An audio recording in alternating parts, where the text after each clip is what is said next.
Tantor Audio, a division of Recorded Books, presents Vows in Violence by Vi Carter and E.R. Whyte. Narrated by Raven Wildwood and Will Tulin. Chapter 1. Vivi. This church has always been a sanctuary, but tonight it feels a bit like the gate to hell. I've always loved Our Lady of Pompeii, with its campanile and stained glass windows that throw shards of brilliance across the nave in the morning. Those windows are dark tonight, though, and the space below me is silent, marked by shadows and the flickering glow of candlelight. I stand and wait, as Karina Scarpetta did not so very long ago for her wedding, in the choir loft above the entrance at the rear of the church. From up here, I can look down and see everything. The beautiful marble columns, the familiar glossy wood of the pews stretching forward to the chancel, all of it framed by soaring arches decorated with frescoes and sculpture. I used to sit in our family pew as a child, crane my head back, and stare until I located St. Charles Borromeo, the loving reformer, until my mother tapped me sharply on the knee. Pay attention, Vivi. This is very different from Sunday Mass, though, and it's definitely not as nice as Karina Scarpetta's wedding day. There are no hushed murmurings of wedding guests floating up from the sanctuary below. No bridesmaids behind me tugging the train of my dress into place. There's no pianist, no flowers, no ring bearer tripping over his little feet as he carries a satin pillow down the aisle. Yvonne and I have none of that. No, instead of being wed before friends and family in the full light of day, the time for our ceremony approaches midnight, and I stand here alone, waiting to exchange vows in secret like some wanted criminal. Yvonne isn't exactly anyone's favorite right now, not the 5 families or the police, although he's not officially wanted for anything. He's skating a line of patience, though, with his open abduction of my brother and his flagrant extortion of me, my person, my body, my hand. My foot taps at the floor, the sound impatient and echoing in the vast chamber. This is the first time I've been out of the house in weeks. Yvonne says it's too dangerous. The Commission's assassins are just biding their time for the chance to strike. I have a hard time believing such danger would make a difference to my fiancé, though. I've learned a lot about Yvonne these past few weeks. He doesn't keep a steady routine. There are nights when the entire house bustles with the noise of his men, and others when the house is empty and silent. Those are the nights I lie awake in my gilded cage, unable to sleep until Yvonne returns. He's made it very comfortable for me, a soft cushion of furs to lie on. But it's a cage nonetheless, one I'm consigned to every time Yvonne leaves the house. He doesn't trust that I won't find some way to leave him, I don't think. I don't know why I don't. I could have refused. Angel brought all of this mess on his own head. I could leave him to deal with it on his own. I'm sure if I told Yvonne I had changed my mind, he would feel compelled to let me go. Angel's my excuse to stay, if I'm being honest with myself. There's always been this pull, this connection between Yvonne and me. I hesitate to call it love. I barely know the man, and what I do know is not flattering. He's suspicious and almost paranoid, and he refuses to put his trust in a single right-hand man. Instead, he has a group of several men in continual rotation, none of whom are privy to everything about him. The things they do know, what I know, haunts me. He is so very violent. I'm not naive. I grew up in and reside in a world where violence, blood, and corruption are our daily bread. I don't like it, and I deliberately choose to turn a blind eye whenever possible, but that doesn't mean I'm ignorant of it. The Dons I've known, though, were always good at ordering others to take care of the dirtier tasks. They kept their hands clean, maintained a degree of separation that was as comforting as it was delusional. Yvonne's different, choosing a hands-on approach to leadership that is disturbing. The thought of those same calloused hands that have ended the lives of so many touching me tonight. A full-body shiver races through me, and turning away from the nave, I walk over to the window and lean my head back against it. A stream of moonlight pours through the pane, hitting the full-length mirror brought into the room for me earlier in just the perfect way. The wash of ethereal light, combined with the stark white dress I wear, makes me look like a ghost. The dress fits me to perfection, even though I've never once tried it on for a fitting. Yvonne's doing. Nothing, not the smallest detail, escapes his notice. Intricate beading swims along the bottom hem, making the dress look as though it's covered in tiny, pearlescent drops of water. The beading twists up to wind around my waist and across the flat plane of my stomach, where I smooth my suddenly sweaty palms. I'll be a married woman tonight, even if it isn't the wedding I dreamed of as a little girl. I'll be Yvonne Romanov's, but he will be mine. The door opens, and I look over to see one of the nuns in the doorway. "It's time," she says. My mouth dries. Closing my eyes, I take in a deep breath, feeling the air expand my ribcage and making me feel, just for a moment, larger and stronger and more powerful than I am, even with this frantic, fluttery feeling in my chest. Like fireflies knocking against a glass jar when they've been captured. Lulu and I used to catch them in the summertime, out on the lawn. I always let them go after my sister had gone inside. I hated the thought of them dying in that jar, searching frantically for a way to escape into that great wide open right on the other side of the glass. I open my eyes and press my lips firmly together, then gather the skirt of my gown over my forearm. I may be frightened, but I'm a Valachi, and I'll be damned before I let Yvonne or anyone else see as much. This is my world, just as much as it is Yvonne's. Carefully, so I don't trip on the dress, I follow the nun down the stairs. At the bottom, I pull the veil over my face, even though it makes no difference. There's no one here to see me. And God knows Yvonne has stared at me countless times from across the dining room table. Nothing but brooding silence between us. At the doors leading to the sanctuary, the nun holds out a hand, halting me. "Wait here until you hear the music, child." "We'll have music, at least. How nice." "Those are for you," she continues, pointing to a bouquet of petunias that sit on a gold filigree table next to the wall. Petunias. Picking up the bouquet, I finger one of the delicate, fuchsia-colored blossoms. My mouth twists. As messages go, it's an interesting one. Despite their sweet appearance, petunias are symbolic of anger and resentment. Does he expect me to resent him? In my own way, I agreed to this. With a sigh, I drop my wrist, letting the bouquet sag against my thigh. All of this reminds me too closely of my friend Rowan's marriage scant months ago. Although she and Enzo are good now, I remember her own resentment at her lack of choice. Is this just the way things are for daughters of the five? Are we so disposable that choice is a unicorn? It feels that way. Here I am, after all, listening for music I didn't choose, in a gown I've never seen. About to marry a husband I never would have chosen. As fascinated as I am by him, I can see Yvonne clearly enough to know that he will never love me. And I know it's naive of me, but I never wanted a marriage without love. At the end of all the romantic movies and books, the girl's always walking down the aisle to marry the love of her life. These scenes have always made me think of happiness like bubbles. That girl is walking on air. She's floating. Maybe she could even fly.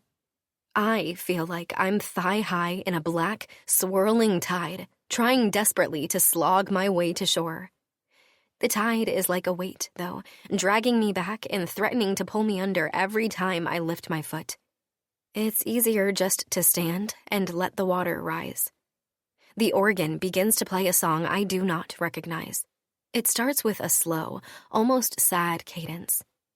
Taking another deep breath, I push the doors open and step through them, feeling the veil tugging at my head as I drag it behind me with the train of my dress. I focus on the end of the aisle, where Yvonne...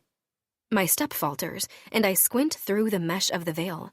The church is dim, lit as it is by candles instead of electric lights. They throw everything into a kind of sordid darkness that seems appropriate for the occasion, and yet it's not too dark for me to see that Yvonne is not standing at the altar waiting for me. Where is he?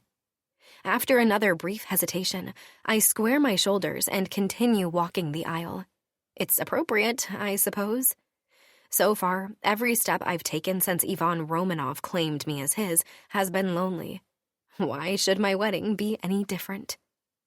At the chancel, I turn and face the rows of pews.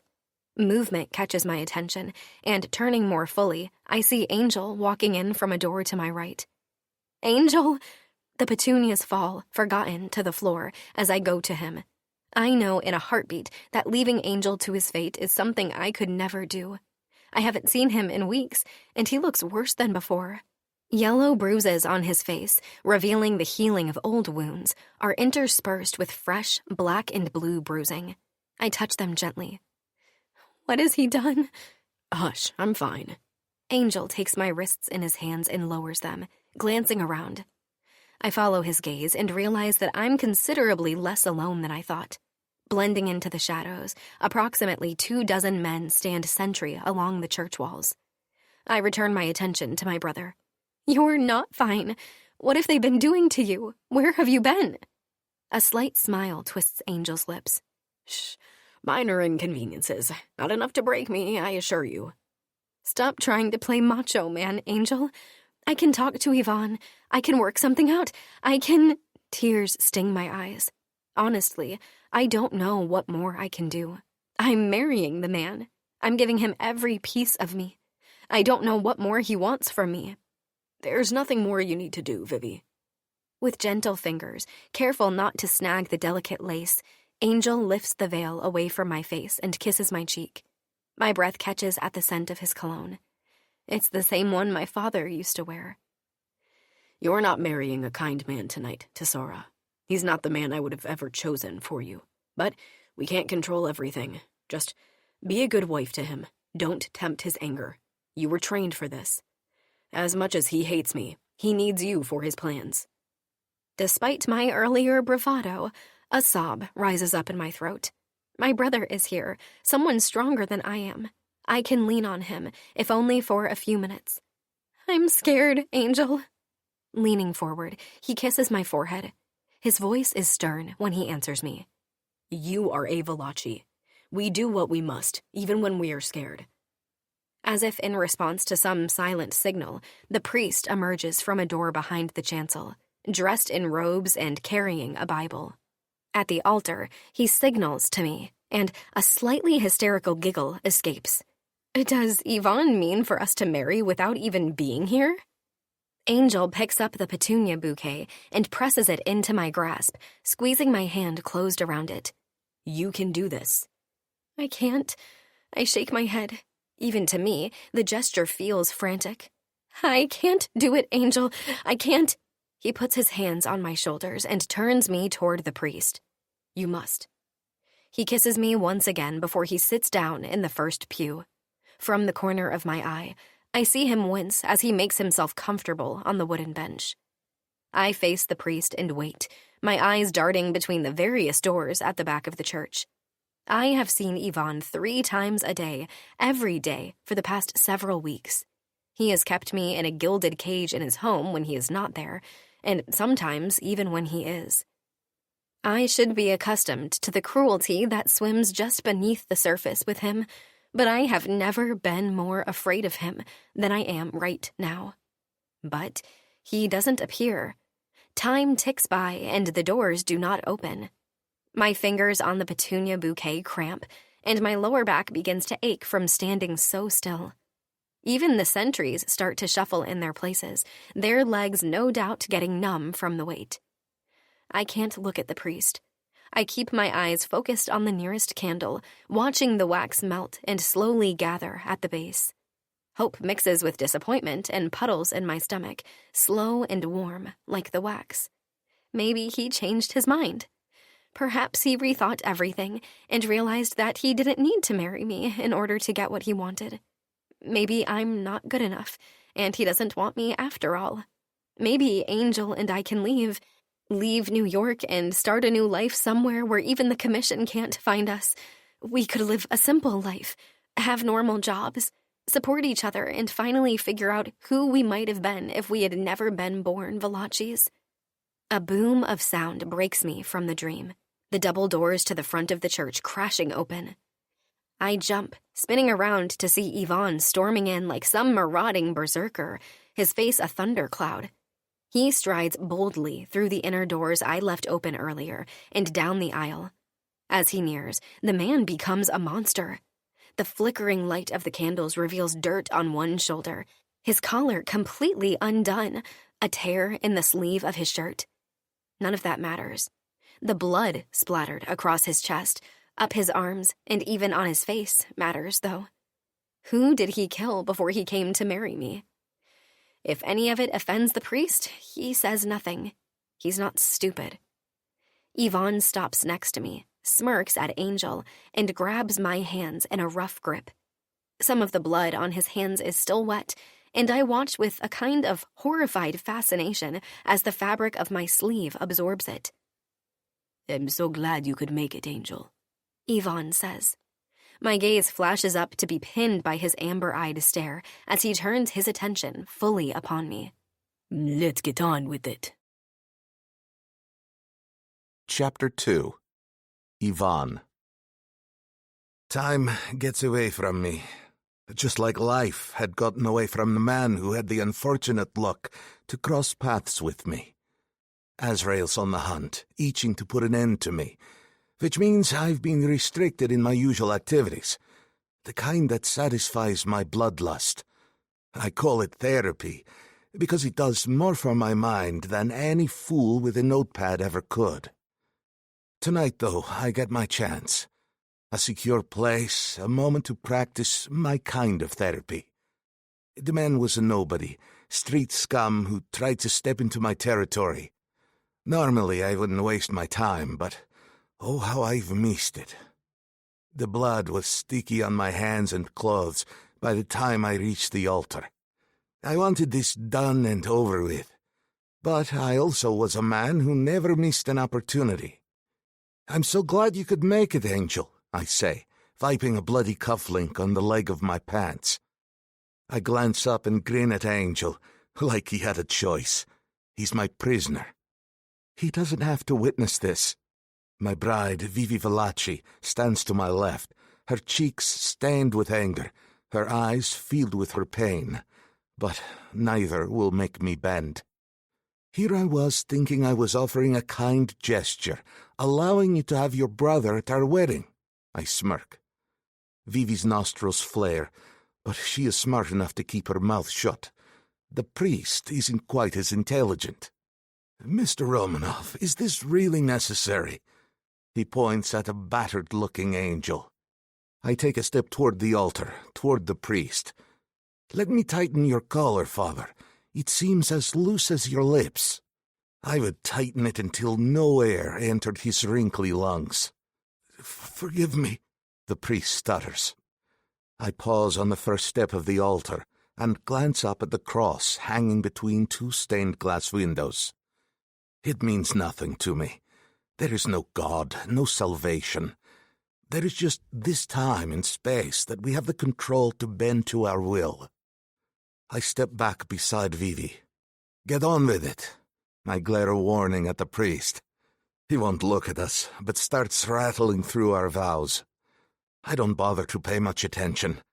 My head is caught up in the moment from earlier, when my victim twitched within my grasp, life draining from his eyes. It's a rush like no other. I had an opportunity to repeat it again with the priest, and he would have deserved that kind of ending. I glance at him, and his words pour even more quickly from his mouth, until the marriage is final, and Vivi Valachi is now my wife. I turn away from the priest, without a thank you or a fuck off, and Vivi falls into line behind me. She's silent, obedient, as I lead her down the aisle between the empty pews toward the back doors. A snap of my fingers, and a few of my men step forward to collect my hostage, Angel Valachi, Now there's a man I haven't figured out how to break yet. Angel seems immune to pain. Everything breaks eventually, though. I just need to figure out how to shatter him so there is nothing left. My men pull the double doors of the church open. No bells signal our union, no wedding guests greet us with cheers. It's just the cool air that hits my face, a fresh reminder that it's early spring. One of my men waits at the curb with the car idling. I open the door to allow Vivi to get into the car. She hesitates, standing on the sidewalk. Need I remind you of the duties of a wife? Vivi looks up at me with those wide, frightened eyes. I understand what is required of me, she says, her voice barely above a whisper. She's compliant, and yet a spark of defiance glimmers in the depths of her gaze. This is why I wanted Vivi, the perfect package on the surface, brimming with secrets and challenge beneath. What is that old Latin proverb? Something about still waters concealing passionate depths.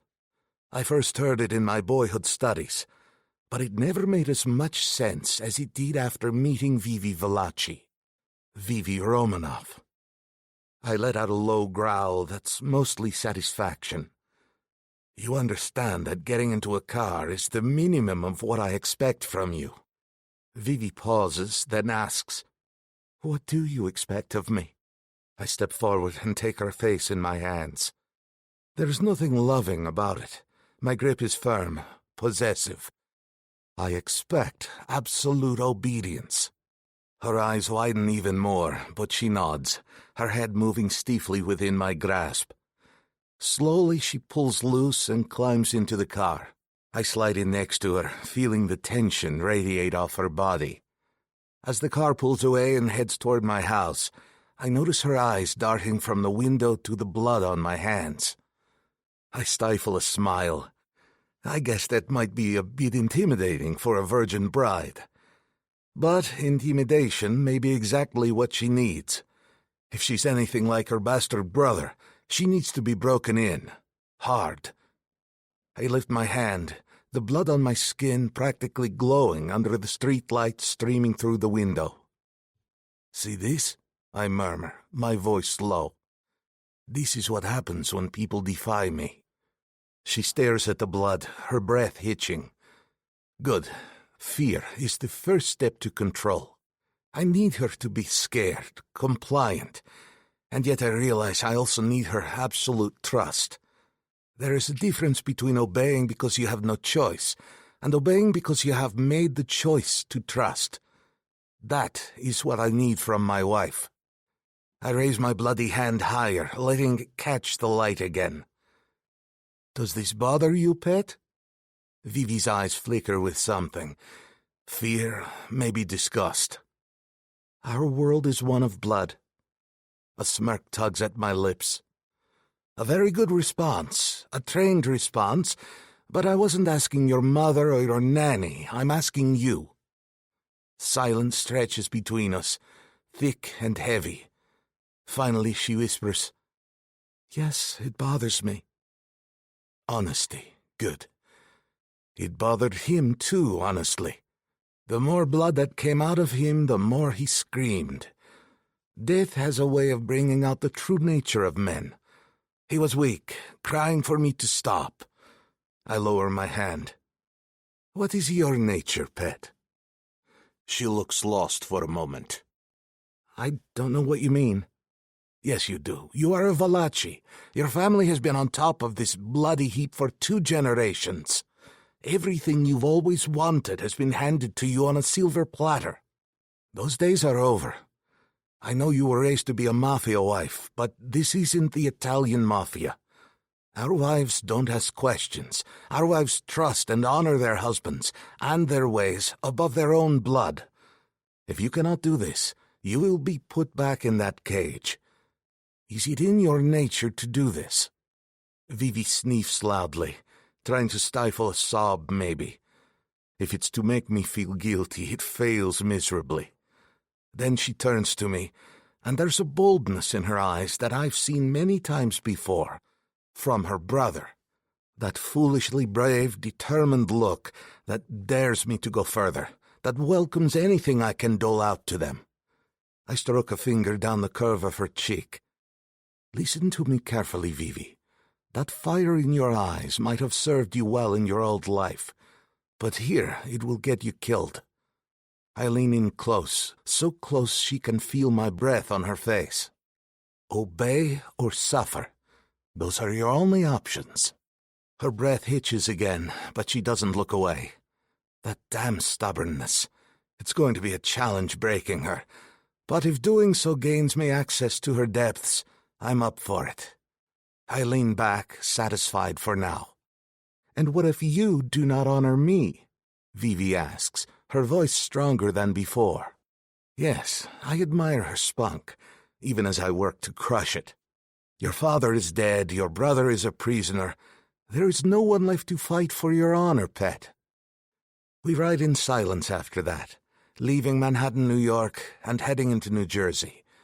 Bayonne's docklands give way to the Romanoff estate, a luxurious property secluded by great tall trees. The mansion's windows blaze with light, casting a warm glow against the dark backdrop. Somewhere beyond the house, the waters separating Bayonne from Staten Island lie silent and dark. The car pulls into the governor's drive. One of my men opens the door for us. This time, Vivi doesn't need instruction. She gets out quickly and follows me into the house. She is a quick study. A row of staff is waiting, each individual with their gaze downcast. They are only present in case I decide I want something. Vivi hesitates on the threshold, then steps inside. She has no choice but to go up the stairs, as the line of staff blocks any alternative path. She climbs the stairs and I follow. I close the bedroom door behind us and we're alone. I turn to face her. This is the moment, the first true test of her obedience. She stands there, chin raised, tears threatening but held back, eyes darting to the cage that still stands ominously in the corner of the room. It stands the height of the room, gold-plated bars reaching to the coffered ceiling, and is triangular in shape, fitted into a corner.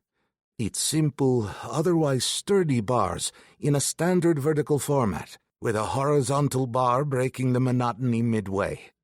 I've held Vivi there, painfully close to me, for weeks now. I've watched her sleep, listened to her breathe, fixated on how her presence fills this room without her smallest effort.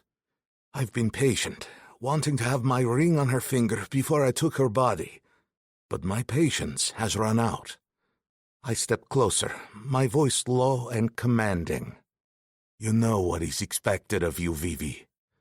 She nods almost imperceptibly, but defiance still burns in her eyes. I can see her weighing her options, knowing full well the consequences of that emotion if she fails to keep it reined in. The cage is a constant reminder of what happens to those who don't comply. I reach out, brushing a strand of hair from her face. She flinches but doesn't pull away. Remember, pet, this is about survival. Your brother's life depends on your obedience. She takes a deep breath, steadying herself.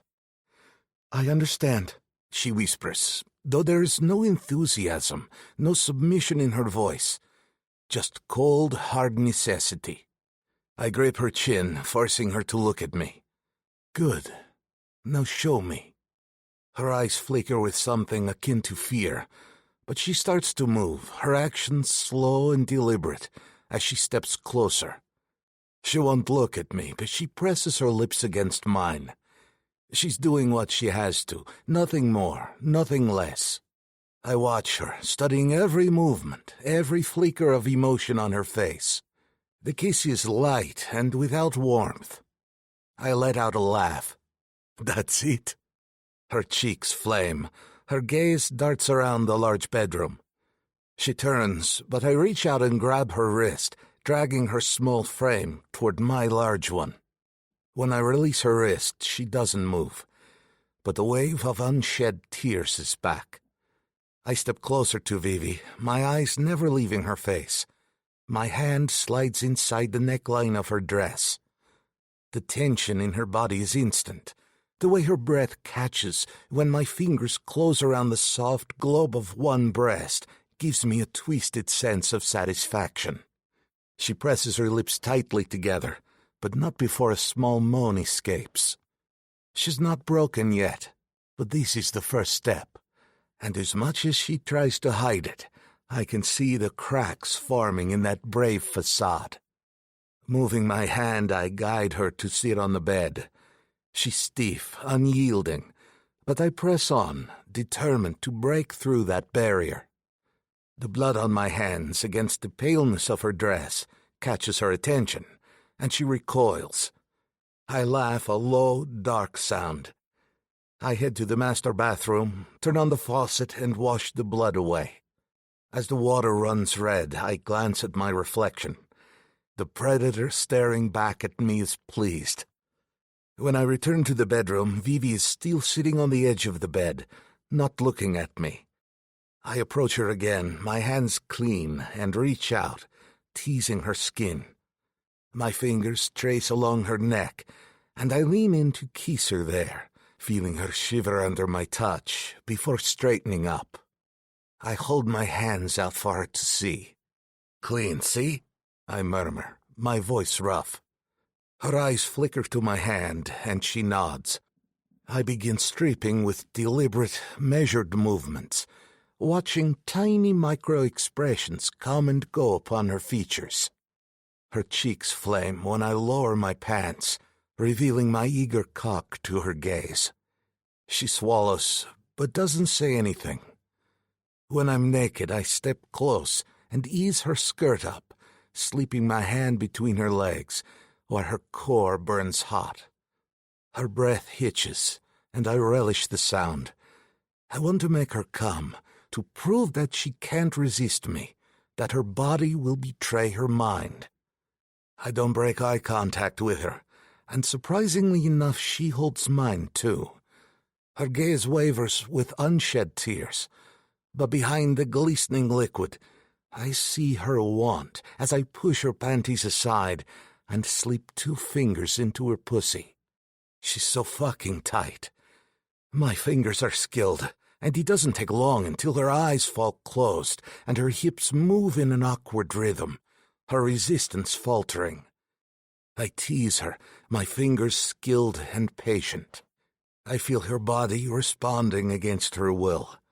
Her pussy clenches around my 2 fingers, and I know she is close, so I use my thumb to circle her clit. Finally she gasps, her body trembling as she comes on my hand. I smirk, confirming the truth with my finger. She is still a virgin. I'm the first man to bring her to this point, the first to make her feel this way. "Good girl," I murmur, my voice laced with satisfaction. I grip her dress and drag it up. There is a moment of pure confusion and panic that takes over Vivi's features, but as I move to position myself, my throbbing cock ready to penetrate her, she relaxes deliberately. She stares up at me, and we are suspended for a moment, both of us aware that this will change everything. I'm ready for a change. I penetrate her, surprised to feel her body arching against mine, instead of fighting the invasion. It's not a virginal behavior, but I don't care. I relish it, savoring the sensation of her surrender, partially withdraw and thrust again. Vivi gasps, pink lips falling open on an O of sound, and suddenly I want to elicit that sound again. I want to give her pleasure, make her shake with it. But that will never do. Vivi is my wife, not my lover, my possession. Seized by the sudden desire to conquer, to own, to defile, I grip her hips and plow hard and fast. She's a good piece that I shall enjoy devouring. Vivi gasps again, but this time in discomfort. Her fingers ball into fists and clutch the blanket on either side of her. Her cheeks are flushed, and when she turns her head to the side, I reach forward and grip her throat, forcing her to watch me. She will never forget who took her body, mind, and soul. I slam into her, driving home my need to own her completely. And when I finally come, and a tear trickles from the corner of her eye, I'm satisfied. Afterward, I lie next to her, my mind already shifting back to business as she curls up on her side, trying to make herself appear small. My phone buzzes, and I glance at the message. My men need me. I don't bother kissing her as I get up, dressing quickly. I leave the room without a word, locking the door behind me. She's learning, and so am I. Chapter 3. Vivi.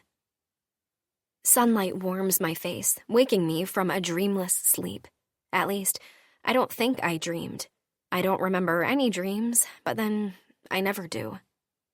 I blink a few times, staring up at the ceiling above me. There's nothing special about it. No plaster design or blue or green underlay. Just plain white. The type of ceiling one would expect to find in a lawyer or doctor's office.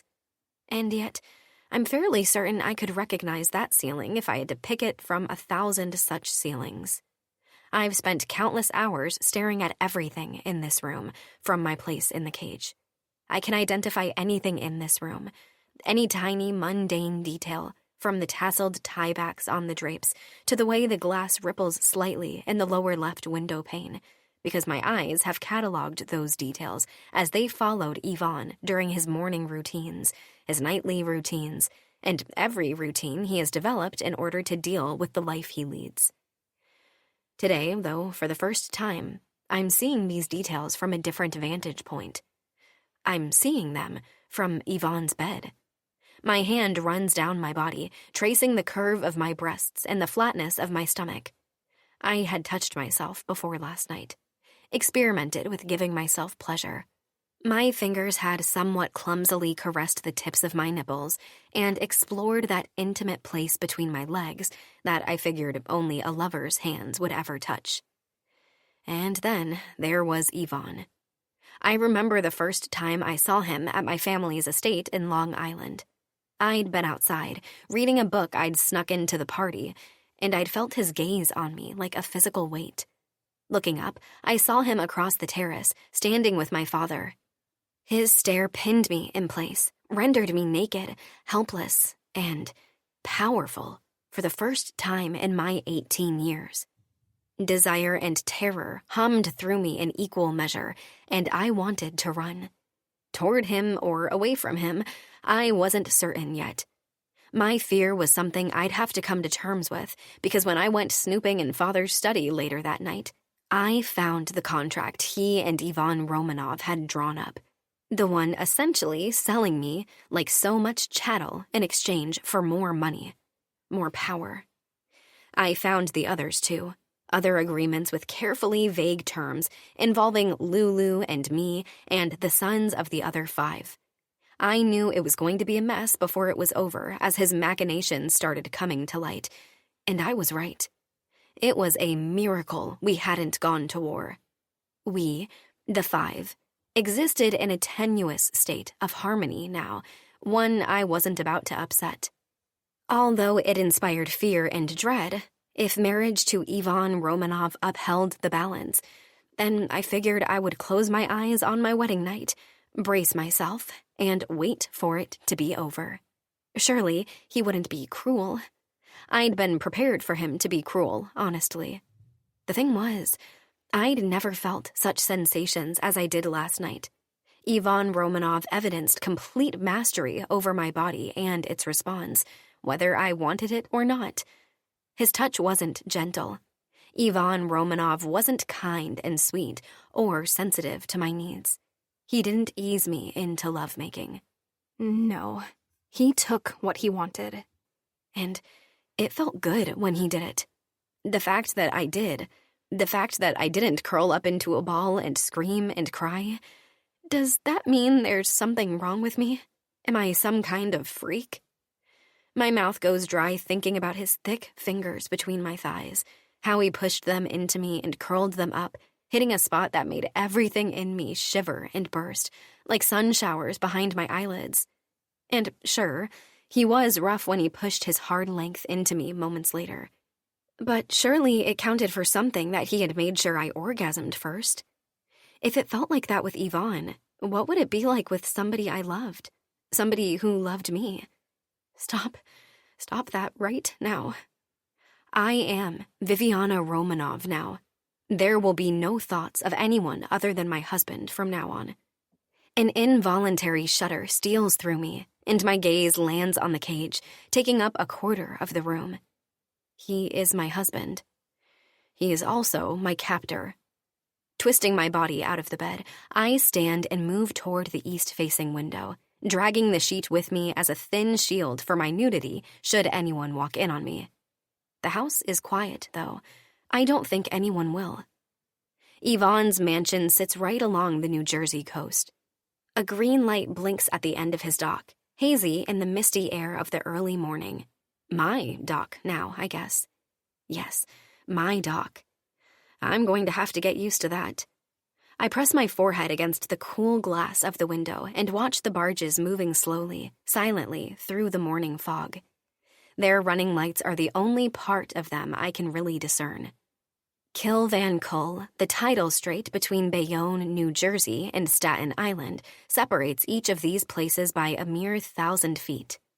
Somewhere in that mist is the island where I was raised.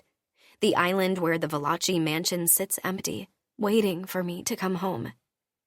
The awareness is a physical ache, making me pull the sheet more tightly around me and curl my fingers harder into its folds between my breasts. I don't know why I'm so attached to the house itself. Lulu is dead, and Damon with her. Our father is dead. Angel is captured.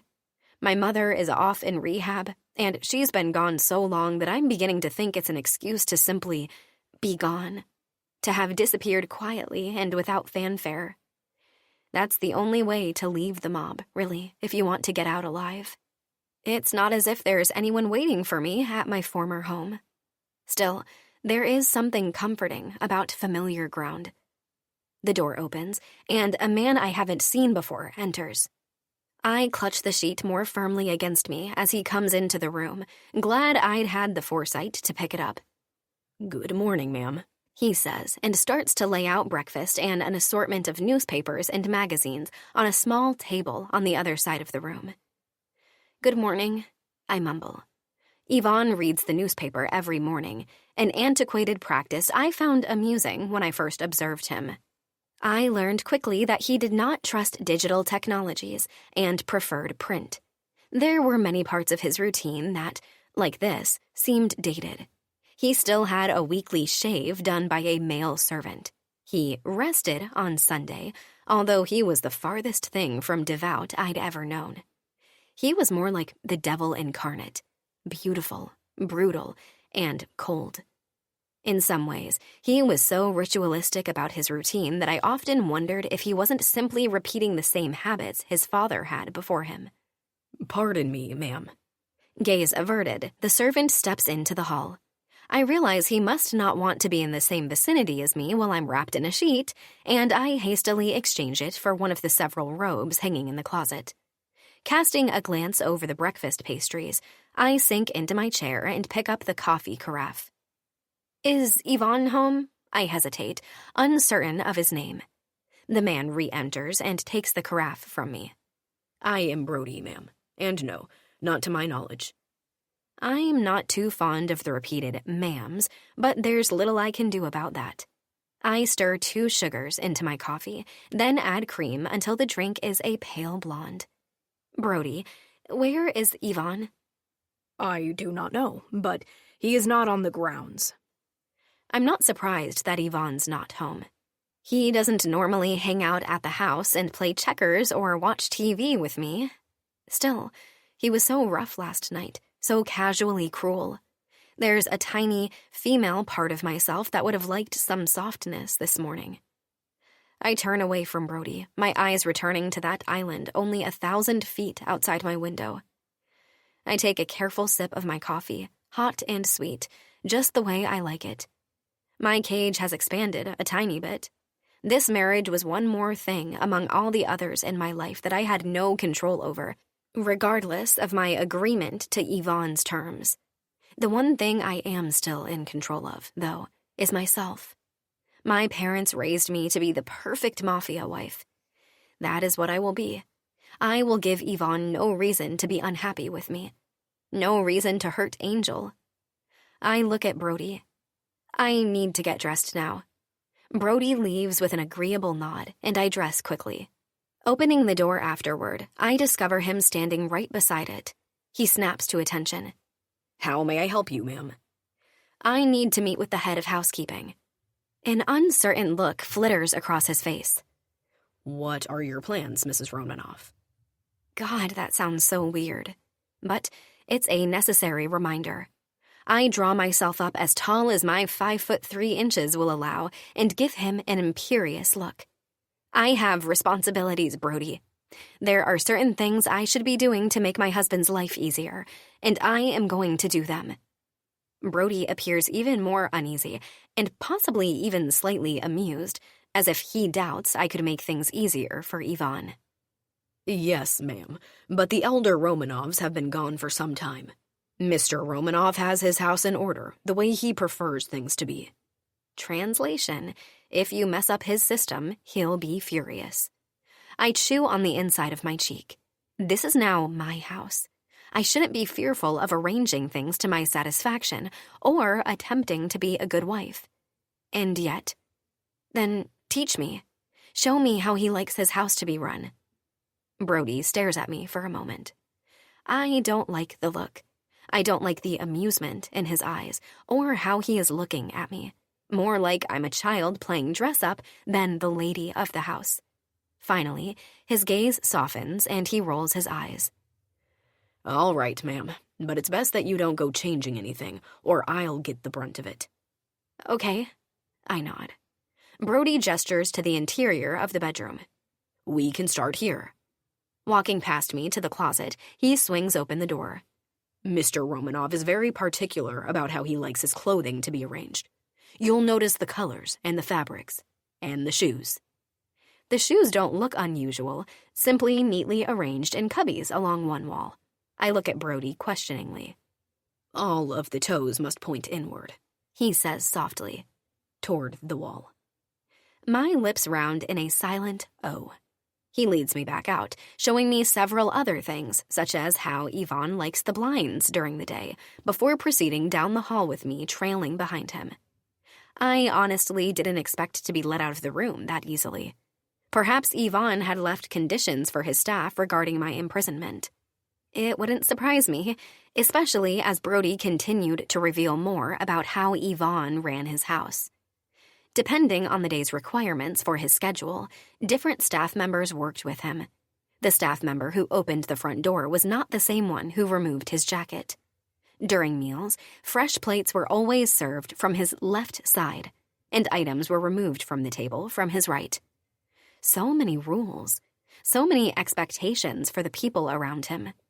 My head swims from it all. How am I going to keep up with all of this? At one point, I venture too close to the room Yvonne has only allowed me to enter a few times, the sitting room where Angel's cage is located. I've been living with the constant awareness of his presence, so near, and yet so unattainable he might as well be on Mars. I remember the old Angel, my protector, my idol, and the need to see him thrums like a drum beat beneath my skin. When I try to step toward the sitting room, Brody casually and expertly guides me away. I may be the lady of the house, but my wishes are inferior to Yvonne's. My tour continues until we get to a warren of rooms in the basement. Even though this is the bottom-most underground level of the house, the floors are still tiled or carpeted, depending on their function. I'm surprised to find a good number of bedrooms down here. Tiny rooms built just large enough to house a single bed, a dresser, and a tiny space to walk between the furniture. Shelter in an emergency, perhaps? Or housing for an army. If the Romanovs needed the protection of a large group of men, they could board them here. If they needed a quick escape, there was a tunnel behind a door in the basement that led to the dock. I shake my head faintly. While all of the Italian families had been occupied pointing fingers and casting blame upon each other, the Romanovs were busy building up their strength and defenses. My father was a fucking fool. All of the 5. They've all been fools. Brody walks past a door without opening it, moving on to the next. It's not the first time he's done so this morning. Clearly, there are things he doesn't want me to see. However, this time, opportunity knocks when a housemaid stops him a moment later with a question. I ignore her, stepping back swiftly and turning the knob of the door we just passed. It turns smoothly beneath my hand, and I open the door. I'm greeted by the sight of a custom-made spa, the basin set deep into the tile floor.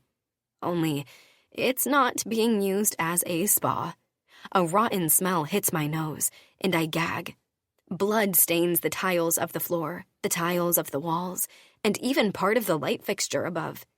There are no physical remains in the room other than the rusty stains that have seeped into the porous tile, but I know what has happened here. The echoes remain. The rumors about Ivan Romanov are true. He is a butcher.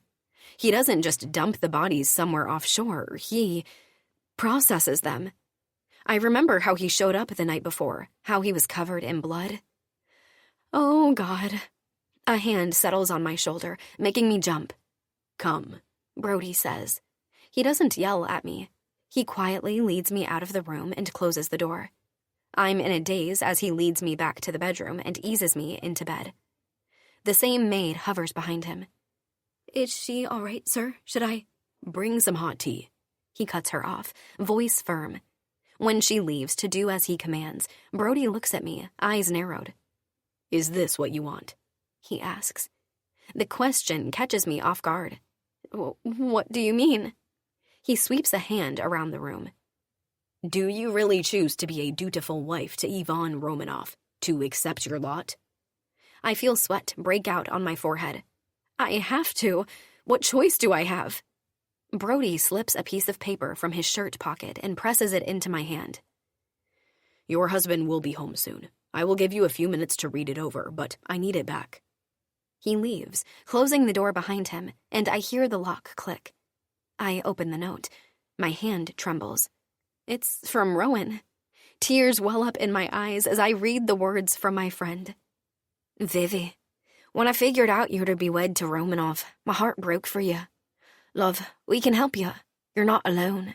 Please don't let that horrible man break your beautiful spirit. We'll be there soon. Be strong. Ro. She doesn't understand. I touch the signature at the bottom of the page, struggling to hold the tears back. I can't cry. Not now. Not when Yvonne might be returning at any moment. The door opens without preamble, and Brody reappears carrying a tea tray. He sets it on the side table and wordlessly holds out a hand. I hand the note back to him, unwilling to part with something that carries Rowan's strength and love. Our timing is impeccable, as it happens. Brody barely has the note cupped in his palm when Yvonne appears in the doorway. He's clean of blood, but I see the lust in his eyes when I meet his gaze. Go, he says, one hand moving to tug at his belt. Brody bows his head and leaves me alone with the butcher. Chapter 4. Yvonne. Condensation collects on the outside of my lowball glass. I watch the water droplets gather and slide down, forming a small pool on the wooden surface of the table. The mess stirs a need within me to clean it up, to maintain control over this small piece of the world. But I resist.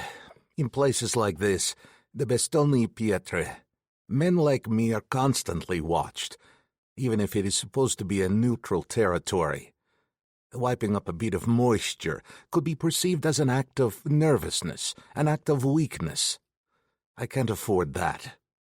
A coaster should have been placed beneath my glass, but as I glance around the room, I see none of the other patrons have coasters either. I wasn't singled out. My brain flicks quickly as I continue my study of the room.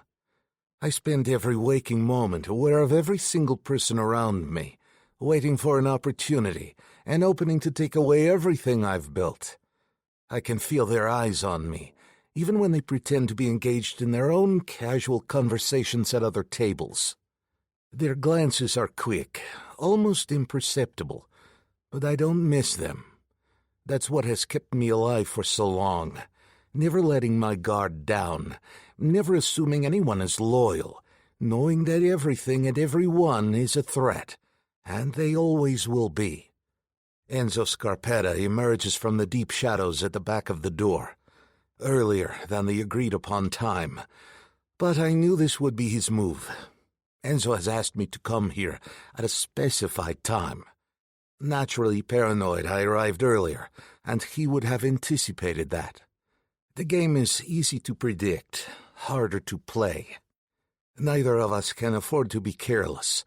Although it's forbidden to war within the walls of the Bastoni, nothing's preventing Azrael from breaking that rule. Enzo takes the seat on the other side of the table.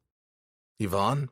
he says with a nod, his eyes scanning my face for any sign of emotion.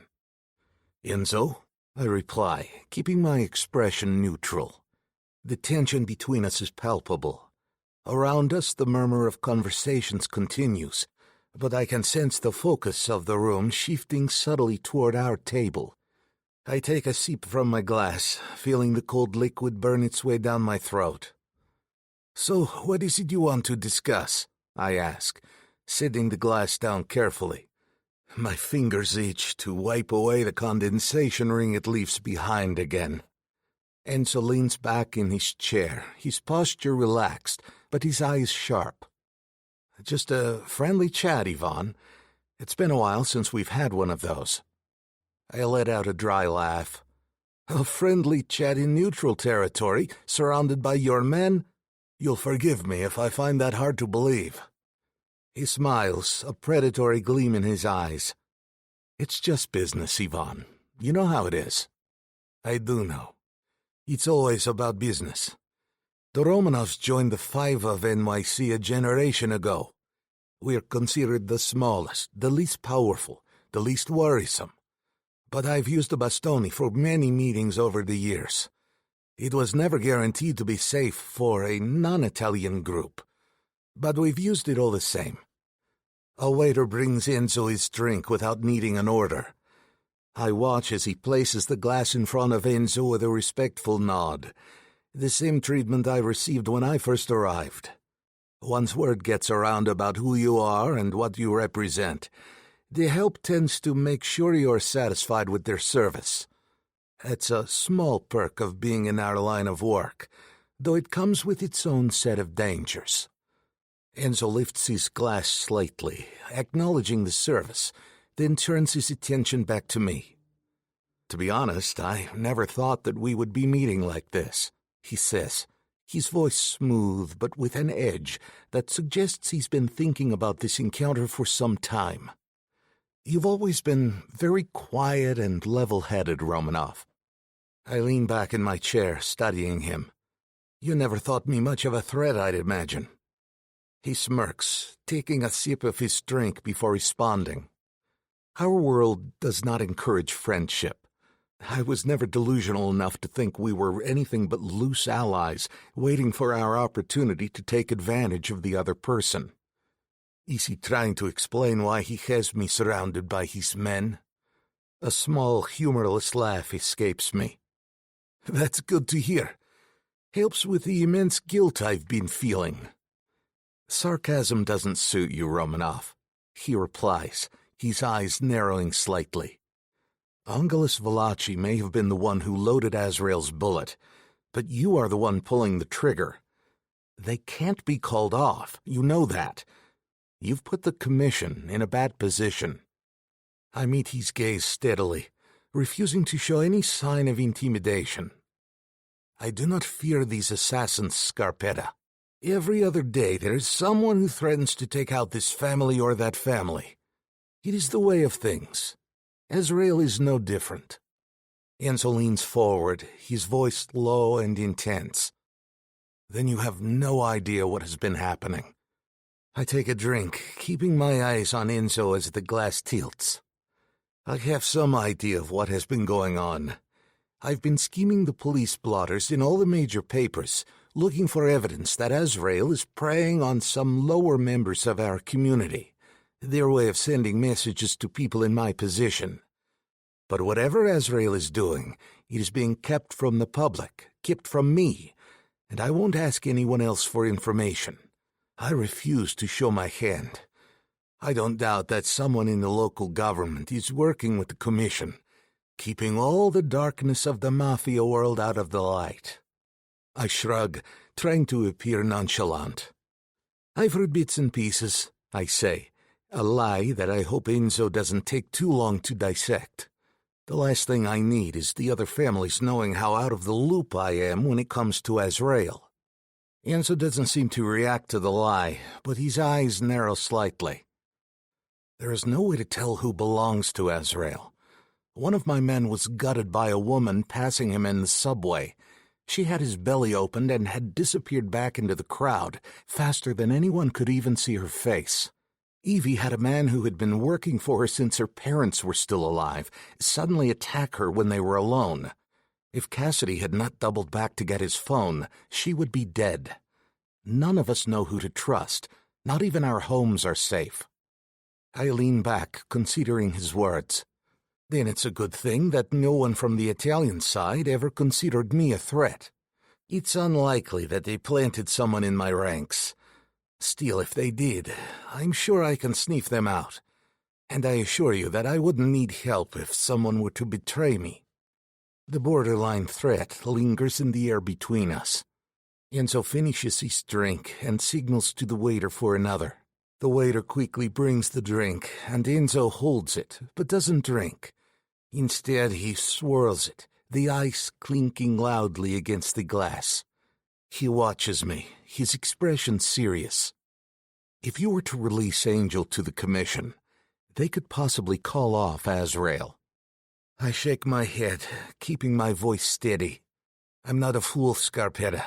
Holding Angel is the only reason why Azrael has not taken me out. Enzo leans in, his eyes piercing. It's also the reason why Azrael cannot back down. You have taken a Dawn captive. The Commission knows that not acting upon this opens up every other Dawn to an attack, which opens us up to out-and-out war. They will use you as an example to every person who's ever thought of betraying their Dawn. You must know this. They can't back down. I meet his gaze steadily. And you must know that neither can I. None of this is happening without my complete control. I'm not as helpless or as stupid as you think. At that moment, I snap my fingers. Though Enzo had people sprinkled in the room, more heads swivel toward him than he expects. A number outnumbering his own men. Enzo stiffens, his eyes glancing around the room. He doesn't look scared. In fact, his face shows amused acceptance. He finally takes a drink, finishing the entire glass in one great swig. He slams the empty glass on the table. I underestimated you again. Enzo stands up and straightens his jacket. If you can't release Angel, at least release Viviana. My wife has been very worried about her, and you know how it is when a wife wants something. I raise my hand, revealing the ring on my finger. Oh, I understand all too well. This is a moment I savor. Enzo's eyes flicker with surprise. Ah, I see. That was a bold move. The others won't be happy. I lower my hand and shrug. She walked down the aisle herself, and her brother gave her away. I don't see any issues. Enzo snorts. You wouldn't. Honestly, I don't either. We've both played this sort of game, but Damon and Lulu Paparazzo, who have taken over the Valachi estate, may not be as happy over baby sister's secret nuptials. With a smirk, he turns to walk away. Why would you tell me this? I ask, genuinely curious. Enzo pauses, looking over his shoulder. Consider it one last favor for an old friend. As he leaves, I lean back in my chair, contemplating the implications of our conversation. Enzo's words echo in my mind. The Commission can't back down, and neither can I. This delicate balance of power is a deadly game, and every move counts. I glance around the room, noting the faces of those who are loyal to me. For now, at least, I have the upper hand. But how long can I keep it? The question lingers as I finish my drink, the cold liquid doing little to soothe the fire of determination burning within me. One thing is certain. I will not be the example the Commission uses to instill fear. If they want a war, I'll give them one. Chapter 5. Vivi. The first week of married life came with no true settling of nerves, no real learning of routines. Yvonne is unpredictable in most aspects except for one area. He expects to have my body before he goes to sleep. This is not a consistent time of night or even day. It is simply whenever it fits into his daily schedule. He takes me during the early hours of the morning, after he's just come in from some ungodly task, or in the middle of the day after meeting with members of the Five at the Bastoni e Pietra, while the housekeeping staff vacuums the hallway outside of the door. He fucks me out of a sound sleep in the dark hours of the night, makes my body sing, then rolls to his side and falls asleep within minutes of finishing. It is difficult to tell if he is doing it because this is just how he lives, or if he is trying to mess with my head. As long as his schedule is so unpredictable, I can't form an anchor in this new life. I can't figure out how to assert more authority over myself and relax into my new identity as Ivan Romanov's wife. It's a conundrum I find myself chewing over when I ought to be sleeping. Ivan slept from the early evening into the night. I laid beside him while he slumbered, unable to sleep for all the times my rest had been disturbed in the past week. The fact I lie awake makes no difference to Ivan. He sleeps easily, peacefully even, his arm clutching on to me and holding me close. The buzzing of his phone stirs him awake at midnight. His face is turned toward me, and I'm watching as his eyes blink open and focus on me. Wife. His voice is gravelly with the remnants of sleep. Without thinking, I reach across the scant inches that separate us and touch the bare curve of his pectoral muscle, tracing the tattoo inked there. Husband. For one fleeting moment, I think I see a trace of softness in his gaze. Then the phone buzzes again, and the look is gone, hardened to steel. He rises without another word and leaves.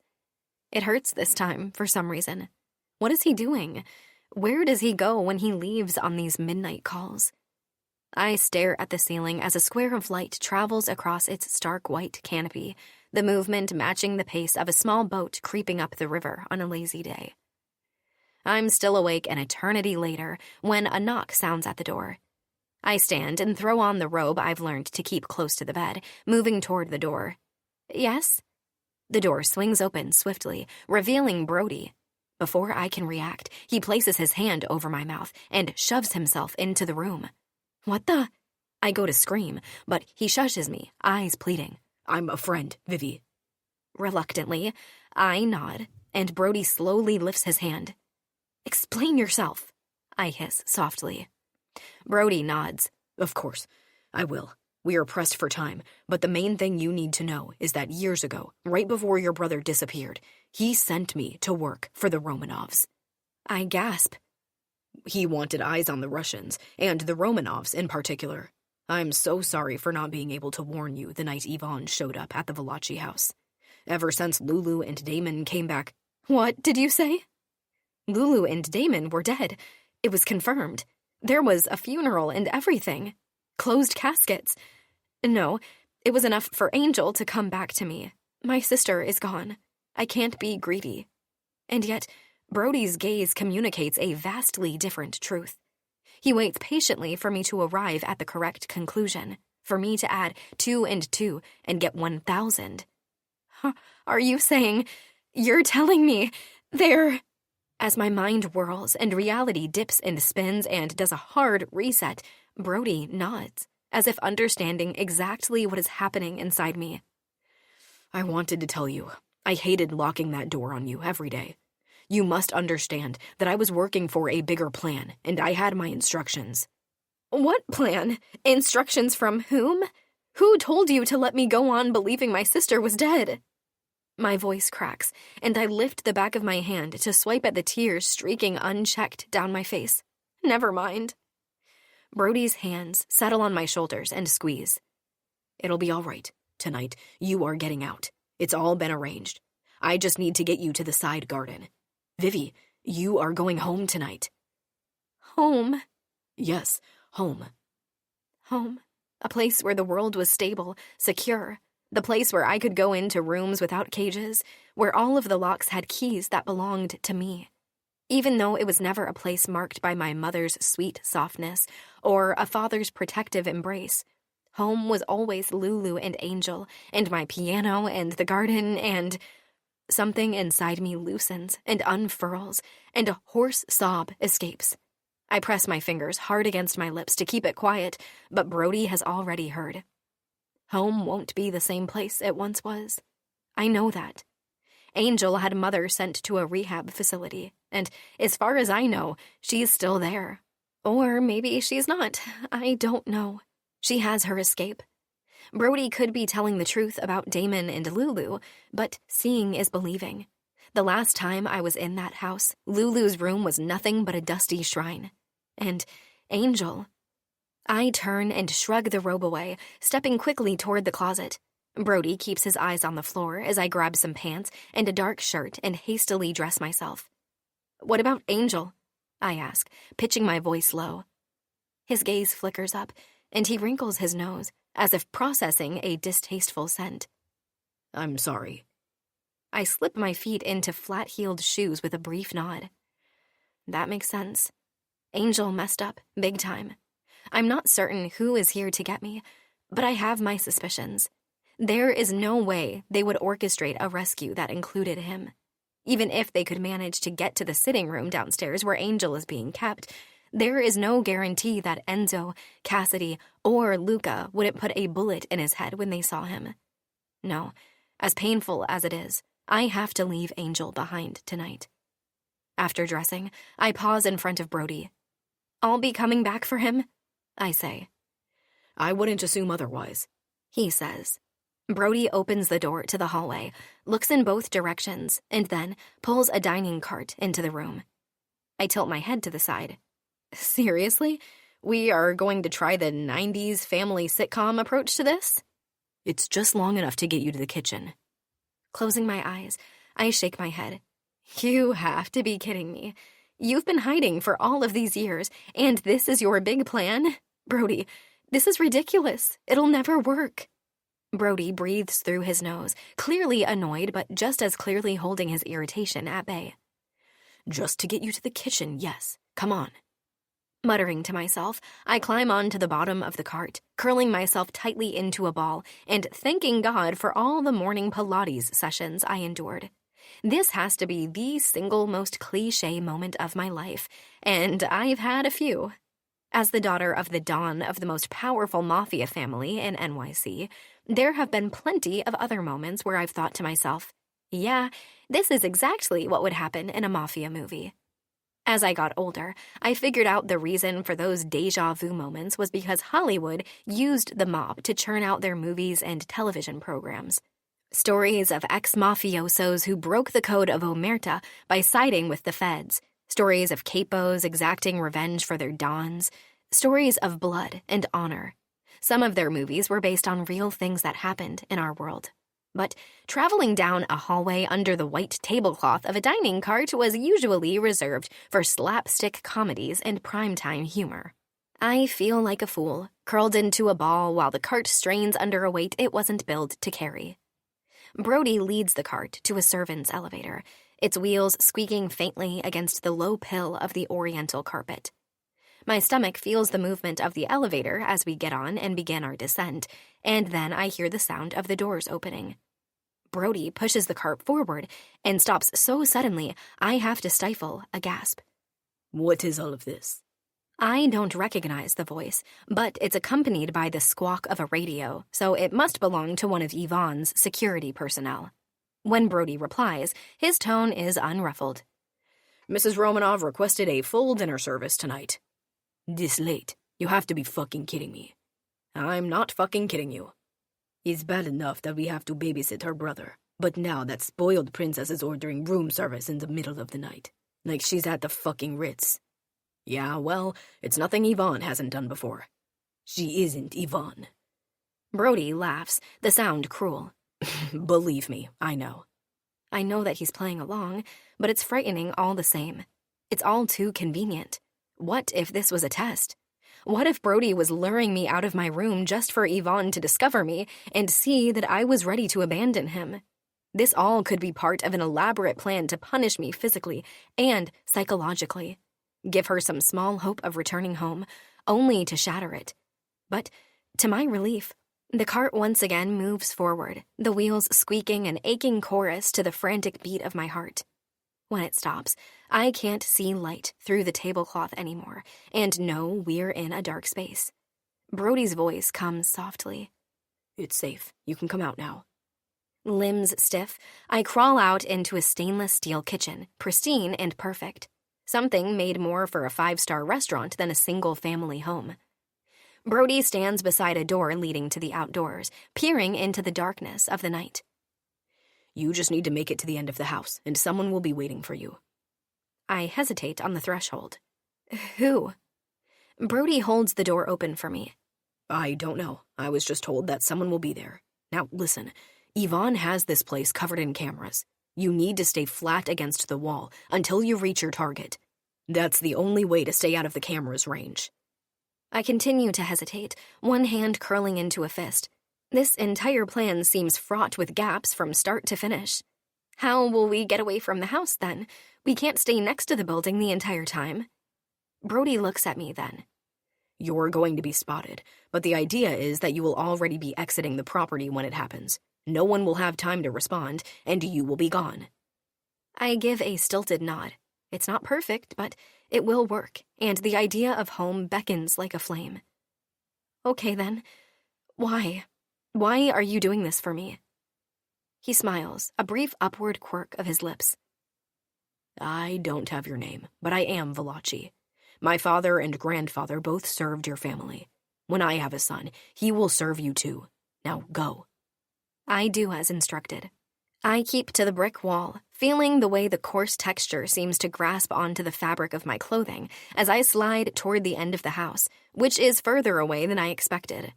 In the dark, silhouetted against the lights of the front lawn, I can see a shape at the edge of the building, but the lights are so bright beyond this person that I can't make out any details. Please, if you are there, God, don't let that be Yvonne. When I finally reach them, and my eyes adjust fully to the darkness, I recognize her immediately. Rowan. Relief roars through me. If it weren't for the situation, I would be screaming and jumping into my friend's arms. Rowan turns to me, and I can see the same affection and relief on her face. Rowan swipes at a tear and reaches for me. Rowan, how did you convince your brother to let you do this? It wasn't Cassidy. When you tell a man like Enzo that you want something, he makes sure his wife gets it. I draw back just enough to look her in the eye. Really? I would think that Enzo especially wouldn't want you here. Angel had done much damage to our alliances, and I wasn't sure how much Yvonne was doing to help mend things. Vivi, after everything that has happened, would you trust anyone else? The truth is, I wouldn't. Most of the people I trust are dead or captured. I look around, ensuring we haven't been spotted.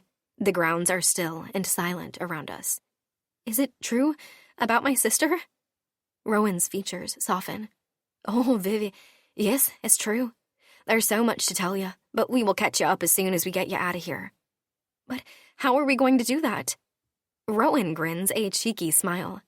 It's my turn to be resourceful, she says, referencing the time I helped her evade her guards and explore New York. We bought the property next door. We have been slowly chipping away at the wall here. It would have been better to have it closer to the house, but the cameras didn't make that possible. The wall was as close as we could get, so we just have to cross the lawn. But the wall is ready to go, completely. On the other side, Cassidy, Luca, and Enzo stand ready to take us down to the docks and get you on a boat to your home. We just need to get through this part. It's going to be scary, Very scary, but I know you can do it. I nod, drawing in a deep breath. I'm going home. Where you belong. Rowan reaches into her pocket and presses something. I hear the murmured sounds of a phone ringing. It rings 3 times, and Rowan hangs up. Some kind of signal, then. With no further warning, the wall at the far edge of the property collapses. Shouts erupt from inside the house. Go! Rowan grabs my arm, and we start running. Rowan pushes me none too gently toward the hole in the wall. I can just make out shapes on the other side of the smoke-filled air, shapes of the people who came together to free me. Freedom. Home. Away from Yvonne. Yvonne. Tugging my arm free of Rowan's hand, I stop. Rowan stumbles to a halt and spins around to face me, her red hair streaming behind her. What are you doing? We only have about a minute before they're on us. What happens if I leave? What are you talking about? We have to go, Vivi. What happens, Rowan? Yvonne will come after me. There will be retribution, fighting. People will die. Rowan draws up straight, her shoulders flattening out. She backs away a step, then another. That's our world, Vivi. But I am his wife. He forced you to be his wife. They're coming. Please, let's go. She reaches for me, but backs away another step when I remain standing. I made a promise. If I go, nothing is going to change. Turning from her outstretched hand, I run toward the house. I reach it just as the front door opens, and men begin to pour out. One of them grabs me roughly, sending me to the ground. I've got her, he calls. Mrs. Romanov is safe. Safe. A single bitter tear gathers in the corner of my eye, but I blink it away. When I twist my head and look back at the wall, Rowan is gone. Chapter 6. Yvonne. There is no betrayal like someone breaking into your home. I've been stabbed by someone I considered a friend, backhanded by my father in front of the other mafiosos, and almost killed by an associate. Still, nothing compares to someone invading my domain while I'm not there. It violates the one space that is supposed to be safe from the rest of the world. Tonight, my wife was almost taken, and someone on my staff helped her. I stride into the foyer, the air thick with tension, pushing back my sleeves and exposing the intricate tattoos snaking up my forearms. I flex my fingers until my knuckles crack, a sound that reverberates through the silence like a warning shot. My jaw tightens as I move with purpose into the sitting room. Angel sits in his gilded cage, a silent witness to the chaos. My men are gathered, their expressions a mixture of concern and curiosity, and my wife stands in the center of the room. She's dressed in clothing made for the outdoors, not the delicate nightgown I left her in. Her head is bowed, eyes fixed on the floor like a child awaiting punishment. This sight ignites a cold fury within me. My father raised me to be a monster. Monsters don't take pity on children. This is a private matter, between husband and wife. My voice slices through the oppressive tension, sharp and unforgiving. I nod at Nikolai, one of my most trusted men. He meets my gaze with a slight incline of his head and gestures for the others to leave. They file out in silence, the heavy door closing behind them with a finality that echoes in the room. The truth, I demand, my voice reverberating in the oppressive silence. Each word drops like a hammer, demanding, unyielding. Vivi looks up, her eyes wide. I'm sorry, husband. None of that. I can't stomach groveling. I want the truth. I grit my teeth. She hesitates, then takes a deep breath. Enzo, Luca, Cassidy, and Rowan arranged for me to leave tonight. The list of suspects does not surprise me, but it doesn't stop the hammering of anger from pounding through my body. I take a step closer to my wife and sneer. Until you were captured, I state flatly, watching her every move. Purposely captured. I changed my mind. She holds my gaze, the truth shining in her eyes. "Why?" I ask, my patience wearing thin. "What kind of trick is this? Why would she choose to stay?" I realized my place is no longer in the Valachi house. I am a Romanov. "Nice of you to recall that when you did. How was this arranged?" My voice is low, dangerous. Yet I can't shake away a grudging respect that she had chosen to stay. "It was between Rowan and me," she answers, and I see the lie as clearly as the subtle movement of Angel in his cage. Does he not like watching his sister be questioned? "No one helped you?" I step closer, my voice rising. Vivi keeps her gaze trained on the floor. "Look at me." She lifts her chin, and all of that childlike innocence is gone. A fire blazes in her eyes that takes me off guard. Her stance is still gentle, like a ballerina poised for a jump, but that fire catching the light within her is defiant, dangerous. It's the look I've seen in Angel each time I've tortured him. "I did this on my own," she declares, her voice steady. Another lie. I don't say anything. Instead, I walk over to the door and thump my fist on the wood. The door opens immediately, and someone is pushed into the room. Brody. I see a glint of tears forming his eyes when they settle on Vivi. But despite this, he keeps his chin up. He is forced onto his knees. "Do you know who this is?" I ask, turning back to Vivi. "My servant," she replies, her voice calm but her eyes wary. "He has been working here for a long time. I trusted him with you because I trusted his loyalty to the Romanov family. I've never had a reason to doubt him," I say, my eyes narrowing as I look at Brody. "He has fulfilled your wishes. He kept me locked in that room," Vivi says, her voice filled with a mix of anger and sadness. "Until tonight," I add, my voice cold. The room falls into an uneasy silence, tension thick in the air. She isn't looking at Brody. She keeps her eyes on me, the corners of them softening, almost begging. "Nikolai ran into Brody when he was taking a dining cart back to the kitchen. Did you order that cart tonight, Vivi?" I ask, my voice cold and calculating. "Yes. You woke me when you left, and I was hungry," she answers, her voice steady but her eyes pleading. "And what did you have to eat?" She hesitates for the briefest of seconds, but it is enough. "A hamburger." I shake my head, a mirthless smile curling my lips. "You are a horrible liar, my pet." I step toward Brody, whose eyes widen in fear. Vivi utters a soft, "No, please no." Brody opens his mouth to say something to Vivi, but I cut him off, reaching down and snapping his neck with a swift, practiced motion. The sound is a gunshot in the quiet room, and Brody's body crumples forward. I relish the sight for a moment, and when I look back at Vivi, the fire in her eyes has changed. She's looking at me with horror and pure, unadulterated hatred. I push aside the niggling sense that I fucked up, that maybe it is too much. No, her hate is good. Hate is what I'm used to dealing with. Hate will keep me from going soft for her. Angel stands, his fingers threading through the bars of the cage. I would have done the same thing, Sorelina. I move swiftly across the room and kick the cage.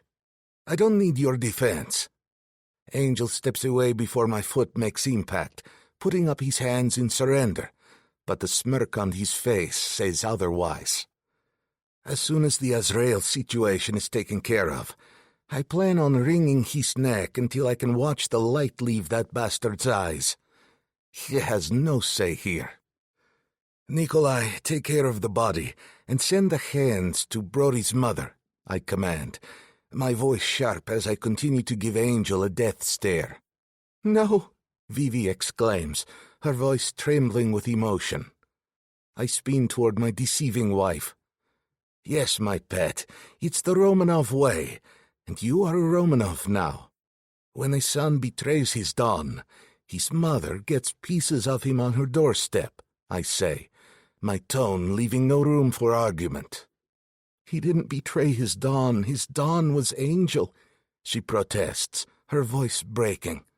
Sorelina, Angel starts, but I cut him off with a glare. The room falls into a heavy silence, the weight of the evening's events pressing down on all of us. No, Angel, Vivi interrupts, her voice firm. Too many people have paid for the decisions you have made. She turns to me, desperation clear in her eyes. Husband, please listen to me. I don't know a lot about your father, but I know his reputation. Maxim Romanov never led a large family, but he was respected by everyone, even my father. Brody was sent to your house years ago by Angel, before Angel even disappeared. He earned your trust and betrayed you, but he did it all for his Don. Your father would see that this was a man loyal to his family. He tried to outsmart you, but he failed. That is why he is dead, but he was never your man. Your father would have respected Brody. She knows only the highlights of my father, the image he projected to the world. She never knew Maxim like I did, never experienced the man who made monsters. Yet she is right. Every violent act I've committed has been against those who betrayed my trust. Maxim always said that death is not the worst thing that can happen to a man. Dishonor is. Every enemy Maxim defeated that came from another family was sent back in a casket to that family, his honor intact. I bare my teeth in frustration. Changing my command in front of a man like Nikolai is not ideal, but there is a thread that connects me to my father in the grave, a string that controls me like a puppeteer with a marionette. I hate it. I want to cut it off, but everything that I am was made by Maxim. I take a deep breath, forcing the words out. Do as she says. Nikolai's eyes widened slightly, his surprise evident. As the girl says? He asks, almost incredulous. Yes, I snap, my patience worn thin. Is there a problem? Nikolai shakes his head, his expression guarded. Yet he doesn't make a move to discard the body. Vivi's gaze softens a fraction, and I can see the relief in her eyes. But the fire is still there, smoldering. I have not won her over, merely bought a moment of peace. I take a step closer to Nikolai, my eyes locking onto his. Do as my wife says, Nikolai. For the first time tonight, she has told the truth. I would remind you to remember her words. The worst treatment is saved for those within my service who disobey me. I can see Nikolai's jaw working as he tightens it. Oh, Nikolai, don't you know? This is an invitation for the monster that is Ivan Romanov. You don't want to experience that bite.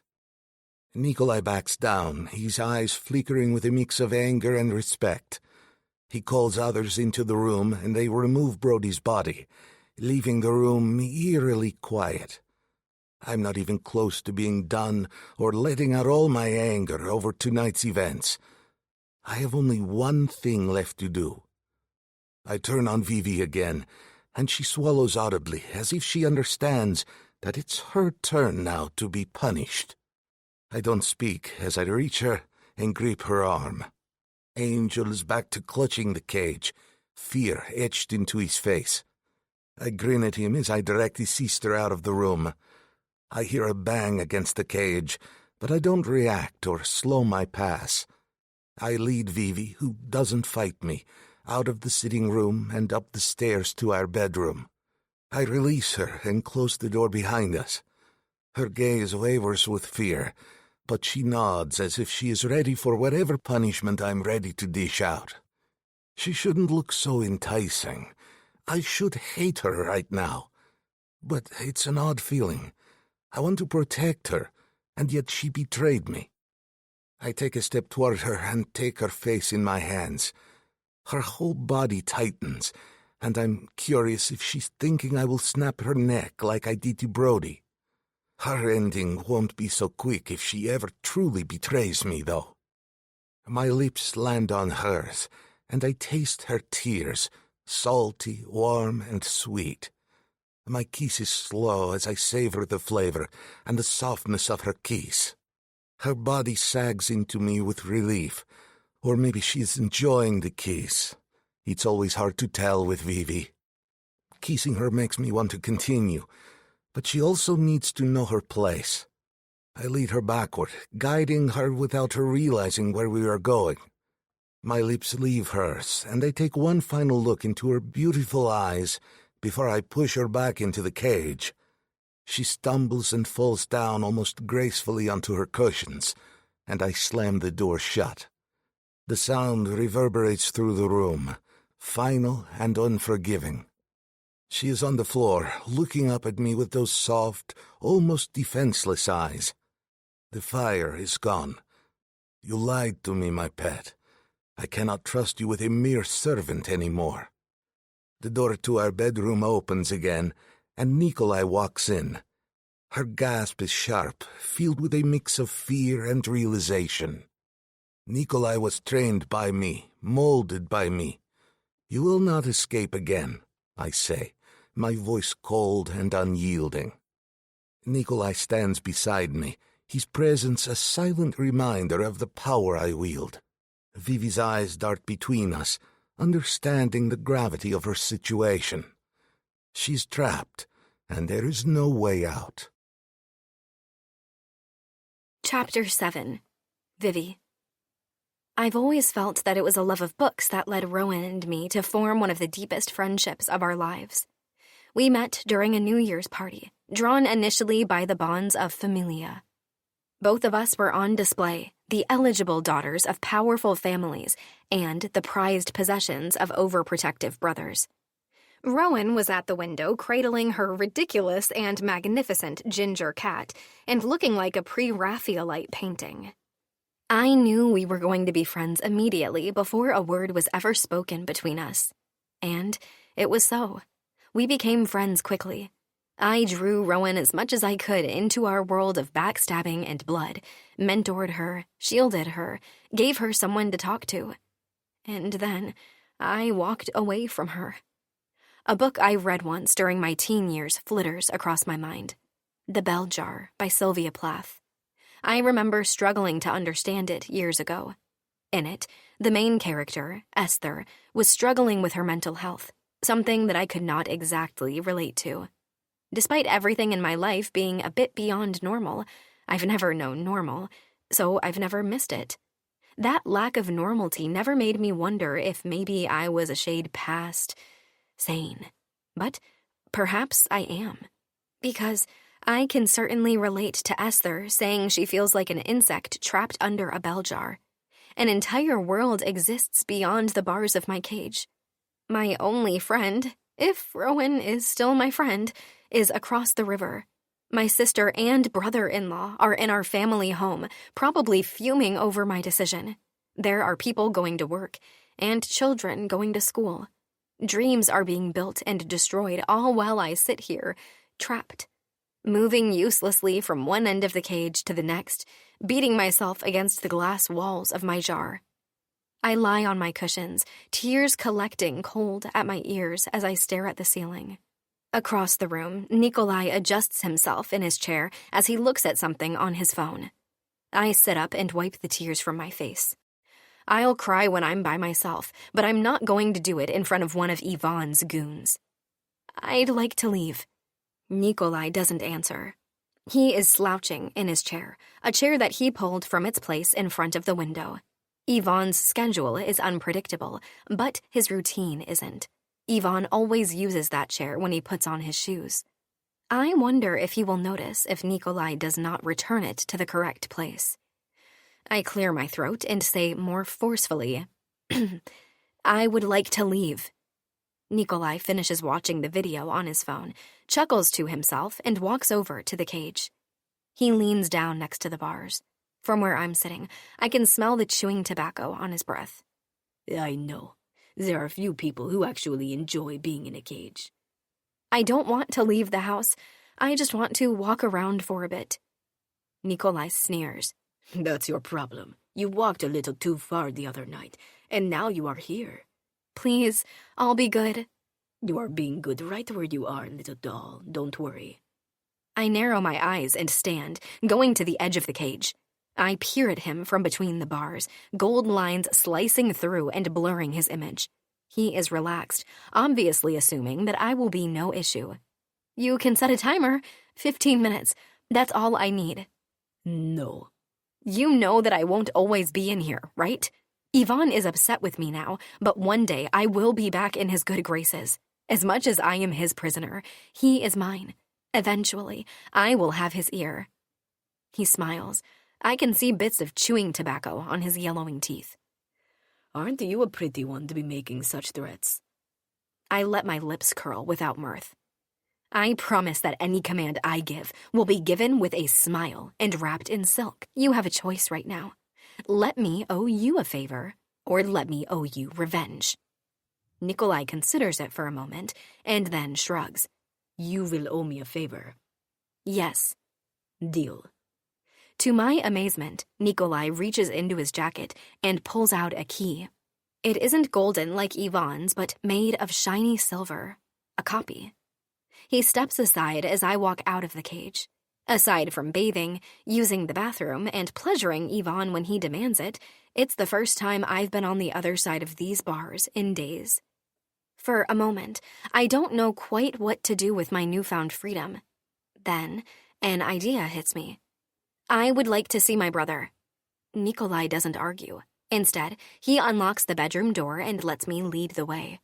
Surely, this has increased the weight of whatever favor I'll owe him in the future, but for now, my pace quickens in my haste to reach Angel.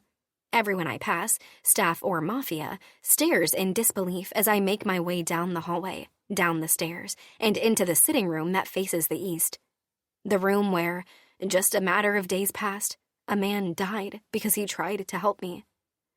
I push the thought away, down to where I don't have to think about it right now, and focus on the man in the cage before me. Angel is wearing different clothing than before, I see at a glance. At least he is being offered the opportunity to keep himself clean. He doesn't raise his head at the sound of the doors opening. Instead, he is seated in the corner of his cage with his arm casually draped over one bent knee. Even at a distance, I can see the new bruises on him. When I pause outside of his cage, Angel finally looks up. Surprise lights his eyes as they meet mine. I swallow. I would like a moment alone with him. That is asking a lot, Nikolai says. I don't turn from Angel. Only a moment. You recently tried to escape. I am not leaving you alone. Now I look at him, this lapdog so intent on establishing his authority over me. I know his kind. So determined to rise. So determined to prove himself to the dawn. I keep my voice steady when I reply. Yes, I had the opportunity to run back to my old life, and I chose my husband and my new life. No dice. It's not like I can do anything here. This room is just as secure as the one upstairs. I can't leave the house without someone seeing me on camera. I make my voice soft and pleading. Please, I just want a moment. Nikolai's eyes dart to Angel and then back to me. He shrugs. Fine. If you do anything, he will be the one who pays for it. Nikolai leaves, closing the doors behind him. Angel immediately begins laughing, shaking his head. His hair has gotten longer. The way that it falls into his eyes almost makes him seem boyish. He reminds me of the Angel I knew when we were younger, before we had to deal with the repercussions of our father's sins. Married life suits you, little one. You command them like the Mafia wife you are. I brush his words aside with an irritated gesture. I need you to tell me everything. Whatever do you mean? Don't they give you access to the internet? I'm sure that it knows more than I do. You know what I mean, Diavolino. Angel draws the pad of his pointer finger across his lower lip, his eyes thoughtful. Diavolino, little devil, Madre's little nickname for me. She called you that because you always did have a mouth on you. I don't have much time, Angel. Stop with the games. Angel sighs. Trust me, I am done with my games. There's something in his voice, in the way he looks away from me rather than at me. You mean you don't have a plan? Angel looks up at me. I don't know how he hasn't lost his mind. His face is misshapen from the amount of punches, kicks, and who knows what else has been inflicted upon him. Pain, sharp and shocking in its intensity, erupts in my chest when I see it. My plan is to stay alive until Yvonne's own plans fold in on him. My head shakes of its own accord. That isn't going to happen, Angel. I have spent a lot of time with this man. He is detail-oriented to a fault. His men are loyal to him. Nothing is going to catch him off guard. Until Azrael decides it's better to have a dead Dawn than a captured Dawn. I'm running out of time, Sorelina. I've accepted the eventuality of my death, but I want to make sure that I am smiling as Yvonne is taken down with me. Don't talk like that. I turn away from him and his cage, tears forming in my eyes. The room swims before me until I realize I've turned to the very spot where Brody died. I take a few steps away, trying to gather myself. When our grandfather decided to build up our family's empire, did he ever imagine that it would lead to this?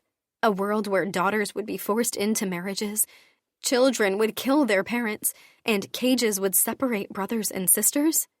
There is tremendous wealth and power when one rules this world, but everything and everyone is at risk. And once you are born into it, there is no escaping it. Many have tried, but revenge and greed have a way of crossing oceans and continents and finding those with even the remotest connection to this world. The only true escape is the one that Angel has resigned himself to: death. I turn back to him. Why, Angel? Why did you do it? All of this? Angel doesn't respond. I close the distance between us and kneel on my side of the cage. Reaching through the bars, I touch the hand resting on his knee. Please, I have to know. Angel takes a deep breath and meets my gaze. Marcus Paparato. Damon's brother? Our sister's husband. Angel nods and continues as if I hadn't interrupted. Had a plan to take out his brother. This isn't normally something we would concern ourselves with, but my man told me that the intention was for our family to take the blame for the hit.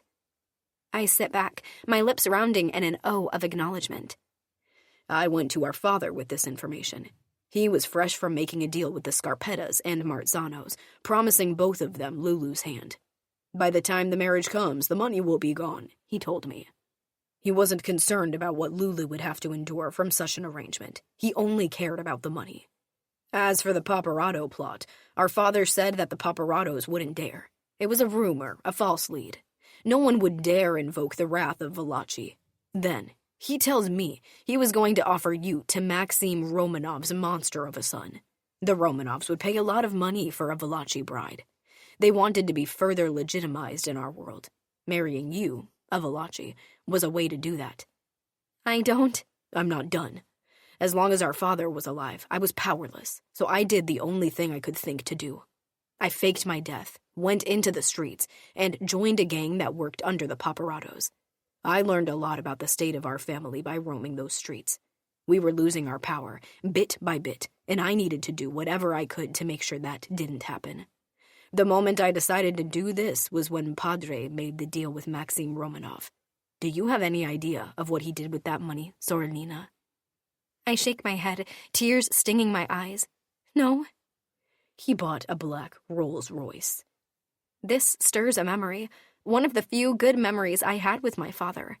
A memory that is now tainted. I swallow the taste of bile. He named that car after me. Angel drums the fingers of his free hand restlessly on his knee. Yeah, he did. He drove it to our front door, called you out to see it, and told you its name. Then, he took you for a ride in it. We went to the bookstore. He bought me all the Austins. Not just a single book in a collection, but individual hardbacks. He drove you to your favorite place in a car named after the daughter he traded it for. I tighten the grip I have on my brother's hand. That memory, so precious. It was like someone had shined a light on it, but replaced the filter. All of the details were clearer, more gruesome. The smile on my father's face, the way he beamed at my excitement to have such a collection of books, the way he held my hand as the wind whipped my hair around on the drive home. His smile was no longer loving and fatherly. It was sinister. Angel places his hand on top of mine, reversing the gesture of comfort and squeezing.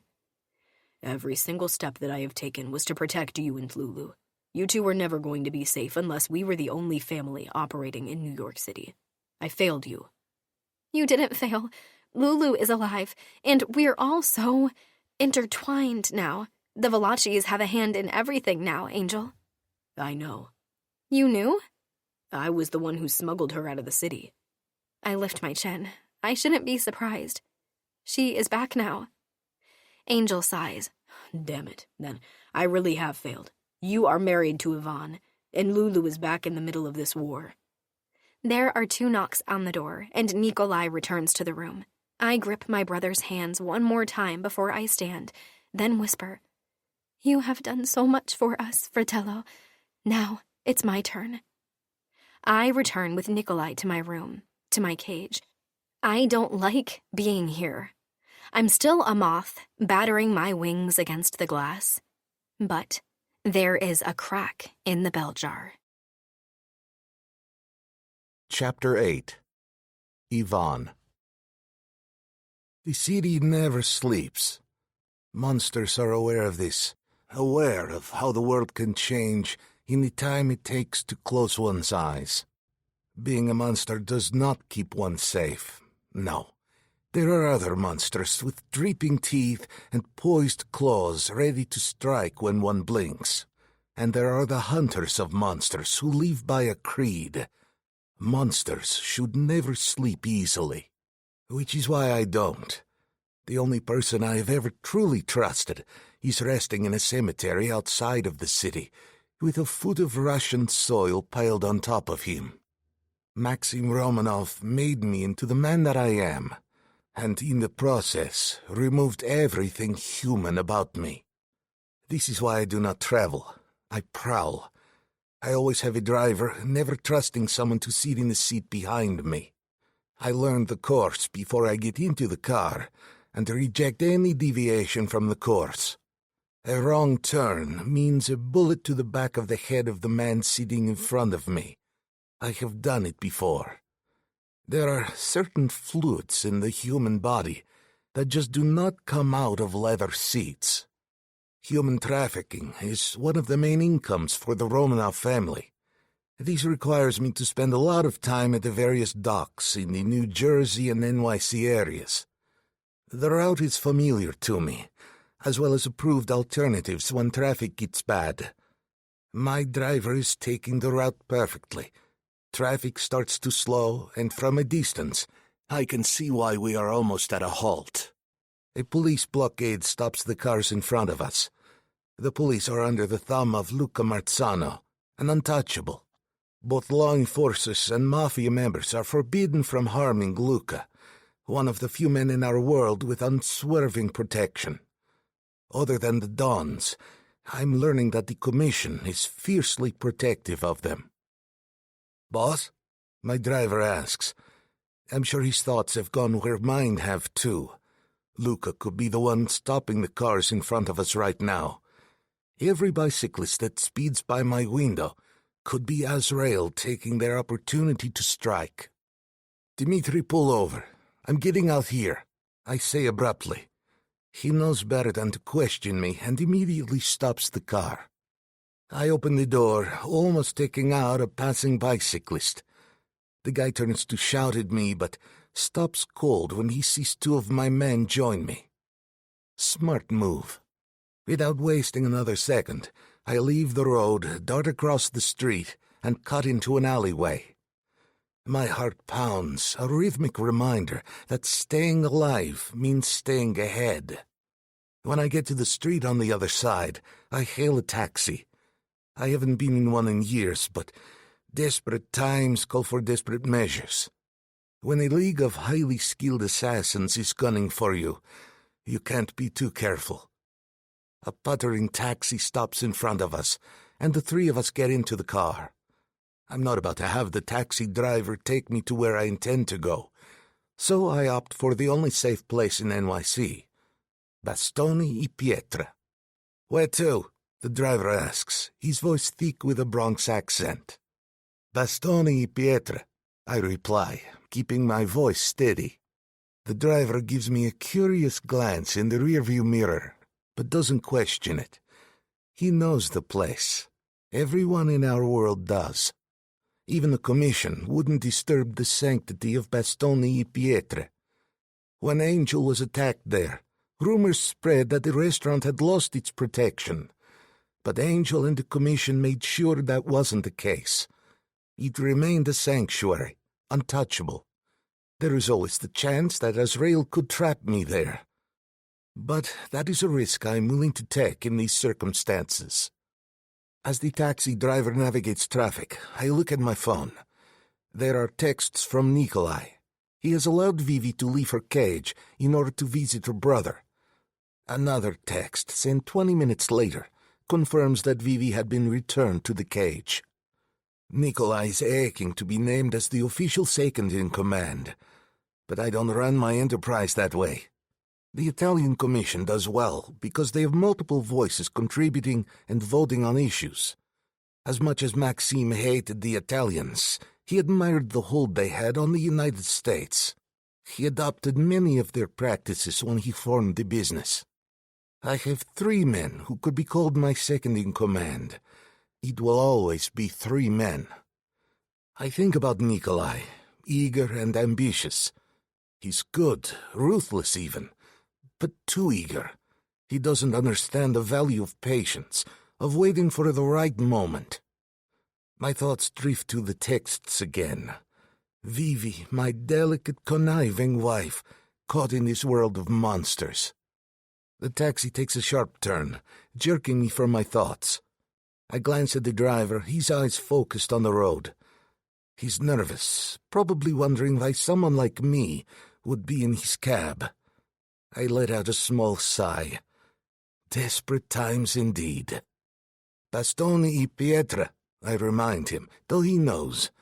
His eyes flicker to the rearview mirror, meeting mine for a split second before darting back to the road. "We'll be there soon, sir," he says, his voice steady but laced with underlying fear. Good. Fear keeps people sharp and keeps them obedient. The familiar streets blur past, and I think about the power dynamics in play. Maxime's influence still looms large, even from the grave. His strategies, his iron will, all imprinted on me. I was molded into this role, stripped of anything human. It's how I survive, how I keep the Romanov name strong. The screen on my phone flashes, and I glance down at it again, but then it registers that something is off. The taxi driver is not taking me in the right direction. He's past our turning point. My eyes meet his in the rearview mirror, and his widen with fear. Suddenly the car pitches to the left, turning down a tight alley. The brick walls scrape against the car on one side. My heart races as I reach forward, grabbing the driver by the shoulder and using my other arm to brace myself. The car rumbles through the narrow space, and I tense the muscles in my legs to steady myself. No time to think. I pull out my pistol and, without hesitation, shoot the driver in the back of the head. Blood splatters all over the windshield and dashboard. His body slumps forward, and the car starts to slow, but not enough. It's still moving at a brisk pace, scraping along the building until a dumpster stops it dead. The impact throws me forward, the front seat digging into my ribs. Pain explodes in my chest, but there's no time to dwell on it. The 2 undamaged doors are flung open, and we are not the ones doing it. 4 strangers yank us from the car, guns blazing. Chaos erupts. Gunfire is ringing out, deafening in the tight space. One of my men starts to slump, hit by the initial barrage. I grab his body before it falls, using it as a shield. My heart pounds as I return fire, managing to take down one of the assailants. The taste of metal fills my mouth as I grit my teeth against the pain and chaos. Two of the attackers go after Robert, the last bodyguard I have left. Robert is a young guy, new, unseasoned.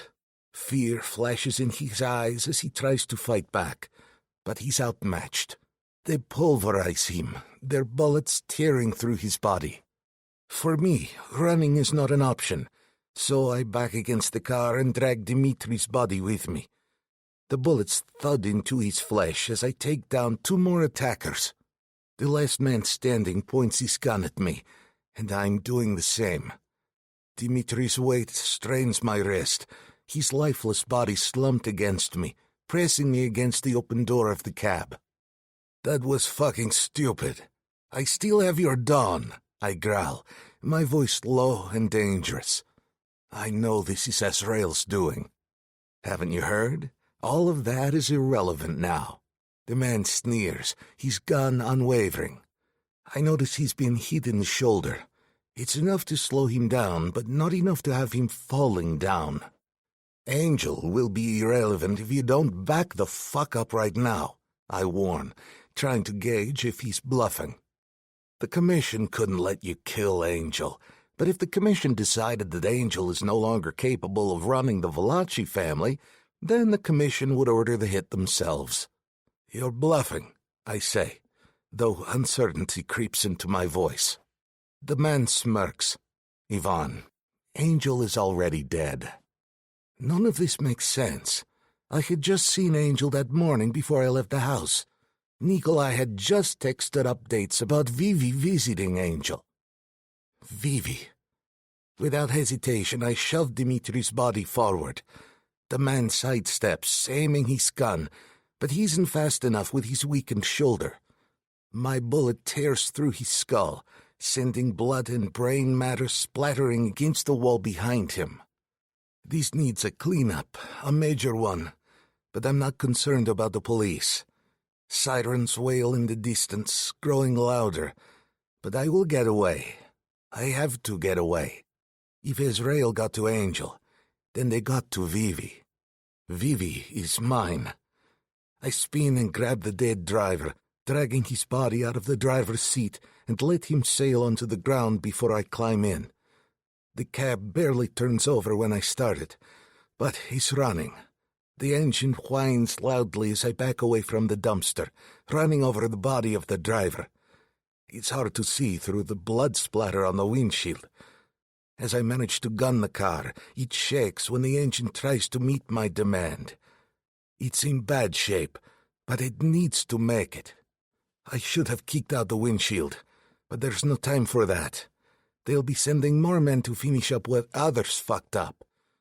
I get out my phone and try to call Nikolai, but he isn't answering. Nikolai always answers. That whelp wants power. He wouldn't ignore me.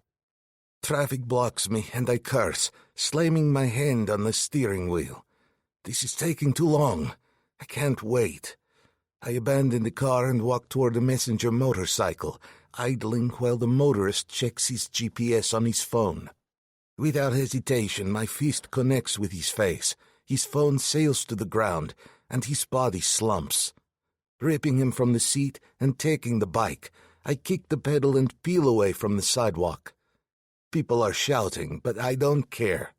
Vivi is mine. No one is going to take her. I weave through traffic, the motorcycle cutting through the chaos. It takes too long, way too long, but eventually I get home. Or as close to home as I can get. Fire trucks surround my property, blocking my access. The bike has barely stopped when I jump off.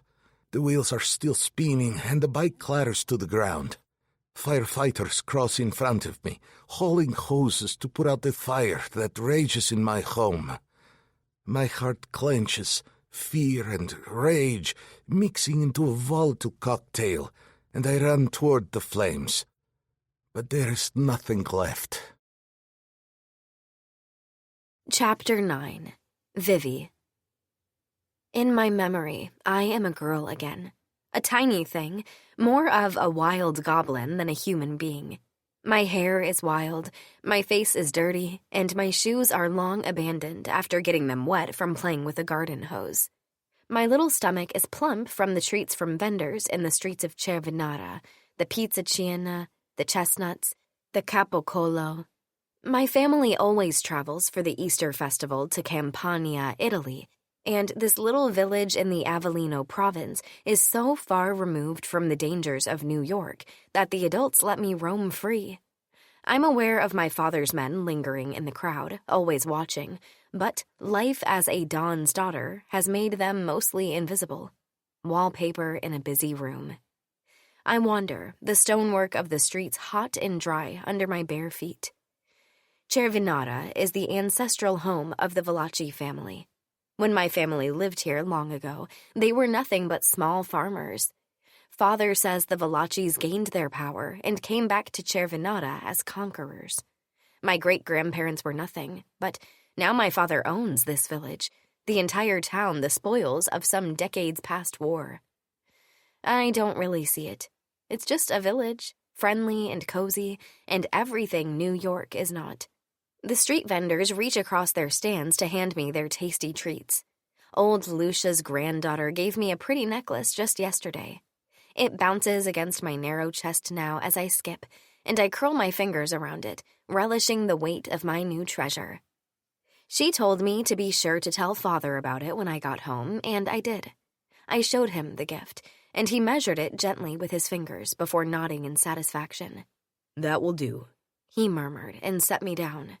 My feet slap against the road as I move closer to the fountain in the middle of the town square. I see Angel, his hair still a dark, muddy blonde. His hair wouldn't darken until years later, after puberty. Right now, he's leaning over the edge of the fountain, trying to steady a small boat he made from newspaper. Although I don't make a peep, he stills, becoming aware of my presence. This is how he is with me and Lulu, always watchful, always protective. He turns to me and smiles, the gesture softening the angularity of his face. Father is always complaining that Angel is too skinny, saying that he needs to man up. Mama says he's just busy, always moving. He burns his food away as soon as he eats it. Regardless, Angel is strong. He's plenty manly, in my opinion, like super manly. He's the strongest boy I know. Not that I know many. I'm not allowed to talk to boys yet. Lulu either. The sun has kissed freckles across Angel's cheeks, and his dark brown eyes focus on me. "There you are, Soralina." "Here I am. Did you see my pretty necklace?" He grunts and returns his attention to the boat. I tuck my bare toes in the stonework of the fountain and reach for the top lip, attempting to pull myself up. I can't quite reach, though, and my toes streak down the side. Ow! "Wait a minute." Seeing that I want to get up on the side of the fountain so I can see better, he helps me climb up and sets me beside him on the wide ledge, then goes back to his work with the boat. The newspaper is absorbing the water too quickly, making the boat pitch sideways. He mutters words under his breath that I've heard our father say, words I know are not meant for children. "Angel," I warn. He rolls his eyes and ignores me. Above me, the sky darkens with cloud cover, and the wind picks up. I smell smoke from the vendors. They're cooking something. Sopressata, maybe? I'm not sure what. It doesn't smell exactly like the sliced salami I like so much, and I don't think they'd cook that anyway. But later, Angel will take me to the stands and buy me something. He always does. When I look back at Angel to remind him of this, though, he is no longer concentrating on his boat. The boat is gone, and the fountain is gone. He's looking at me, and his smile is gone. The intensity in his gaze scares me. "Wake up, Soralina. You need to wake up now." "I am awake," I tell him. I look around, my brow furrowing. Where is the boat? The square begins to blur at the edges. "Angel, what is happening?" His voice is insistent. "You're not. Wake up. There isn't much time." Not awake? As if emerging from a drugged slumber, I pry my eyes open. It is still daylight, and the heat of the sunlight piercing the window shears warms my body beneath the coverlet. Images of Cervinara fade as the bedroom comes into view. The last vestiges of what was just a dream flicker into wakefulness, all except for the lingering scent of smoke. I frown. I can still smell the smoke of the vendors. I come fully online, awareness zinging through me. But there are no vendors. I sit up in bed. It doesn't smell like food either. It's just smoke. My gaze darts around the room, landing on Nikolai, who stands at the door, his hand on the doorknob and his entire body tensed in a listening posture. Nikolai? He holds up a hand to silence me, then gestures to me to come. It's not too hot. We need to go. All at once, it hits me. Fire. A force of nature more powerful and destructive than any of the five. Fear trembles along my limbs as I slide my legs over the side of the bed and pad toward the golden bars of my cage. The sound of screaming emanates from the floor below, and all at once, I'm horribly aware that Nikolai could have left me here. What is happening? The foolishness of my question makes me shake my own head at myself. It's obvious what is happening. The house is under attack. Without responding, Nikolai opens the cage and grabs me by the arm, then leads me to the door and cracks it open. The hallway is clear, and we step fully into it. Screams and smoke slither through the narrow corridor, the screams louder and the smoke more cloying now without the protection of the door between us. What do we do? Again, he ignores me. The elevator isn't an option during a fire. The stairs aren't an option. There's a battle being waged beneath us. Nikolai goes to the end of the hallway, peering through the window. By the look on his face, he is gauging whether or not the height is too extreme for us to jump. Angel's voice sounds again. There isn't much time. Dear God, Angel! I rip away from Nikolai and run.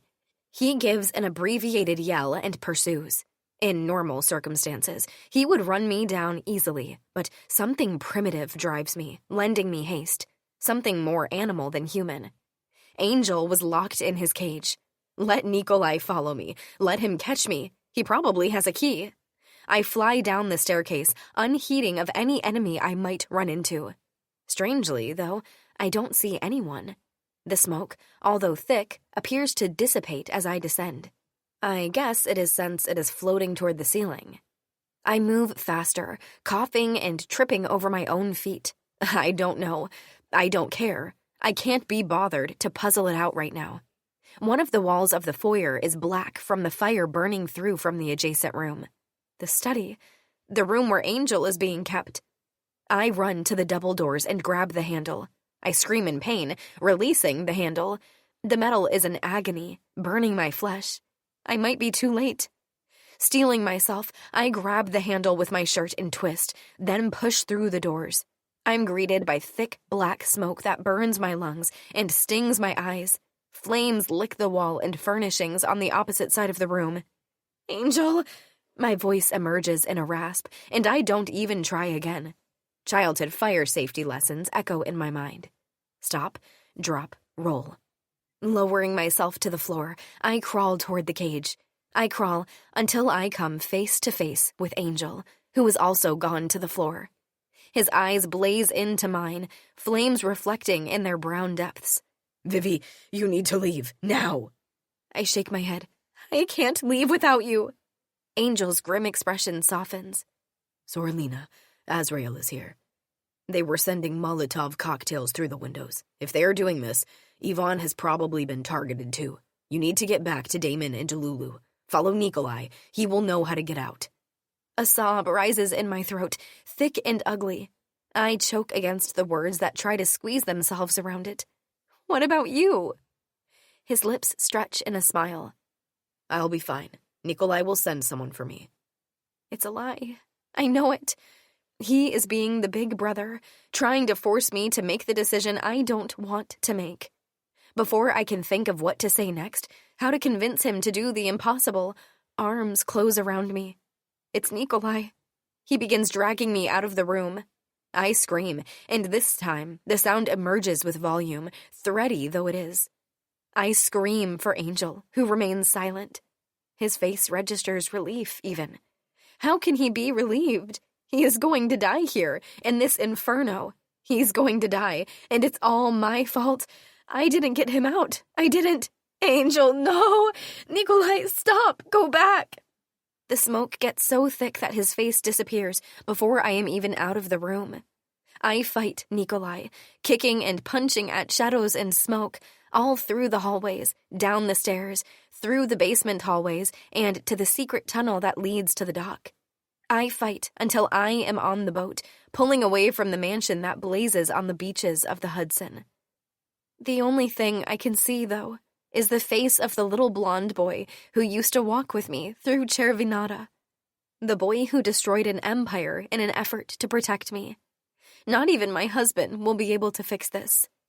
A sob catches in my throat as I watch the shoreline recede. If he's even still alive. Chapter 10. Yvonne. The fire marshal lingers longer than I had anticipated. I had planned on avoiding any interaction with the officials, blending seamlessly into the chaos that enveloped the scene. However, it quickly becomes apparent that their primary objective is locating the owners of the house. I weigh my options. I could stay here, hidden all day, and they may not leave. If I want to find Vivi and Nikolai, I need to move. Reluctantly, I step forward, feeling the weight of the moment settle heavily on my shoulders. "Mr. Romanov?" The fire marshal inquires as I walk toward him, his voice carrying an authoritative edge as he holds a clipboard firmly in his hand. His gaze scans me from head to toe, and his eyes widen. Blood is splattered across my shirt. "Yes, that's me," I respond, striving to keep my voice steady and devoid of the turmoil brewing inside me. He nods and tightens his hold on the clipboard. When he speaks, his voice is low and has lost all the authority it carried only moments ago. "The fire seems suspicious," he states, his tone grave and laden with unspoken conclusions. I nod, already acutely aware of the nature of the blaze.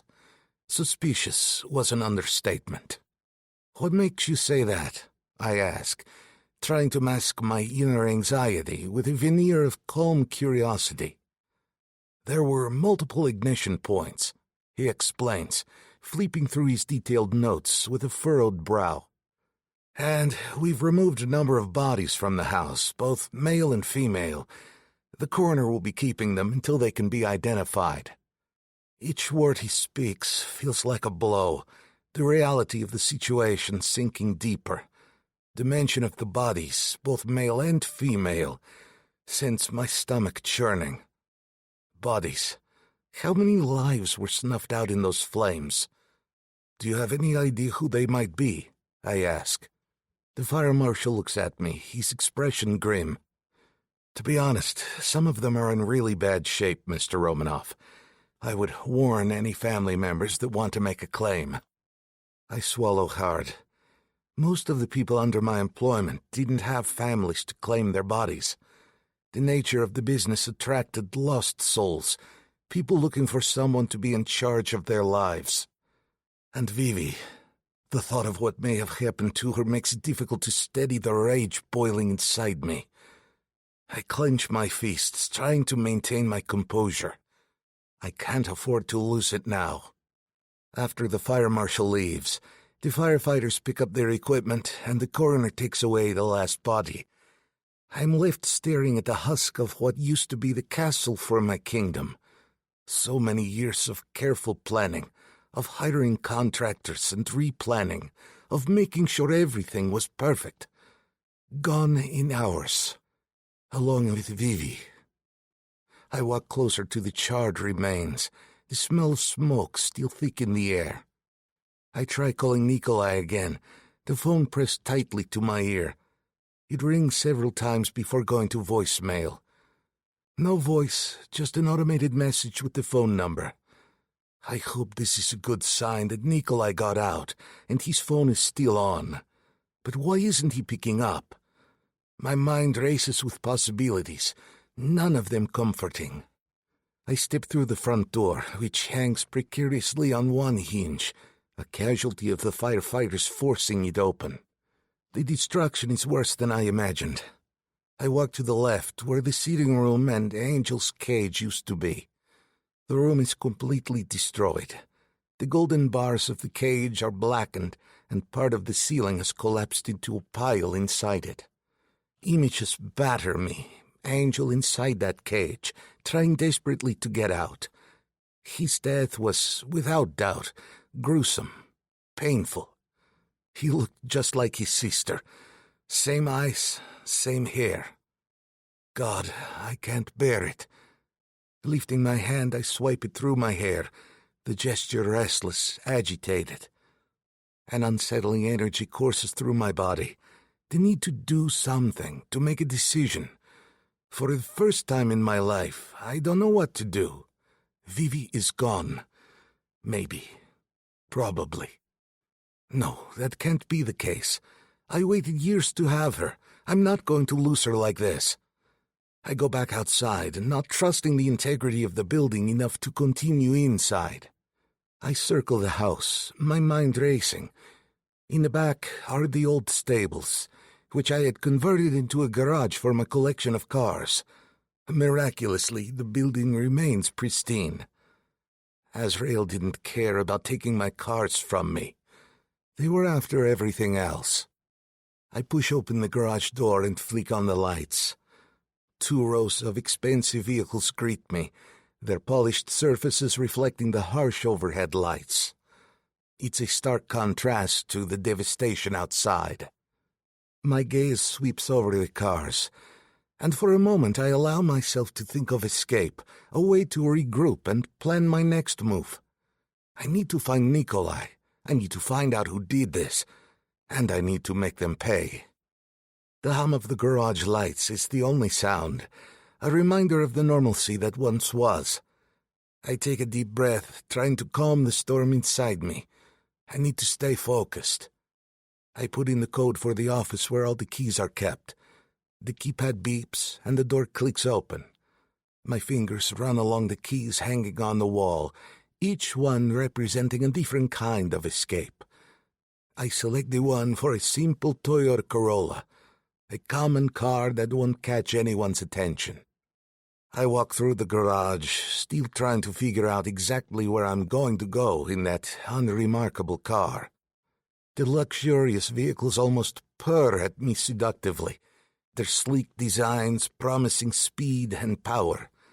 But I'm a man on a mission, even if I haven't quite made a plan yet. I reach the silver Corolla, and am about to unlock it when I catch movement from the corner of my eye. Lightning fast, I draw my pistol and point it in the direction of the movement. I lose my ability to breathe for a moment, shock rendering me paralyzed. Angel Valachi is leaning against the passenger door of a McLaren Speedtail. He's in bad shape. His clothes are covered in soot, and one of his arms is badly burned, the fabric of his shirt gone, and the tender, damaged flesh exposed. Despite his vulnerable position and what must be a lot of pain, Angel is smirking at me. "You look like shit, Romanov," Angel says, his voice surprisingly steady. "You're no better," I reply, keeping my pistol trained on him. "How did you survive?" Angel shrugs, wincing slightly as he moves. "You had poor contractors. Remember you made me watch them build the cage?" "That's a lie. You would have escaped long ago if that were the case," I counter, narrowing my eyes.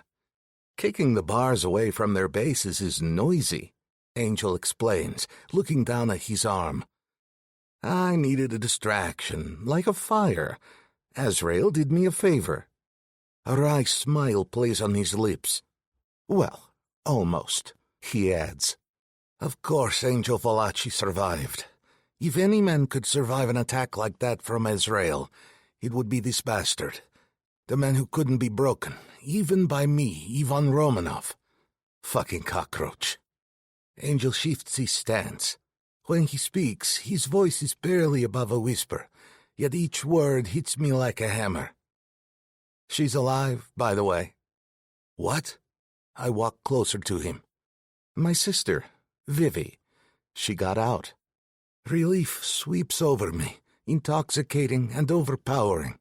It penetrates through my grief and shock, reigniting the fire within me. Vivi is alive. My mind races with possibilities, with hope. Azrael took her? I ask, needing to know every detail. Angel shakes his head, wincing at the movement. Azrael knew you built a fortress. None of them came inside the house. It was your man, Nikolai. Nikolai, the one who isn't answering his phone. My heart sinks, suspicion and betrayal clawing at my insides. Angel struggles to get to his feet, using the car for support. I make no effort to help him, my mind a whirlwind of thoughts. If you are unaware of her survival, Angel continues, his voice strained, then you have lost Nikolai. Without realizing it, he echoes my suspicions. He wouldn't dare, I mutter, more to myself than to Angel. Nikolai, my trusted lieutenant, betraying me? The very thought is unthinkable. But the evidence is there, staring me in the face. If he had escaped with Vivi, he would have called and told me, or at least answered his phone. Fuck, Angel is right. But I can't let that show. He wouldn't dare betray me, I say. But my words don't carry the same level of surety. He has, Angel says, his smirk widening despite the pain etched on his face. We've been playing his game a long time, Romanov. Think of what you would do in his position. You are expected to be dead. Azrael has burned down your house in an attempt to kill your hostage. He has the daughter of Lorenzo Valachi. My mind races, piecing together the puzzle. He's going to use her to bargain with the others. Exactly, Angel confirms. He's probably arranging a deal with the others right now, offering himself as their new friend and the new head of the Romanov Empire. The rage that had momentarily subsided flares back up. I'll kill him, I vow, my voice a low growl. You'll have to find him first, Angel points out. And my sister. There was something... He shakes his head, his gaze distant. I don't trust him with her, he finishes. But I can help you, my friend. New York City is too big for a random sweep. There are a number of safe houses under our ownership, and the condition of employment with me is that I'm made aware of all the employees' assets. That's a lot of ground to cover. Angel's smile tells me he knows exactly where my mind is going. We are not friends, I state coldly.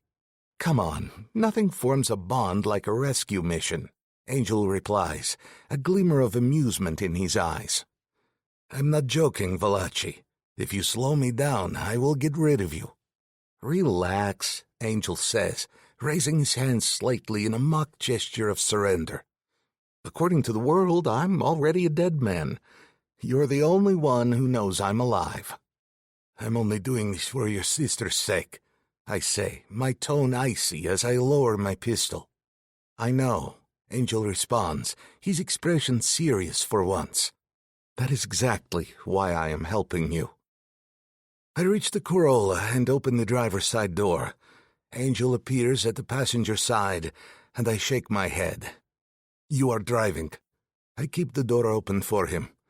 With his injured arm, this won't be easy, but he's tough.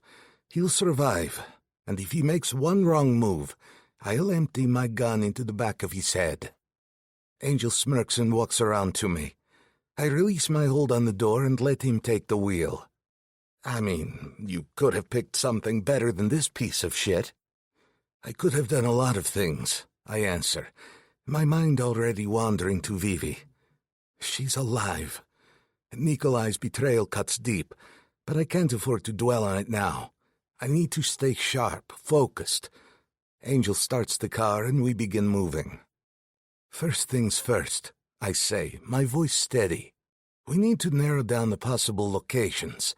Nikolai will be somewhere he feels secure, but also somewhere he can easily negotiate from. Angel nods, thinking. There are a few places that come to mind. We should start with the ones that offer the best strategic advantage. Agreed, I reply. Near the docks, there's a small shop. It's a front for us. The name of this shop? Angel asks. I don't give it to him. Take a left up here. I'll direct him the entire way so he doesn't make one wrong move.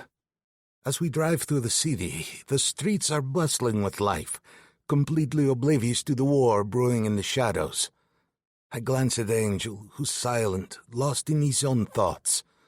Despite our differences, we're united by a common goal, to save Vivi and bring down Nikolai. Every safe house, every hideout, every lead will be pursued relentlessly. I will find her, and when I do, Nikolai will pay for his betrayal. The game has changed, but I am still a player, and I will not lose. Not this time. Chapter 11. Vivi. Across the street, the figure leans, motionless, against the steel post of the streetlight. I can't tell if they're male or female, only that they wait with patient perseverance. The width of 2 car lanes and a couple of sidewalks separate us, but they still stand out to me. Their head is positioned in such a way that it's clear they are looking directly at the window from where I peek from behind the plastic blinds. An unnamed person. An unknown threat. Only I know exactly who they are. Azrael. Waiting. Watching. Nikolai's phone goes off again. It has been ringing off and on the entire day. The tiny apartment where we're holed up has basic supplies, including powder to make into milk and emergency rations like canned meat. I spent time once, years ago, in one of my father's safe houses. It was luxurious by comparison. Clean and well-appointed, with clothing for us to wear and cable television to watch. Yvonne's safe houses aren't as cozy and comfortable as the Valachi Familia's. It feels like this was made for war. I suppose it is war. Or it will be once Lulu and Damon find out what happened. I tear myself away from the window as a surge of emotions hits me again. I cannot get the image of Angel's face as Nikolai dragged me away out of my mind. The sheer relief on his features. He loved me. Despite everything that this world made of my brother, he did love me. And Yvonne, is he even alive? Despite the monster the world claims him to be, I cannot begin to fathom his loss and what it means for me. With a resolute swallow, I push away all of that. I can't think about it right now. Not while Nikolai and I are scrambling to find a safe refuge in a city where the faces of our pursuers are unknown. They could be anyone, anywhere. The seemingly harmless mother pushing a stroller, the middle-aged man on the subway, the college kid surfing the sidewalk on a skateboard. This is our 4th stop today. Judging by Nikolai's repeated disappearances into the only bedroom, we won't be staying here tonight. Especially since that person across the street has been in the same spot, staring at the apartment all day. Nikolai comes back into the living room. The air is stale in here, and the couches are the kind that populated every middle-class living room in the 1980s. The thick wooden legs, smooth velveteen fabric, and its repeating pattern of orange trees and rustic barns are familiar and oddly comforting, even though we never had such a monstrosity in the Valachi mansion. The middle of each cushion's design is faded, evidence of the countless people who have rested in the same spot over the years. Nikolai tucks his phone into his pocket and removes his gun. I had never paid much attention to him, even though we had spent hours in each other's presence with only the bars of my cage separating us. I look at him now, trying to figure him out. He's leaner than Yvonne, but it's the kind of leanness that reminds me of a big, lethal cat. I'm almost certain that Yvonne could defeat Nikolai one-on-one, but it would be a difficult fight. Yvonne. My throat catches again, as it does every time my thoughts lapse and stray back to him and his possible fate. No, I can fall apart later. But not yet. Not now. First, we need to find shelter. Losing Angel is enough. I can't focus on getting to safety if I let myself fall into that abyss. Nikolai looks out the window and then over at me, his gaze skittering over me without emotion. We are moving. I frown. Someone is outside. I'm aware. Azrael has been tailing us all day. They weren't shy about lighting up Yvonne's house, attracting all that attention. I'm not sure why they aren't being more aggressive. I think they are gathering information. His gaze is sharper this time. What? I don't know why I'm having this conversation with him. I was never elected to be one of the deciders in our world, the people who make things happen. But I've been around enough meetings and heard enough talk from the men who make decisions to know certain things. Whatever their plan was today, something went wrong. Nikolai hums, the sound indicative of neither agreement nor dissent. I don't think you were a target. Angel was the one who told the commission to send them. They wouldn't go after you. But I am connected to a lot of people. We don't know all of the reasons Angel gave the commission for Azrael's involvement. We don't know the entire list of targets. Either something went wrong today, and they didn't achieve all of their goals, or they are trying to get to someone else by following me. How unfortunate. His lips flatten, and he checks the clip in his gun before replacing it in his waistband. Nikolai's comment doesn't make sense, but he doesn't give me an opportunity to question it. He opens the door to the hallway, and we exit. When we get down to street level, I'm close enough to see that the watcher is a woman. The delicacy of her jawline as it's limned by the streetlight giving her away. She is wearing a rain jacket that hides the curves of her body. Her face is expressionless. There is something about the hollowness of her cheeks and eyes that makes the hair stand up on the back of my neck. She is a no one, a ghost. But no, she is worse than a ghost. She is a trained killer sent to stabilize the mess of the 5 families of NYC. We get into the car that Nikolai hotwired earlier that day. He leans over, messing with the wires until the engine fires again, and I sit back in the seat as he pulls away from the curb. NYC is a sleepless giant that is able to be both familiar and completely foreign. I watch the people on the streets hailing cabs, talking on their phones, and walking between the nightclubs and bars. Entire lives right outside of my window, flashing by in a blip of seconds and blurred city lights. I wish I were one of those laughing girls, stumbling past on their high heels and clutching their tiny glittery purses. They have no idea of the monsters that populate this city, no concept of the darkness that lies in wait for the unwary. They're happy, carefree, but for an accident of birth, that could have been me. We pull up to a familiar townhouse. My heart thumps hard in my chest, but then I pause, my hand on the door handle. What is this, Nikolai? He doesn't answer, but exits the car and waits, expecting me to do the same. We've arrived at a townhouse that is a part of several row houses, a series of houses that look exactly the same. The brick was once a bright red, but the exhaust of the city's transportation system has turned it to a dull brown. The flower boxes are empty at the windows, and there are stains on the concrete steps leading up to the front door. I know this house. It is a Valachi safe house. My shock increases when the door swings open at Nikolai's coded knock, revealing Eduardo. Eduardo, I thought you were dead! The proclamation escapes my lips with a small cry, and I leap forward into his tight hug. Eduardo was sent to the hospital after a gunfight and never came home. Everyone spoke of him like he was dead. He was dead. How many times am I going to fall for this? I shake my head a little, one hand lifting to my temple. No, I know what I saw. I know what I heard later about Eduardo's condition. There was no way he survived that. But His embrace is the same one I remember from childhood. Being hugged by someone so familiar, especially after all of the losses of the day, almost breaks me. I just want to sob into his shoulder like I did when I was a girl. But I don't get the chance. Over his shoulder, I see Damon Paparazzo sitting at a kitchen table. He looks just as dark and handsome as I recall.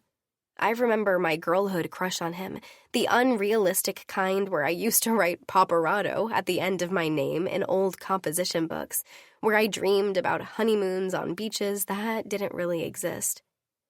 The feelings that Yvonne inspires are so different from those pale, shadowy things.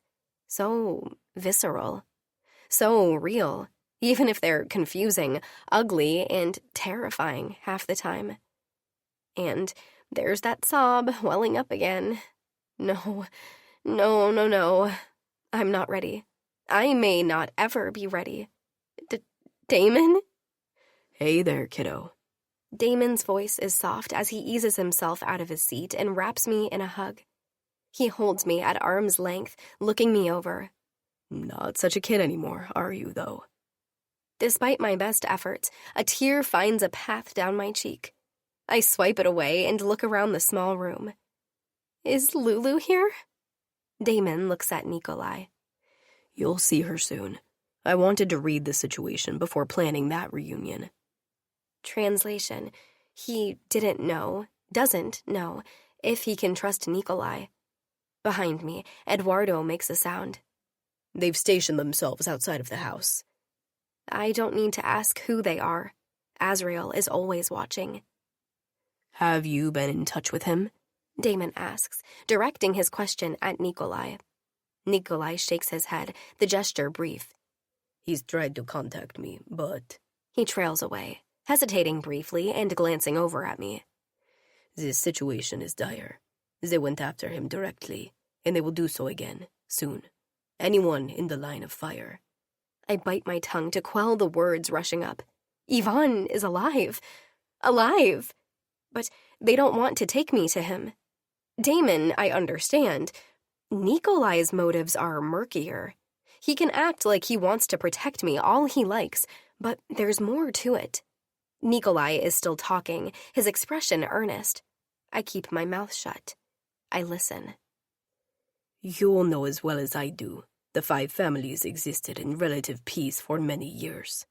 I don't believe Yvonne is capable of restoring that peace. Damon hums, the sound neutral. I can keep the cash flow for the Romanovs going while the family makes a decision regarding leadership. He waves a hand, far too dismissive for my taste. But, as far as they know, Yvonne is out. Nikolai's motivation crystallizes. I'm not here because Nikolai is protecting me. I'm leverage. He's using this as an opportunity for a power grab. Rage, unlike anything I've felt before, surges inside me, making me curl my hands into fists and grit my teeth. It's followed just as swiftly by disappointment. I'm not like Evie or Karina, who would be pummeling him with closed fists or slicing his throat for even considering it. I'm not like Lulu, who would be giving him the sharp edge of her tongue for his betrayal. I'm weak, raised to play a song on a piano, serve as eye candy for father's guests. Pretty is as pretty does. Damon continues the conversation as though my entire world hasn't splintered at the seams. Azrael made the decision to take out Angel instead of allowing him, Adon, to remain in captivity. This does not make Yvonne a primary target, I agree. They undid any reason for keeping him alive with that move. He takes a step, pivots, and paces back, gaze fixed on the floor. The commission hasn't officially recognized me as Angel's replacement. The assassination just happened this morning. These things take time. He seizes his pacing and levels a look at Nikolai. That's not my chief concern, though. My biggest problem is that I'm having a hard time trusting a man who is so willing to betray his Don. I'm doing what needs to be done to restore balance. Prove it. Hand over Vivi and go on your way. You leave with nothing. Before Damon finishes speaking, I feel the cold steel of Nikolai's gun against my head before I realize what is happening. If I didn't know him, I would think Damon is completely non-reactive. As it is, the only outward betrayal of his feelings is a slight twitch of his eyelid. His was always a cool, calculated kind of fury. It's what enabled him to infiltrate the Valachi family in the first place. You are one man, Nikolai. You know you won't leave here alive. Nikolai grasps my upper arm hard, his grip likely to leave a mark. It doesn't matter. She will be dead. The tension is mounting, and there is a palpable physical sensation in the small room that is building and swelling. I can feel it. It is like when a firework has been lit, and you are waiting for the explosion.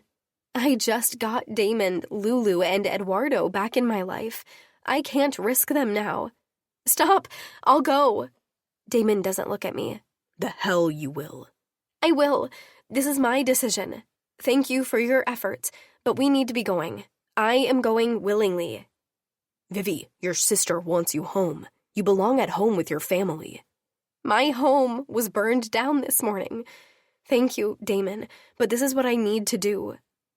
I keep my eye on my brother-in-law as Nikolai eases me backward toward the door. Damon's jaw tightens as he watches us leave. The person across the street, a man this time, watches us get into the car. Nikolai grabs me by the hair and pulls my face close to his. The odor of tobacco on his breath turns my stomach, and I hold my breath, afraid I'll vomit all over him if I breathe too deeply. That was well done. If you end up being useless to me, you are dead. I don't cry out. I don't respond. I look at him blankly until he lets me go and starts the car, and then I turn my attention to the window. Dozens of people move about their business on the streets. I watch them all. Somewhere in this vast city is Yvonne, and I know, without a doubt, that he is looking for me. He will find me. And when he does, Nikolai will suffer. Chapter 12. Yvonne. It is spring, but the air carries a chill, a bitter reminder of winter. Snow-like flakes drift lazily from the sky, gathering in soft piles on the street. But they're not snow, they're ash. The acrid scent of burning fills the air, mingling with the distant wail of alarms and the shrill scream of fire trucks racing through the city.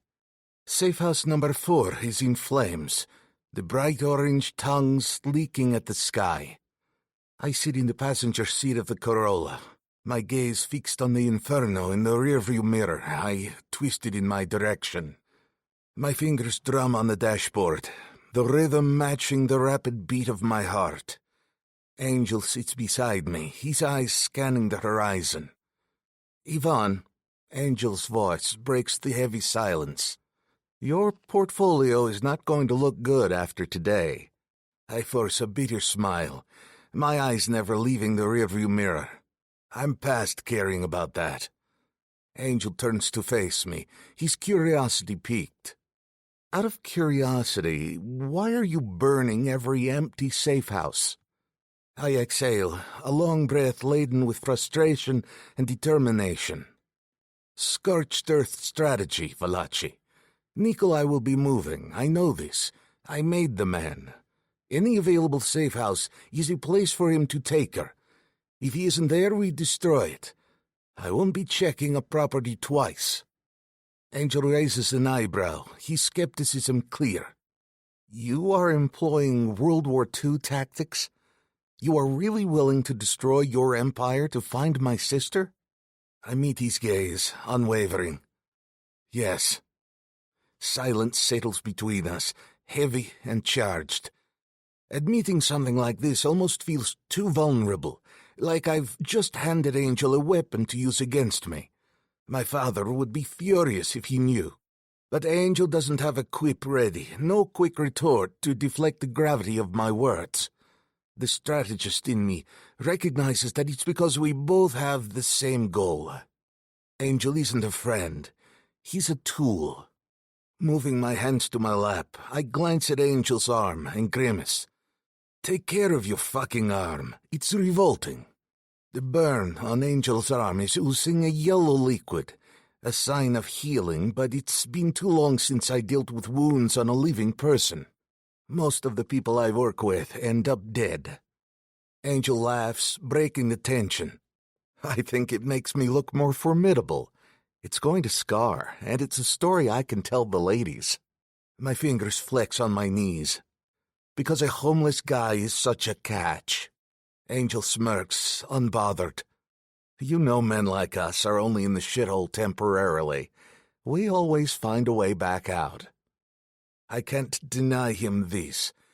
Angel has outwitted and outmatched almost everything thrown at him. All right, I say, looking at the map on my phone. I have our next spot. Feeling good about it? Angel asks, starting the car. Just fucking drive. Once again, I'm careful with how much information to feed Angel at once. I give him instructions piecemeal, never telling exactly where we are going. He may be injured and have the same goal as me, but that doesn't mean I should trust him. We arrive at the next safe house, and Angel follows along, clutching the keys. I go in first, but the place is empty. Dust covers all the surfaces, telling me no one has been here for a very long time. We move on to the next shelter, and the next one after that. But each one is undisturbed, and each one I burn to the ground. You may need to get more gas. It's looking pretty low, Angel says as he gets into the driver's seat. He's right. I'm nearly out of fuel for burning down the buildings, but I don't answer him. I have too much on my mind to bother. As the sun dips below the horizon, my irritation starts to mount.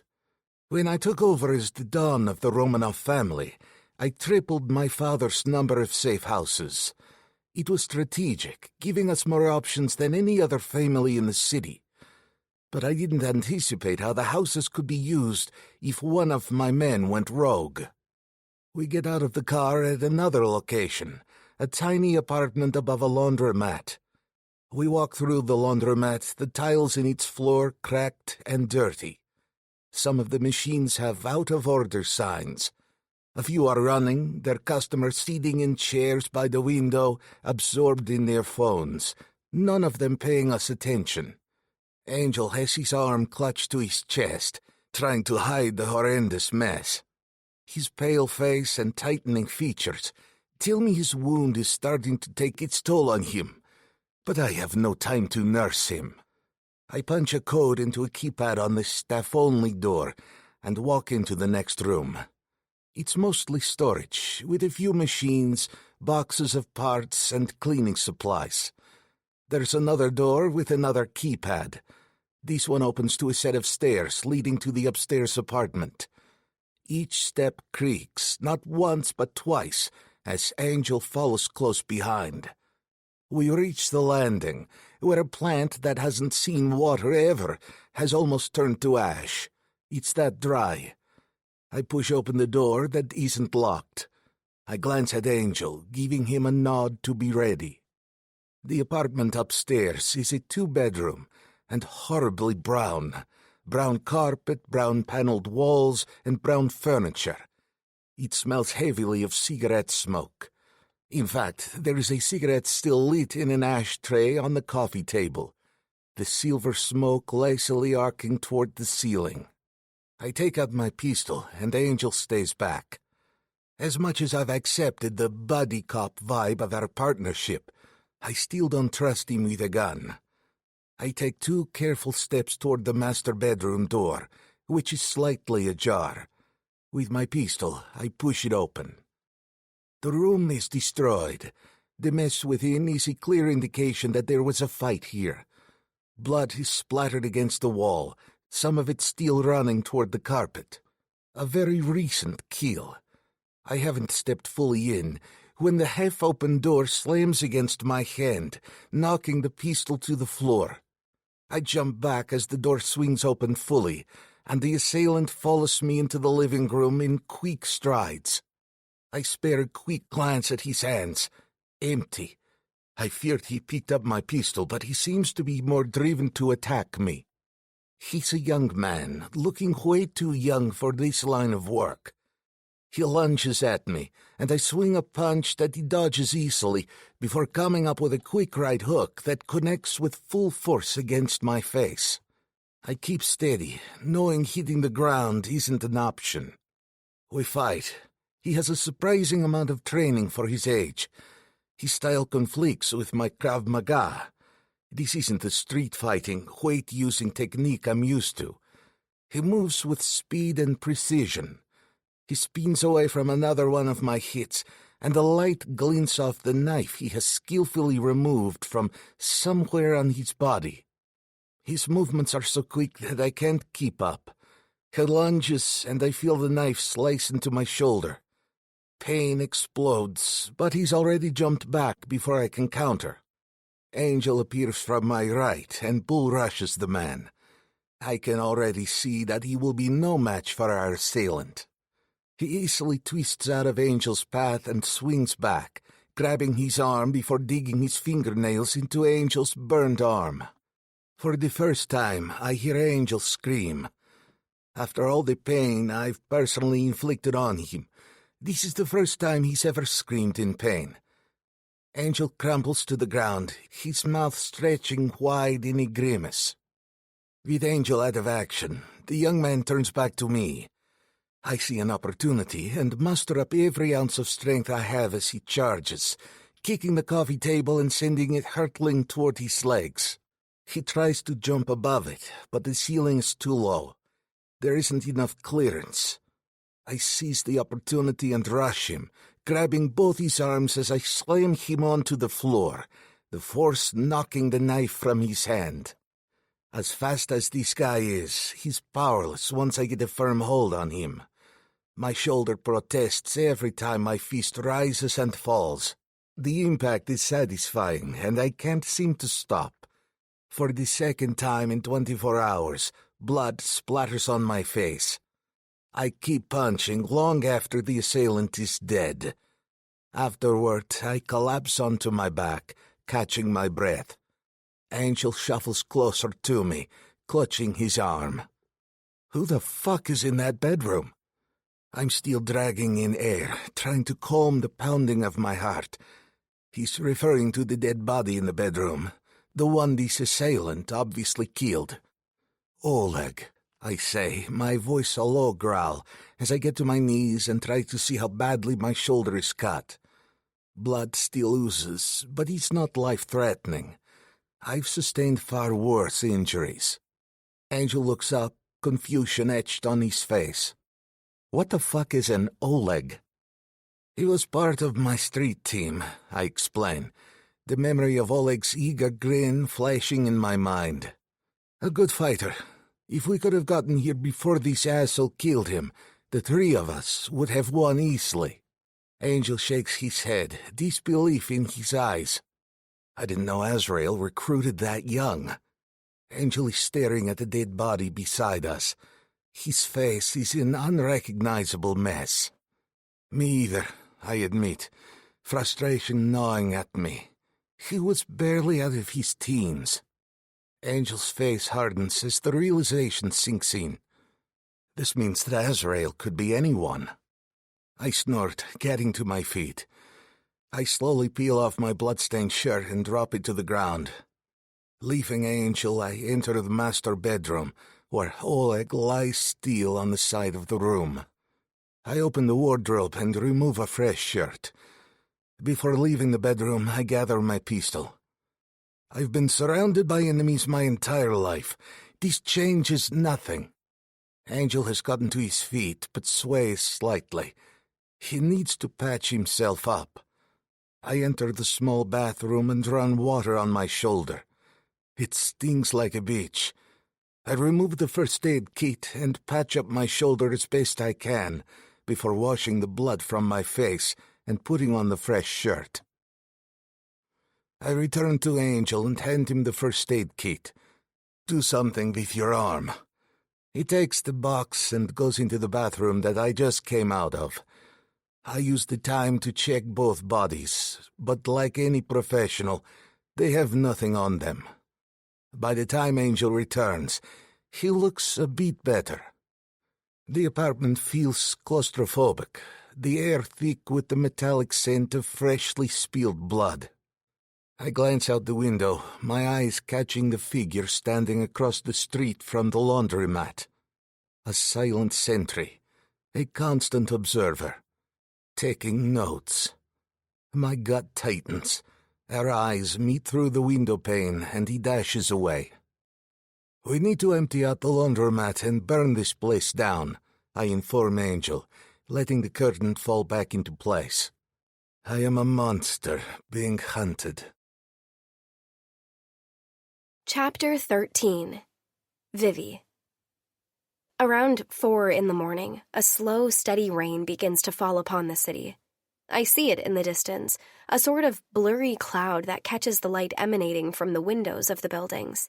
By the time it reaches the building I'm in, a low, rumbling thunder accompanies the raindrops. A flash of lightning strikes in the distance, and thunder answers it.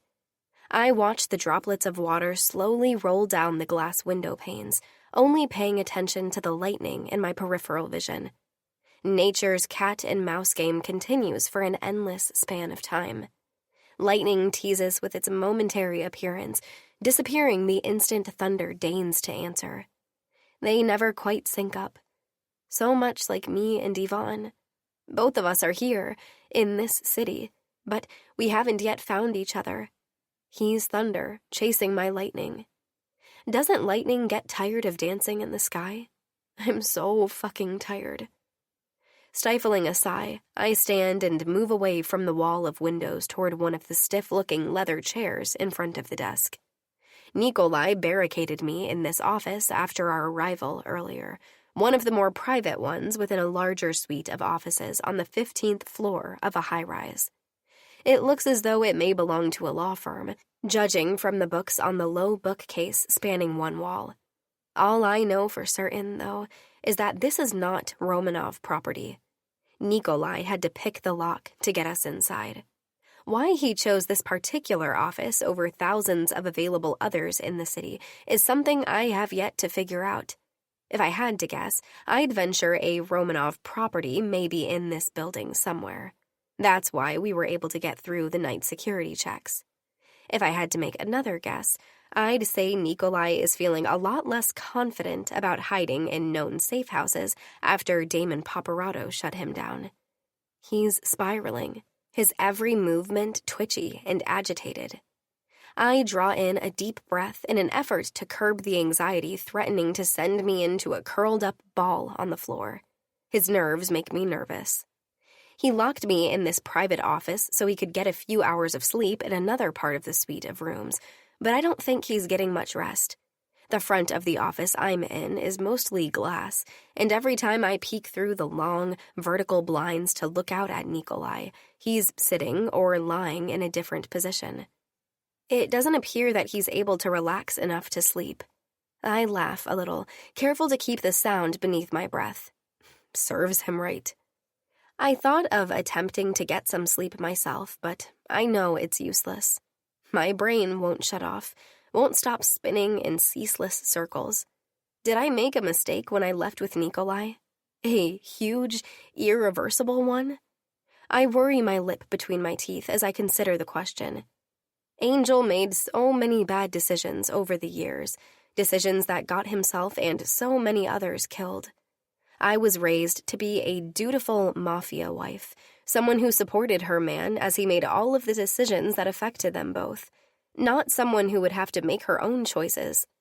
I've never put much effort into condemning my parents, but honestly, it was such a short-sighted way of raising a child, a girl at any rate. Angel hasn't seemed to suffer the same agonies of independence that I have. As I stare out at the spread of city beneath me, I've never felt less equipped to handle my own future.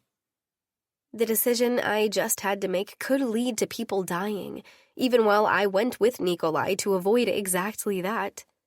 The awful truth of that is a hollow sensation in my gut, a kind of lonely sorrow. In the moment, it seemed like the right thing to do. Guns were being pointed, and bullets were about to start flying. There was no one to consult, no time to think.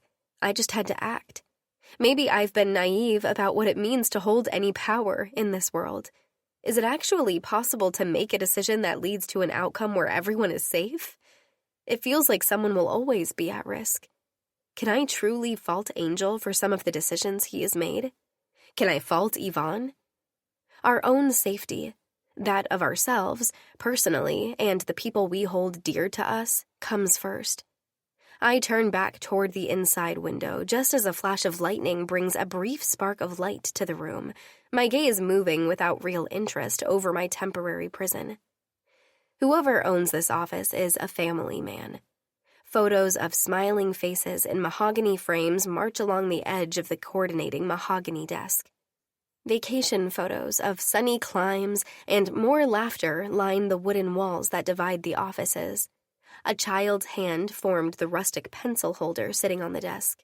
I can see the tiny fingerprints frozen forever in the hardened clay. Familia. It's all that matters, right?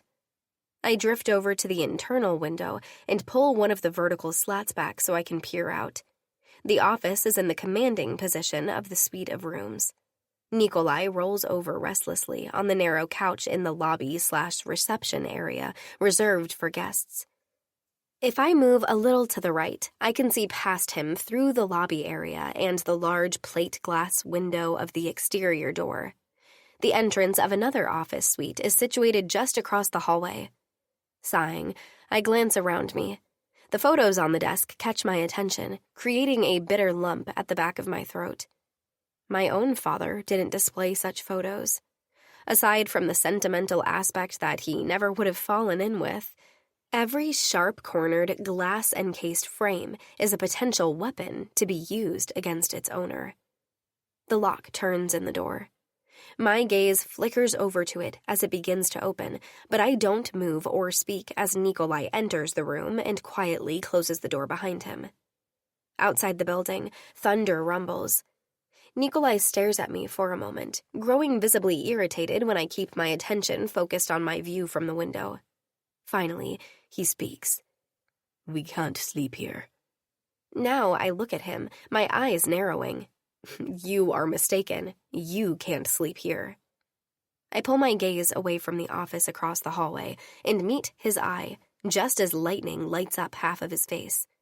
He was clearly not expecting a response, and my reply appears to have left him nonplussed. I continue, my voice soft. We could crawl into a sewer or check into the Ritz, but it would make no difference.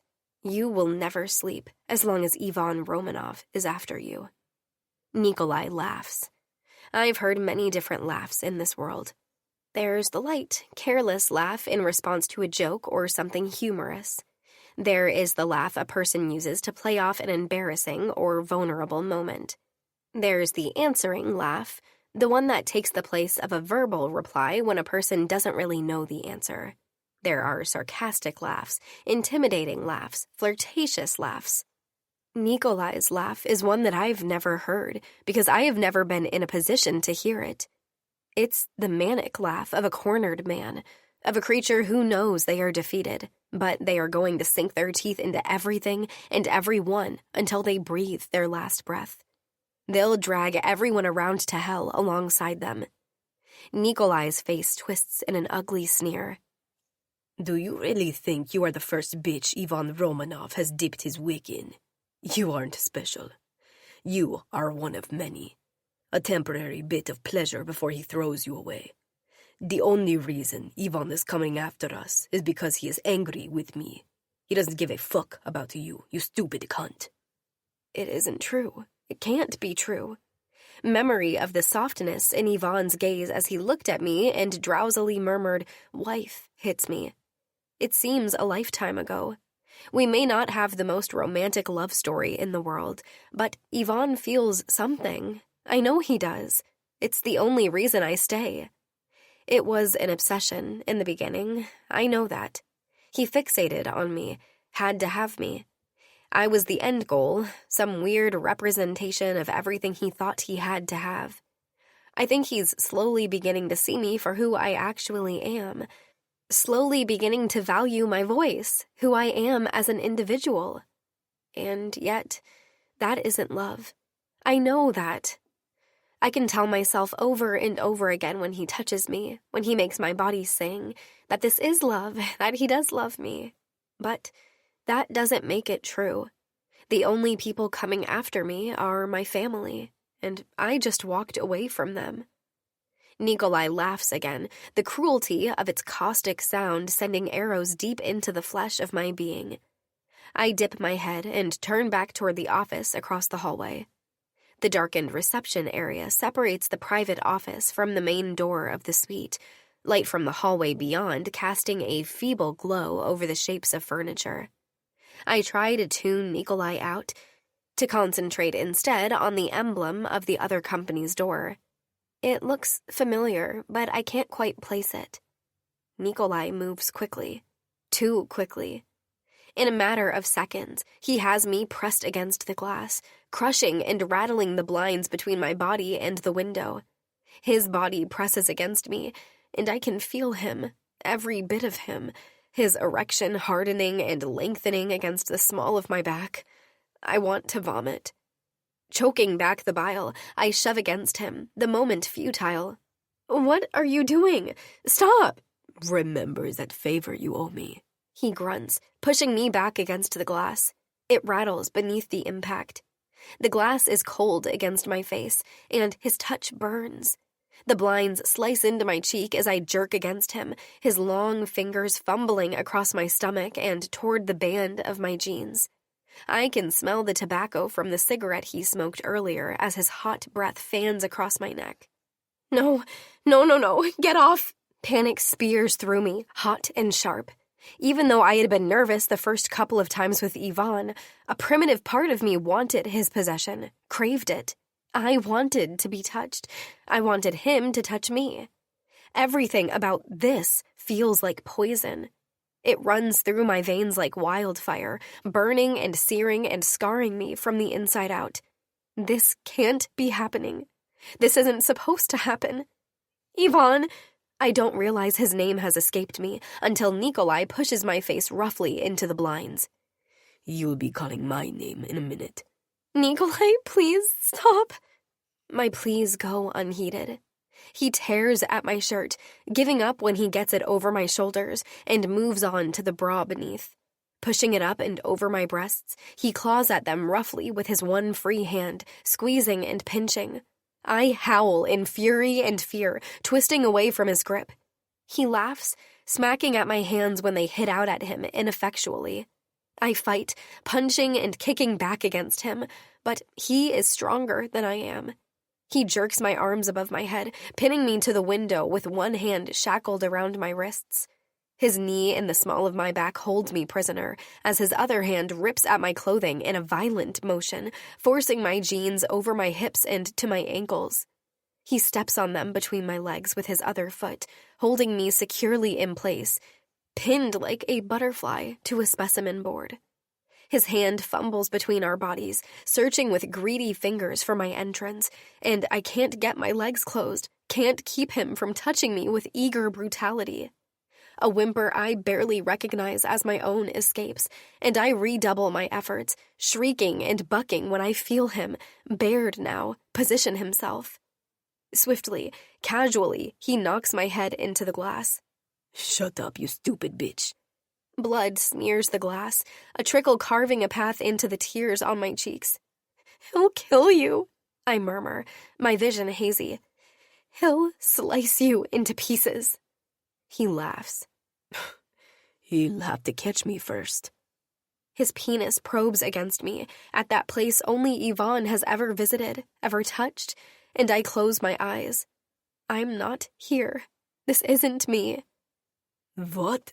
Suddenly, he stops and pulls fractionally away from me. Thank you, Blessed Virgin. His attention caught on something beyond the window. I struggle to focus, dimly catching movement in the hallway beyond the lobby door. There are shapes, 2 of them. I squint until I can make them out. Yvonne. Angel. Angel is alive. Elation soars through me. Both of them are here for me. They came. Opening my mouth, I start to yell out to them, but Nikolai's hand clasps over my mouth, and he presses me tighter against the glass so I can't buck against it. The harder I struggle to get their attention, the more painfully Nikolai restrains me. Don't go. Please don't go. See me. Find me. Save me. In agony, I watch their forms vanish down the hallway. Bitter tears slowly trail down my face, and my breath hitches beneath Nikolai's hand. Both of them are so close, yet so far away. Behind me, Nikolai releases me and jerks his pants into place. He watches tensely until we see them depart together, and I go limp against the window, closing my eyes. There's no one now. Nothing to stop this from happening. Nikolai swears, moving away from me. Fuck. Just fuck. I look up to see smoke beginning to trail out of the office across the hallway. Simultaneously, an alarm sounds, and the sprinkler system engages, bathing us immediately in a drenching spray of freezing water. I've never been so grateful for an alarm in my life. God damn it. Get dressed, you fucking slut. We need to go. He kicks his foot loose of my jeans, and I tug them up hastily, moments before he takes my upper arm in his punishing grip and drags me behind him out of the suite.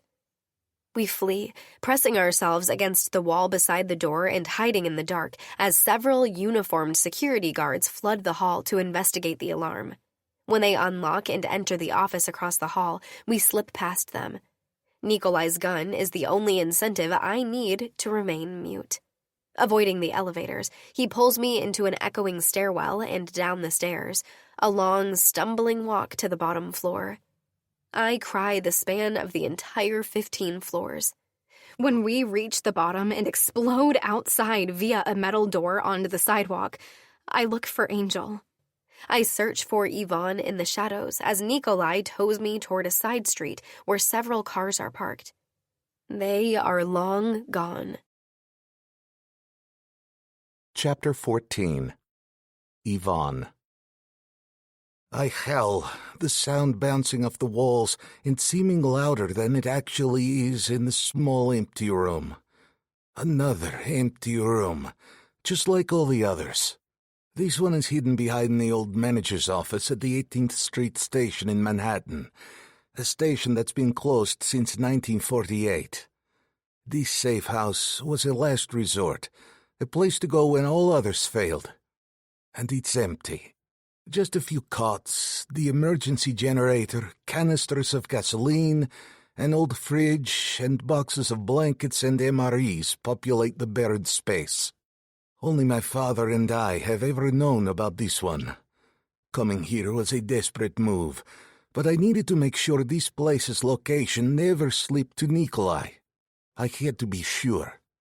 I lift a cot and hurl it against the far wall. The clang of metal against concrete feels satisfying, but does nothing to quell the anger bubbling inside me. Now are you going to listen to me?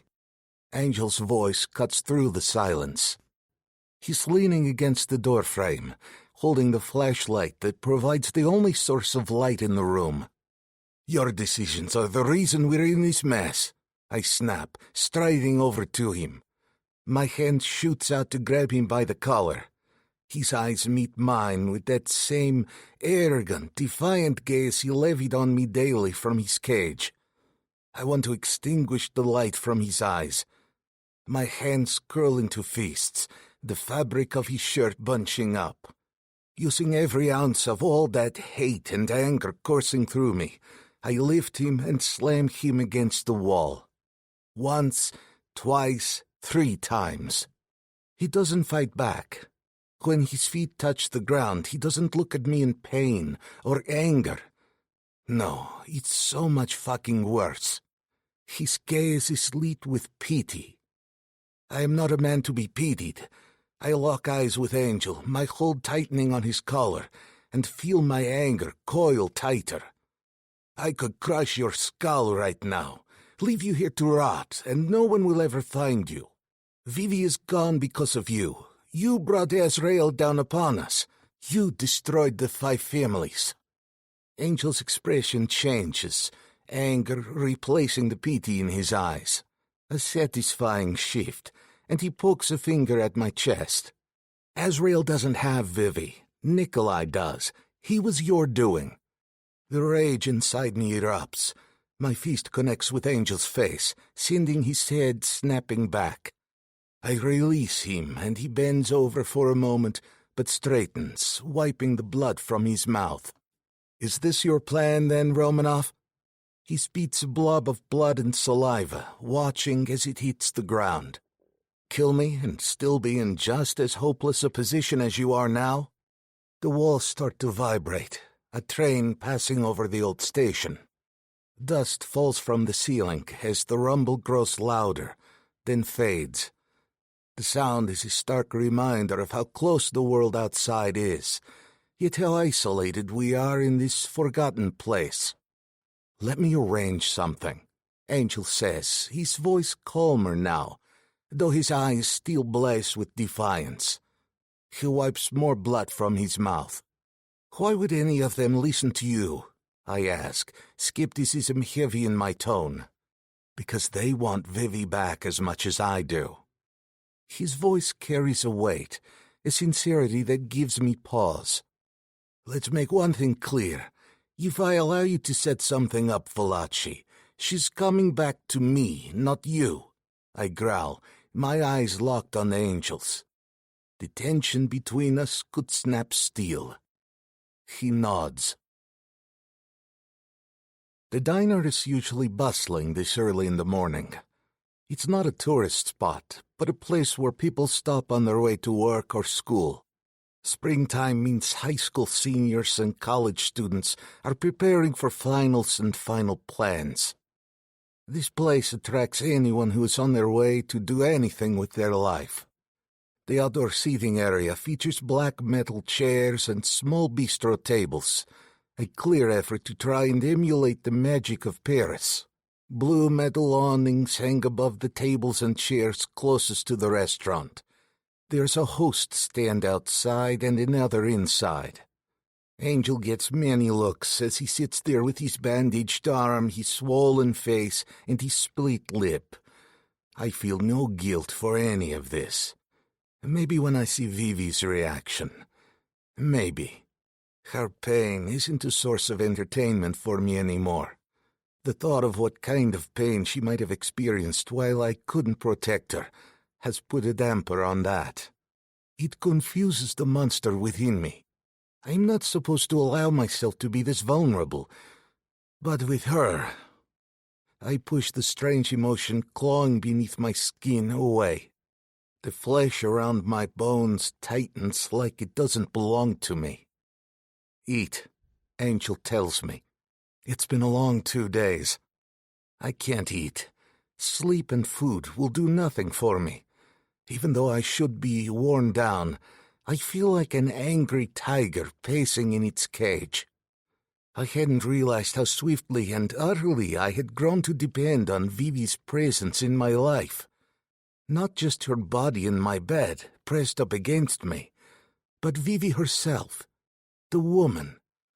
I miss her seated across from me each morning as I have my coffee and read my papers. I miss her opening the curtains to let the light in. I miss her glaring at me from behind golden bars. She has bewitched me. On the other side of the outdoor seating area, my gaze is drawn. I see her, Vivi. I grip the table, ready to stand, to make sure what I'm seeing is real. But Angel grabs my arm. I turn back, ready to fight him off, but his gaze is serious enough to give me pause. We will lose her if we don't keep our heads, he says, his voice steady. People are milling around us, eating, chatting. Some students are looking over their last bit of notes. This is not the kind of environment where our world reveals itself.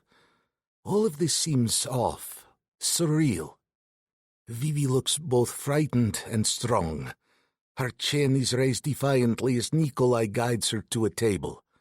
I slowly sink back into my seat, even as it goes against every fiber in my being to sit here and do nothing. My hand grips the knife at my place setting, the metal cool and sharp under my fingers. Nikolai and Vivi sit down where Lulu Paparado is waiting for them. That's the only way Nikolai would meet with anyone, with one of the women present. Not Karina or Evie, though, one of the gentler ones. They're too far away for me to hear their conversation. I turn to ask Angel about the next part of the plan when I see him staring at Lulu. His eyes are wide with shock and something else. Pain. Understanding hits me. She's the sister Angel thought had gotten away. Back again in the center of everything that's wrong with our world. This man has fucked up so many lives. I kick him under the table. Angel doesn't start, but his eyes flick to mine, his expression hardening.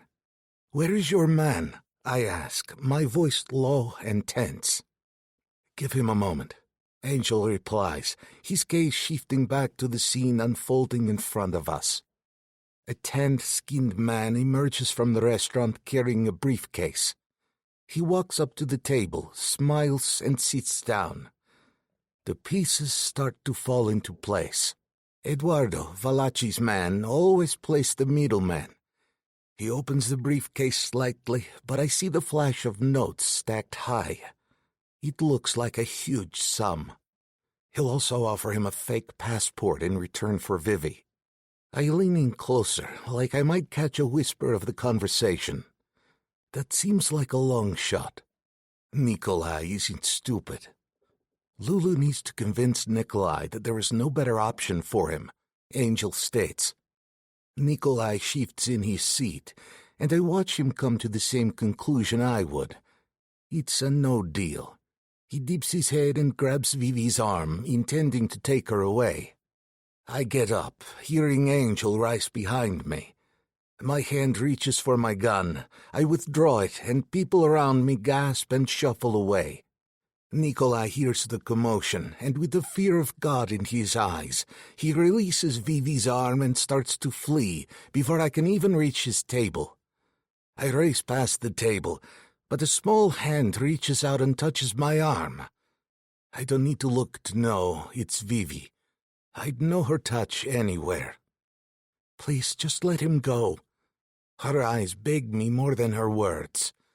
For her, I would do anything, I realize. Just not this. Everyone is watching and staring, and I put my gun away. This is why Nikolai wanted to meet in public. He wanted to make us powerless. Lulu and Angel are arguing. I look into Vivi's eyes as they well up. "Please, Yvonne," she begs. My heart wants to listen to her, but my head... Angel puts his hands on Lulu's arms, trying to calm her down. I don't understand why she's so worked up. She has her sister and the money. Lulu tears away and shouts at me. "Yvonne, he touched her." The world holds its breath. I can feel the ground under my feet. There is this rhythm growing louder and steadier, like the beating of war drums in my ears. I turn to Vivi and meet her eyes. I don't have to ask. It's true.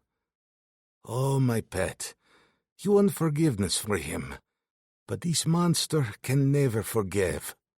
My feet slam into the ground as I race after Nikolai, the world blurring around me, the screams behind me getting swallowed up as the drums beat louder.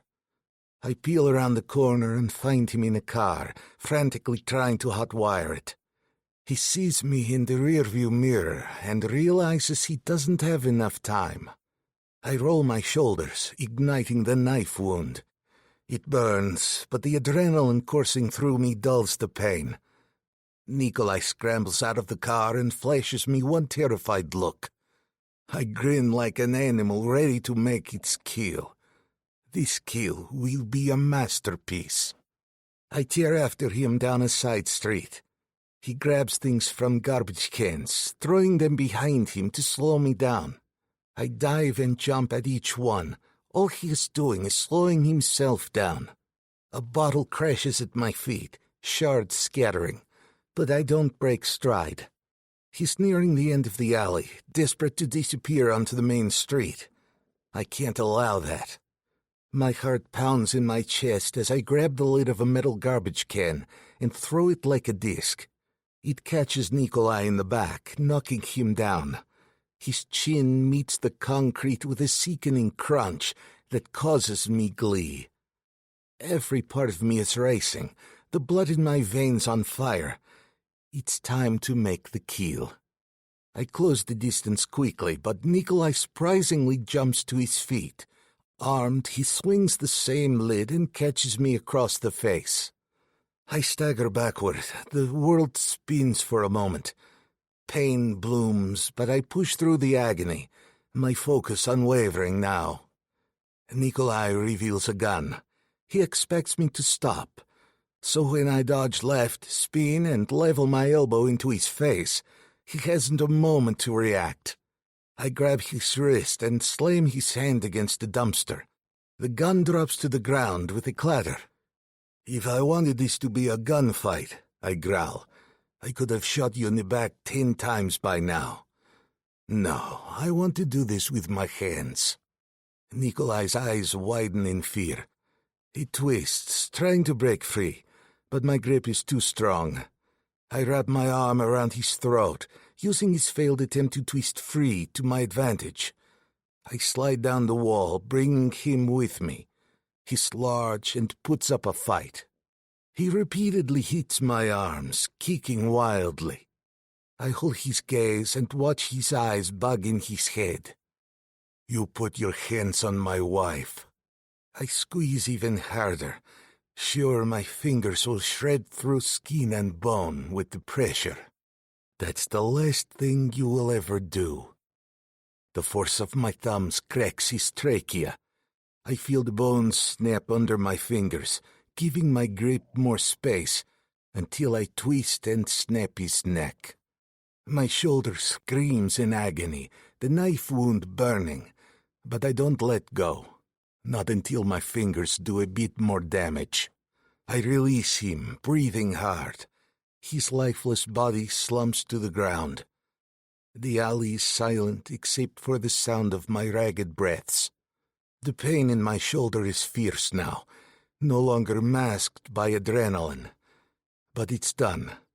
He's gone. I stagger to my feet and make my way back to the others. The fight Angel and Lulu had must have caused a huge commotion on the main streets. People are gathered, staring, whispering, some calling for help. We need to leave now, Lulu says the moment she sees me. I'm surprised they are still here, that they waited for me. Lulu has Vivi tucked to her side securely, while Angel walks on her other side. I didn't intend on Angel remaining my problem, but I let him tag along. We move quickly, making our way through the city. I keep looking at Vivi, but Lulu seems to sense my gaze and tightens her hold on her sister. So I focus on finding the nicest hotel with a vacancy. It's still early in the day, but after the last day or so, we need rest. I find one. The manager, familiar with the Romanov name, rushes to get our rooms set up. No one dares question our appearance. In all the commotion, I've lost my phone and reach across the reception desk and pick up the receiver. The receptionist scoots her chair back like she's terrified I'll hurt her. I call one of the few remaining men I have left to watch Angel. Lulu and Vivi sit together with Angel. The three of them are having a moment. My focus is on Vivi. I watch how she tucks strands of hair behind her ear, how her hands shake slightly. She's pale, and her clothes don't sit right on her. How I wish I had more time to capture Nikolai and cut off each body part one at a time while keeping him alive.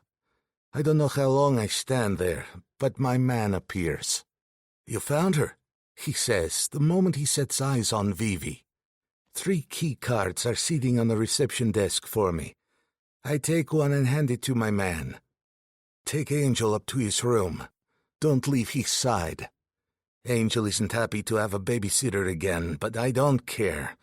My focus returns to Vivi. Lulu stops speaking as I approach. I hand her another room card and hold out my other hand for Vivi. She slips her small hand into mine with no fear. Before we go, she turns to her sister. We'll talk later. Lulu's gaze is weary as she lets me take her sister away. We ride the elevator in silence to the penthouse suite. She doesn't release my hand, and the moment we step into the room, I finally allow myself to breathe. I pull Vivi into my arms, holding her close. Her body trembles against mine, and I feel the weight of everything she's endured. "What do you need?" I ask softly, my voice thick with emotion. Vivi pulls away slightly, tears glistening in her eyes. "I need you to touch me." Her words catch me off guard. I didn't think she would want anything like that after what Nikolai did to her. But the look in her eyes, the desperation, makes my heart ache. "I only want you to touch me from now on," she continues, her voice breaking. I cup her face gently, brushing away her tears with my thumb. "Are you sure?" I ask, searching her eyes for any hesitation. She nods, her hands gripping my shirt tightly. "Yes, Yvonne. Only you." Chapter 15. Vivi. I'm utterly, completely exhausted, but I don't want to sleep. My mind tells me that I need to sleep, that I've been going for too long. But my body aches for my husband's touch in a way I've never experienced before. I look up at Yvonne uncertainly, trying to figure out this longing. I've enjoyed our sexual interactions up until this point in a human, biological way, but this is different. I need him, his touch, his cock, in some fundamental, primitive way that is as frightening as it is compelling. He came for me. He burned the city to find me, uncaring of what that might mean for him. As much as I've felt like a pawn in some game that only he knows the rules for, he has given up so much just to have me again. Ivan Romanov loves me. In his own amoral, brutal way, the man and the monster loves me. And if I'm honest with myself, I love him as well. There is no doubt in my mind about this. "We are filthy," Ivan murmurs, dragging a fingertip down the flesh of my throat. "Let's get you showered."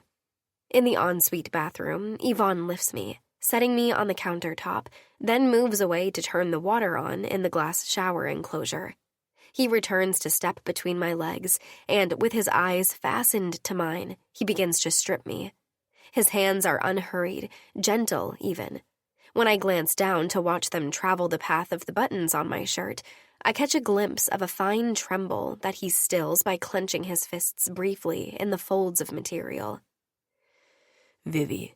His voice is rough, and I shush him by raising a finger to his lips. "I'm okay, Ivan. I'm okay." I toe my shoes off, urging him with a small, nipping kiss and my hands on his chest to continue. Steam is starting to fill the marble and tiled room. Ivan continues divesting me of my clothes, first my shirt and then my pants, lifting me to my feet to pull them over my hips and past my feet. I stand and wait while he rids himself of his own clothing, and then he leads me into the shower. With infinite care, he soaps his hands and glides them slowly, painstakingly over my skin. His lips are pressed tightly closed as he inspects every inch of me, his breath catching on a string of Russian profanity when he reaches bruises in the shape of fingerprints on my bicep. "I will kill him again," he mutters. "I will find him in hell, and I will make him suffer. I will..." Reaching upward on my tiptoes, I kiss him, shutting him up. My hands skim over his flesh, slick with soap and hot with anger and desire. He has a wound, a knife from the looks of it. I touch it gently. Does it hurt? "Shh, love." Love. My chest squeezes and then loosens as something unfurls within me beneath the pain and fear of the time spent with Nikolai. "Kiss me, Ivan. Make me forget." "I will make you forget," he vows. "I will occupy your thoughts and your flesh so completely, the only thing you will remember is me." His mouth descends upon mine, hard and hungry, and he shifts, pressing my back against the cool tiles of the wall. I gasp a little as our bodies press together, his hardness against my softness. I arch closer to him without hesitation, my hands finding their way around his waist as he leans into me. Unbidden, a breathy sigh escapes me and echoes through the small space between us as I nuzzle my face into his chest. "I can feel your heart beating," I whisper. It hammers against my cheek as he digs his fingers into the fullness of my hips, pulling me close enough to feel him, thick and hard, against my belly. I flinch, panic flaring for the briefest of seconds before I quell the sensation. This is Ivan, my husband, not Nikolai. "Give me your hand," he orders quietly, loosening his grip on my hip to hold out a hand. I hesitate for a moment before slowly extending my hand toward him. He laces our fingers together as we stand beneath the pulsating water.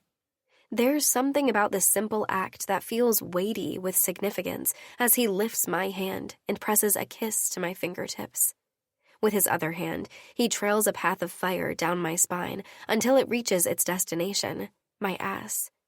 He squeezes lightly before trailing lower still until his palm rests firmly at the base of one plump cheek, once again pulling me closer to him. A quiver races through me at his touch, but I don't pull away. Instead, I lean further into him and let my free hand find its way to his cock, still rock hard against my stomach. His hips buck forward, his cock sliding away from my grip and between my legs. Ivan is always in control, always the one directing every movement. He rarely seems to want me to touch him. I moan as his hardness brushes against my inner thigh, shivering with pleasure. Slowly, I reach back out and wrap my hand around him, feeling the heat radiating from his skin, appreciating the thickness of him in my palm. Lifting up on my toes, I brush my lips along his neck and jawline, inhaling deeply. Ivan's chest rises and falls in a deep inhalation before he turns his head and kisses me deeply, thoroughly. My fingers tighten around his girth. "I need you inside me," I whisper, fastening my gaze on the tattoos decorating his chest. "Need you to prove that I'm yours, that I'm here, that—" Cupping my chin, he forces me to meet his eyes. "You belong to me, Vivi. I'll always come for you, always find you." A tear traces its way down my cheek, partially obscured by the fall of water. Ivan sees it anyway and tracks its path with a single finger. "But you should know that I belong to you as well." I nod and gulp, my breath hitching in my throat. There's no more talking after that. Grabbing my legs, Ivan lifts me in a single effortless move, wrapping my thighs around him as he presses me into the tile for leverage. Our wet skin slides together, making a slick sound that echoes around the small enclosure. My fingers curl around his shaft tighter, guiding him to where I need him most. He positions himself at my entrance and pushes inside, both of us groaning as he slides home. We sink into each other, the unfamiliar sensation of the position exhilarating and terrifying all at once. My inner walls clamp down around him, and he holds still, giving me a moment to relax and accept his intrusion before slowly easing out and back in. Gripping my ass, Ivan lowers his forehead to mine as I clutch his shoulders, and he pumps himself into me at a languid pace. I arch my back and curl my hips upward and into him, moaning out loud as our bodies move together in sync, meeting him thrust for thrust. The sound of slapping skin fills the air with every push and retreat, water droplets splashing onto our faces. We don't care, losing ourselves in each other beneath the running water. My breasts brush against his chest with every breath I take, my nipples tightening into painful points at the barely there stimulation. It's too much. Never too much. He grunts as I bite my bottom lip, and he pulls me down harder against him. It'll never be enough. His thrusts deepen, and I gasp as he hits that sweet spot inside me. I moan into his mouth, arching my back further, inviting him in.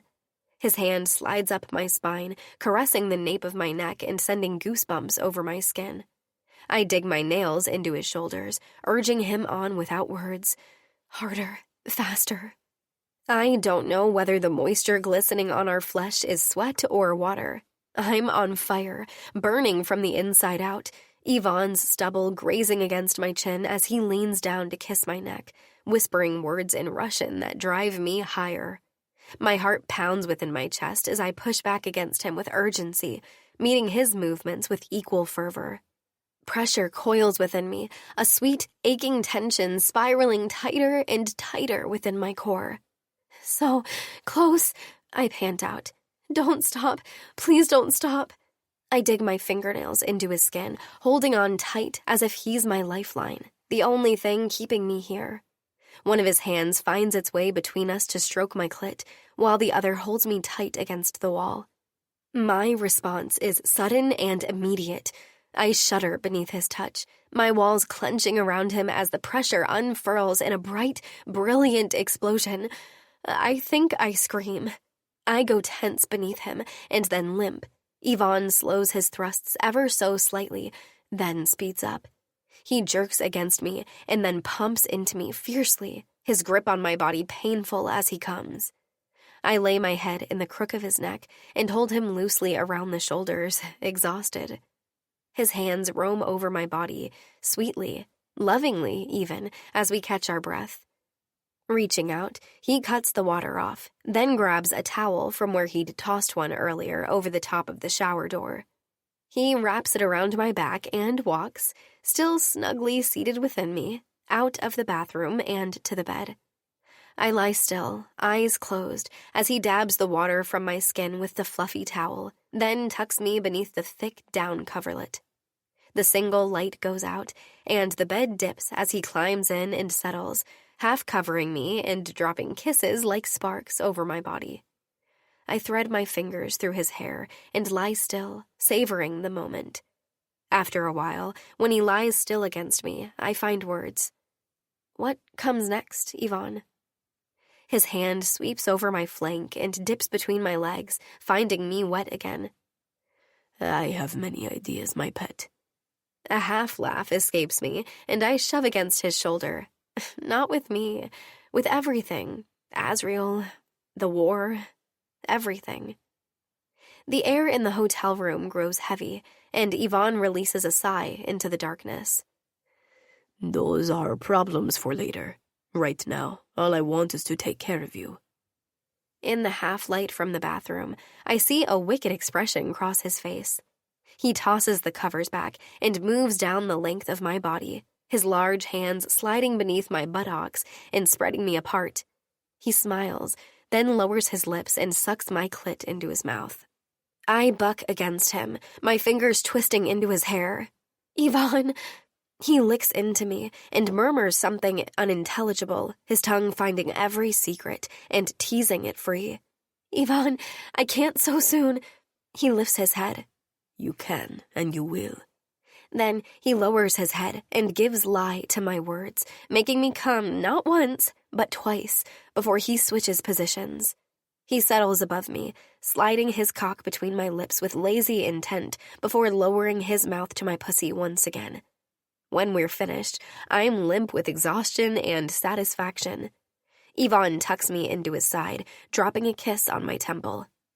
Sleep, love. I close my eyes and let a sigh shudder out. I'm safe. Safe enough to let my guard down. Safe enough to let someone else take care of me. I sleep. Chapter 16. Yvonne. I sleep until late evening, wrapped around her, more exhausted than anything our world could ever accomplish. My arms tighten around her as I wake, squeezing her gently, and I kiss her cheek before slipping out of bed. She stirs, but doesn't wake. I am naked, and the air conditioning is cranked higher than I'm used to. The chill makes my skin tighten, goose pimples forming across my arms and legs. Grabbing my robe from the chair and wrapping it around myself, I savor the warmth and the small moment of peace. I'm not running anywhere, not hunting anyone. My wife is safe and here with me.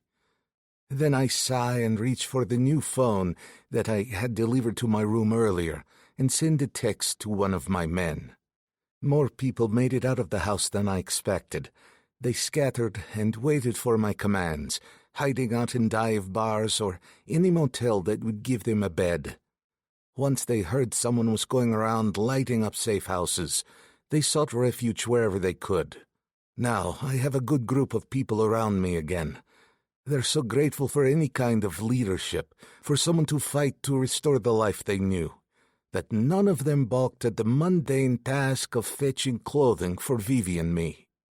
A knock at the door signals that my text message was received and obeyed. I can't help but think Nikolai could have learned a thing or two from this. It would have saved us so much trouble. I open the door to find one of my men holding several bags. "Good job," I say, taking the bags from him. "Prepare Angel to receive me." He nods and hurries off, and I start getting dressed. My shoulder still burns, and I put fresh dressing on it before pulling on a white shirt. The black slacks fit as well as my normal tailor-made ones. When I've pulled my socks and shoes on, I pull the black suit jacket off the hanger and glance at Vivi. She's still sleeping peacefully, and protectiveness surges. She needs this rest. Once dressed, I grab the second bag and step out into the hallway before heading to the room next door and Angel. If he's upset about being returned to his former status, he doesn't show it. When I enter, he's at the window, staring down at the streets far below. "Go stay outside the door to my room. Vivi is still asleep," I tell the man sitting with Angel. "They are there now, you know, watching," Angel says, his voice calm, almost nonchalant. I don't need him to clarify. The scene we caused at the restaurant would only further justify Israel's need to regain control over the 5 families. It made the news. Our world was supposed to remain secret. The newscasters did their job, likely thanks to Luca Marzano and his connections to law enforcement. A personal disagreement gone wrong. Only a 90-second story before they moved on to something else. But the commission was watching. They wouldn't be happy to see the blurred images of me chasing Nikolai away from the restaurant. There were no reports on Nikolai's body. Someone covered that up. I walk deeper into the room and drop a bag on a side table. Angel turns away from the window, and there it is, that smirk. Such a punchable face. I take a deep breath, steadying myself before I speak. "I need to know everything you know about Azrael." Angel's smirk fades slightly, replaced by a curious tilt of his head. "Did you tell her yet?" I shake my head. "No." "You should do so soon," he replies, his tone almost gentle. "We don't have much time left. Well, I don't have much time left, I suppose." He pauses, his eyes locking onto mine. "Tell me, how are you going to explain to my sister that after everything you have been instructed to kill me?" The weight of his words hits me hard. Angel had promised to bring the other families to the table and to make whatever arrangement possible for Nikolai to feel safe enough to meet with them. But the others still saw Angel's existence as the biggest liability. He had caused this war. He had called Azrael to clean it up. A deal was made. They would assist us in baiting Nikolai, but in return, Angel needed to be removed from the picture. It was an arrangement Angel had made without my advice or knowledge. Not even Lulu knew, with her vital part in the ruse. It would have been difficult asking her to trade one sibling for the other. "There are clothes here for you to change into," I say, picking the bag back up and tossing it onto the bed. Angel glances at the bag, then back at me with a raised eyebrow. A bit of a waste of money, wouldn't you say? I sigh, frustration bubbling up. You should have let me handle everything. I could have made another deal. He chuckles, shaking his head.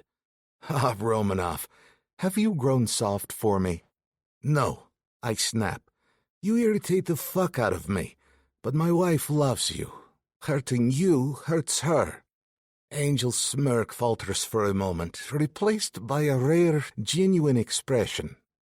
Honestly, that's the only part I regret about dying.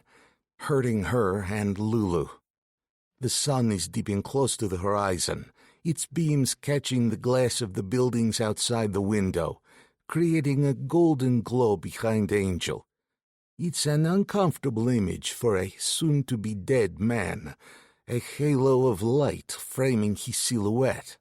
Tell me about Azrael, I demand, needing to shift the conversation back to something actionable.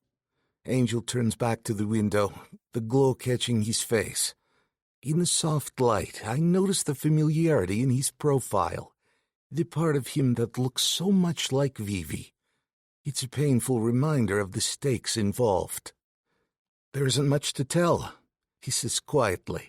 They don't talk directly to me. But you contacted them. How did you do this? I press, stepping closer.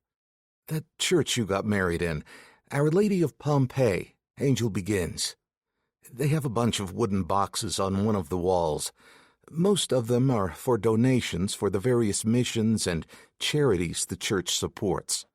One has the symbol of Azrael on it. When I need to contact them, I leave a note in that box. I stare at him, my mind racing.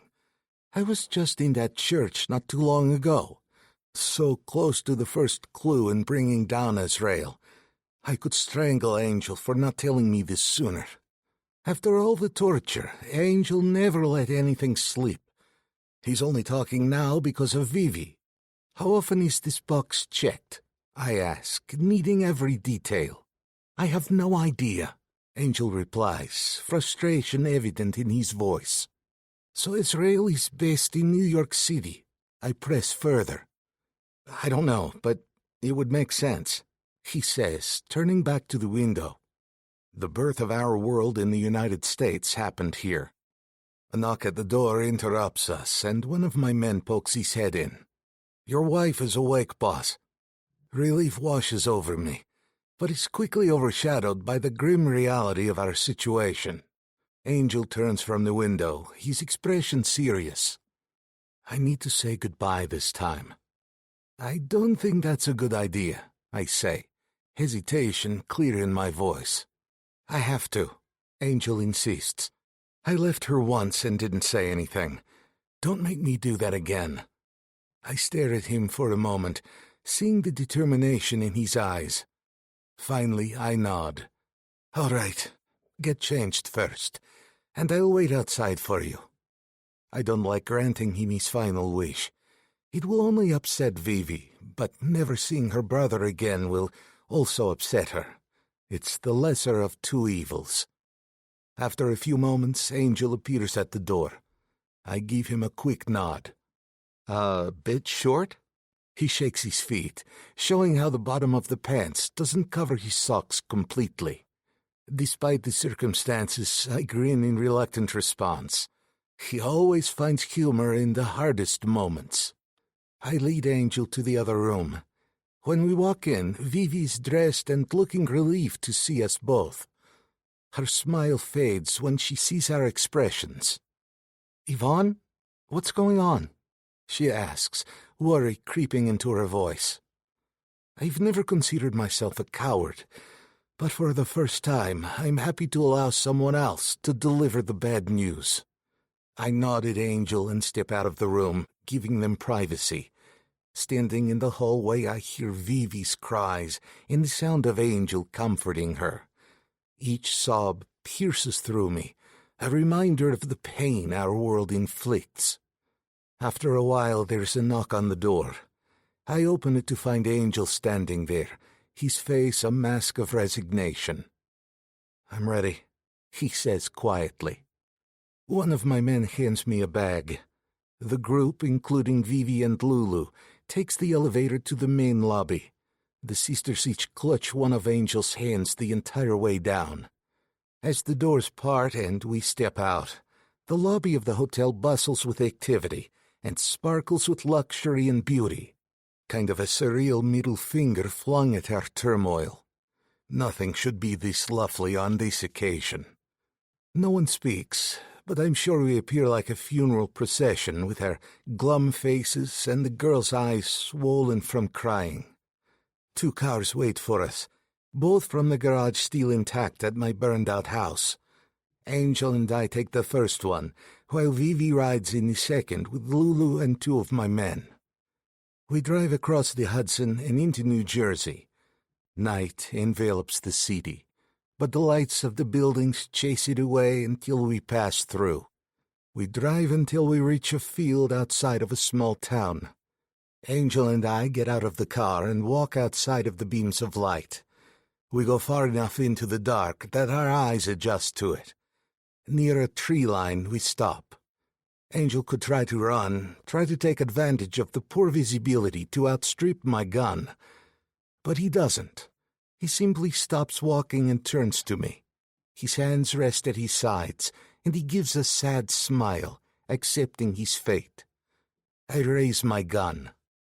"You're really going to let me do this?" I say, my voice barely above a whisper.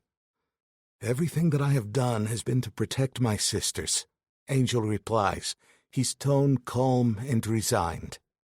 "Now both of them are in the middle of a war I started. At least I know that both of them are with men who will protect them. I know enough now to see that I am not that man." I shake my head, disbelief and frustration mingling in my chest. "After everything you have survived, this is your end? The great Angelus Valachi, gunned down in a field?" "Syphilis killed Capone. It could be worse," Angel says, a hint of dark humor in his voice. I lower my gun and reach into my pocket, pulling out a ring of keys. I toss them to Angel. He catches them automatically, looking confused.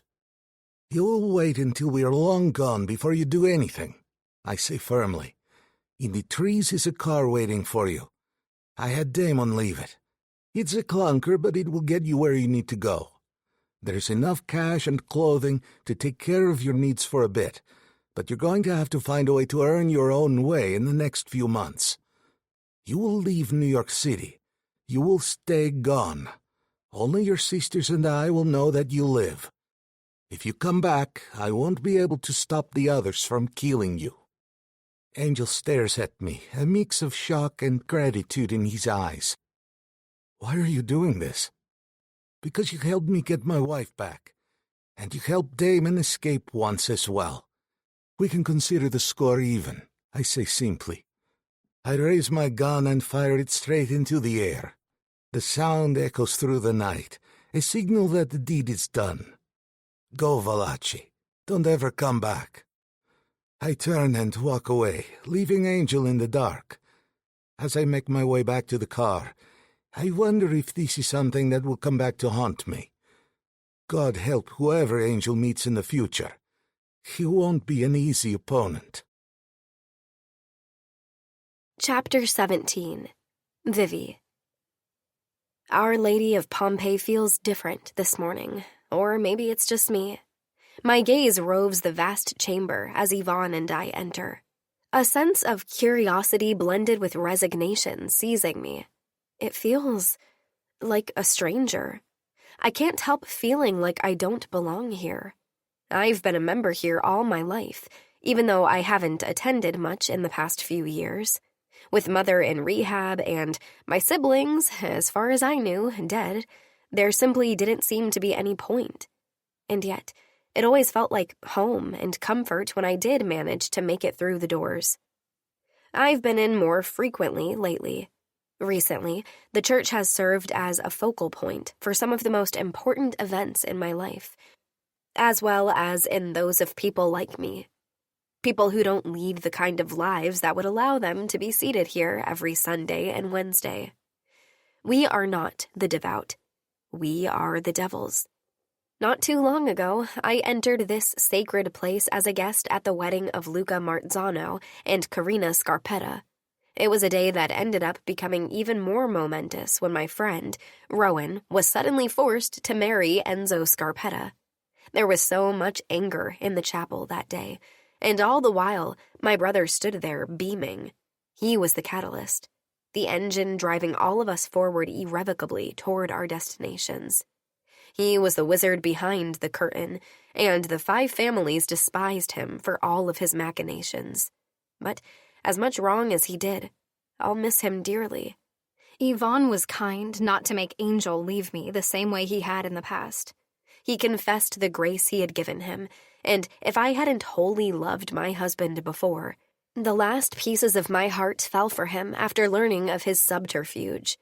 Angel is alive, even if he's not with us. As alternatives go, exile is not the worst thing that could happen. Shrugging the thought away, I focus on my surroundings. The last time I was here, the church was dark. Every arch and corner seemed foreboding and dangerous and frightening. Now, with the late spring sun streaming through the stained glass windows, I can better appreciate Our Lady's beauty. The stained windows paint the ancient wood and stone in multicolor light. Paintings and statues line the walls, something I hadn't noticed when Yvonne's sentries had been in their places at my wedding. This isn't a scary place anymore. Everything had worked out. Sort of, anyway. Nikolai is dead, and Angel lives, but the threat of Azrael and reparation still hangs over us. Yvonne stands beside me, several of his men spreading out through the room. "What are we waiting for?" I whisper. I'm not certain why we're here, only that it has something to do with Angel and Azrael. God, how I want to be done with Azrael. Yvonne blinks down at me. "We need to get in contact with Azrael. I must speak to the priest." On the heels of his pronouncement, the priest appears, the same one who married us, I note. He eyes us with a bland sort of curiosity. "How may I help you today, my son?" Beside me, Yvonne stiffens. He doesn't like being addressed in that manner. Son. It's a reminder of things better left in the past. I grab his hand and give it a slight squeeze. Yvonne exhales loudly, deliberately relaxing his frame. He leaves his hand in mine, curling his fingers around mine in a protective gesture. "I need information, and you can supply it," he answers. "Who comes to collect the letters to Azrael?" Father Greco's friendly face disappears, replaced with an unsettling coldness. He draws himself up, taller and tighter, and regards us down the length of his nose. "I'm afraid I am unfamiliar with this matter, Mr. Romanov. We communicate to the Mother, the Father, the Son, and the Saints through our worship, and that is—" Yvonne takes a half-step forward into the priest's space. "Is it not a sin to lie, Father? I tell no falsehood." A blustering half-laugh escapes him, the only outward sign of nerves. I can smell his fear, though. Yvonne's free hand twitches, and I know that his impatience is about to win his battle for control. "Do not test me, Father." Greco's eyes narrow, but he does not reply. Words spill out of me without thought. "I understand that you are afraid, Father." Yvonne raises an eyebrow at my outburst, but he doesn't interrupt. The priest remains silent, and after a moment, I continue. "These people are dangerous, and they've probably threatened you. Or maybe you didn't need them to say the words. You're a smart man, and you know how these things work." Greco's lips part as if he's about to speak, but I reach out and grab his hand with my free one, stopping him. "I promise that no harm will come to you, Father." He gives a bitter laugh. "My child, my sweet, foolish girl, it's too late for promises like that. Azrael already knows you are here." I lift my chin at his chiding and release his hand. "So, when we are successful, they will assume that you helped us anyway. You meeting with us at all has sealed your fate. If you give us whatever information you have, we can better protect you." The laugh fades from the priest's lips, leaving his face pinched and anxious. How can you possibly protect me? You don't understand. Azrael is everywhere. Yvonne smiles, an unfriendly expression on his stern face. You will find that we have that in common. Much better to have me as an ally than an enemy, Greco. The priest's gaze darts from us to the door and then to the men scattered about the room before coming back to rest on us. He is terrified. Please, let us protect you. I try one last time. Father Greco draws in a deep breath. Fine, he finally mutters, expelling the air in a gusty sigh. This way. He still seems nervous. Tiny beads of moisture collect on his forehead, and he glances around the chapel as if looking for spies.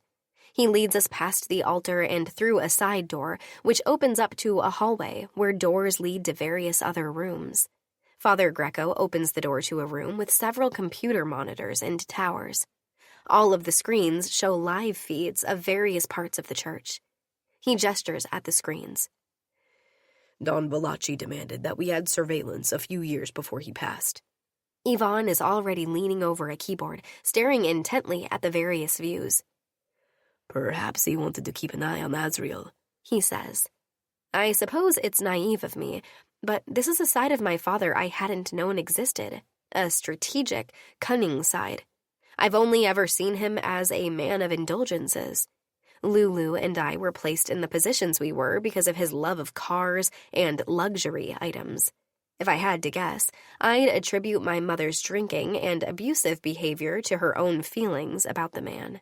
He flaunted a never-ending parade of mistresses with little discretion during my childhood. It never struck me as particularly unusual behavior for a man in his position, simply something all of the Dons engaged in. Don privilege. But I guess there was more to my father than I ever witnessed. I look up at Yvonne's face, illuminated by the glow of the computer screens. I don't think Yvonne is like that. At least, he had better not be. The thought of him having another woman awakens a beast inside of me I never knew existed. I think I could kill her if such a female existed. Take a knife and slide it between her ribs, plunge it up and into her cold, black heart. I don't normally let anger such as this rule me. I pride myself on my temperance and control. But I do think, in a situation like this, that I could be just as vicious as Karina or Evie. Still, Father having the foresight to install cameras tells me that perhaps he did more as a Don than just bask in the luxuries his position afforded him. Yvonne turns his head to look at the priest. Do you have a camera trained on Azrael's box? Yes, just give me a moment to find the day that Angel left his message for Azrael. He slides along Yvonne and seats himself, then reaches for the keyboard. It takes longer than a moment, the computer taking its sweet time to render the images his quick tapping pulls up. Yvonne's impatience beside me communicates itself in the restless shift of his feet as we wait, and I give him another reassuring squeeze of my hand. Finally, the image of a person appears on the screen, a woman in a winter coat. She looks as if she just dropped her kids off at a playdate. There's nothing vicious or sinister about her to give alarm, and she opens the box casually, without alerting any of the individuals seated to pray in the sanctuary just beyond her. She doesn't read the message on the spot, but casually places it in her coat pocket and walks out of the church. Father Greco changes the screen to the parking lot, where we watch as she walks off the property. Yvonne groans, his fingers tensing around mine. Useless. The video keeps playing. Yvonne presses. This can't be the only information you have. Father Greco shakes his head, stubbornness in the set of his mouth. Mr. Romanov, Azrael is just as mysterious to me as they are to you. Who set up the box? Releasing my hand, Yvonne reaches for the keyboard. When did that take place? The priest's response halts him. That occurred before my time. I admit to being curious years ago. I looked. There are no church records that state when the box was installed. Damn it. Yvonne pauses, considering. How does Azrael know when a message is sent? Greco's response is a shrug. I don't know. I suspect that one of my attendees is part of Azrael. Between the image of the woman on the screen and the thought of Azriel being part of the priest's congregation, a chill runs down my spine. My sense of security vanishes as the last bits of the foundation beneath me crumble. All of the faces I've seen outside of my car window, every casual encounter I've ever had, even the housekeeping staff in my home. Any of these people could be Azriel. My interactions with them could all have been moments when I was face to face with somebody assigned to watch me. Somebody who could have ended me in a heartbeat, if that's what they were supposed to do. Father Greco goes to speak, but Yvonne shushes him. Yvonne leans toward the screen, and I follow his gaze. The woman reappears at the edge of the parking lot and gets into a white sedan. Yvonne taps the screen with his forefinger. I need you to save this footage to a drive. I'm taking it with me. Nodding, Father Greco does as he is asked. We leave the church with a USB containing the footage and an entourage of men behind us. Today, our car is a small limousine with a glass divider between Yvonne's driver and us. As soon as the door closes, Yvonne pulls me against him.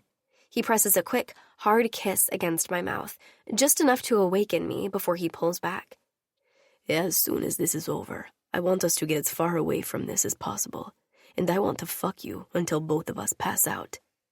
Our last encounter had been passionate, tender. The thought of giving in to our physical passions, non-stop, relentlessly, uninterrupted, makes my body ache.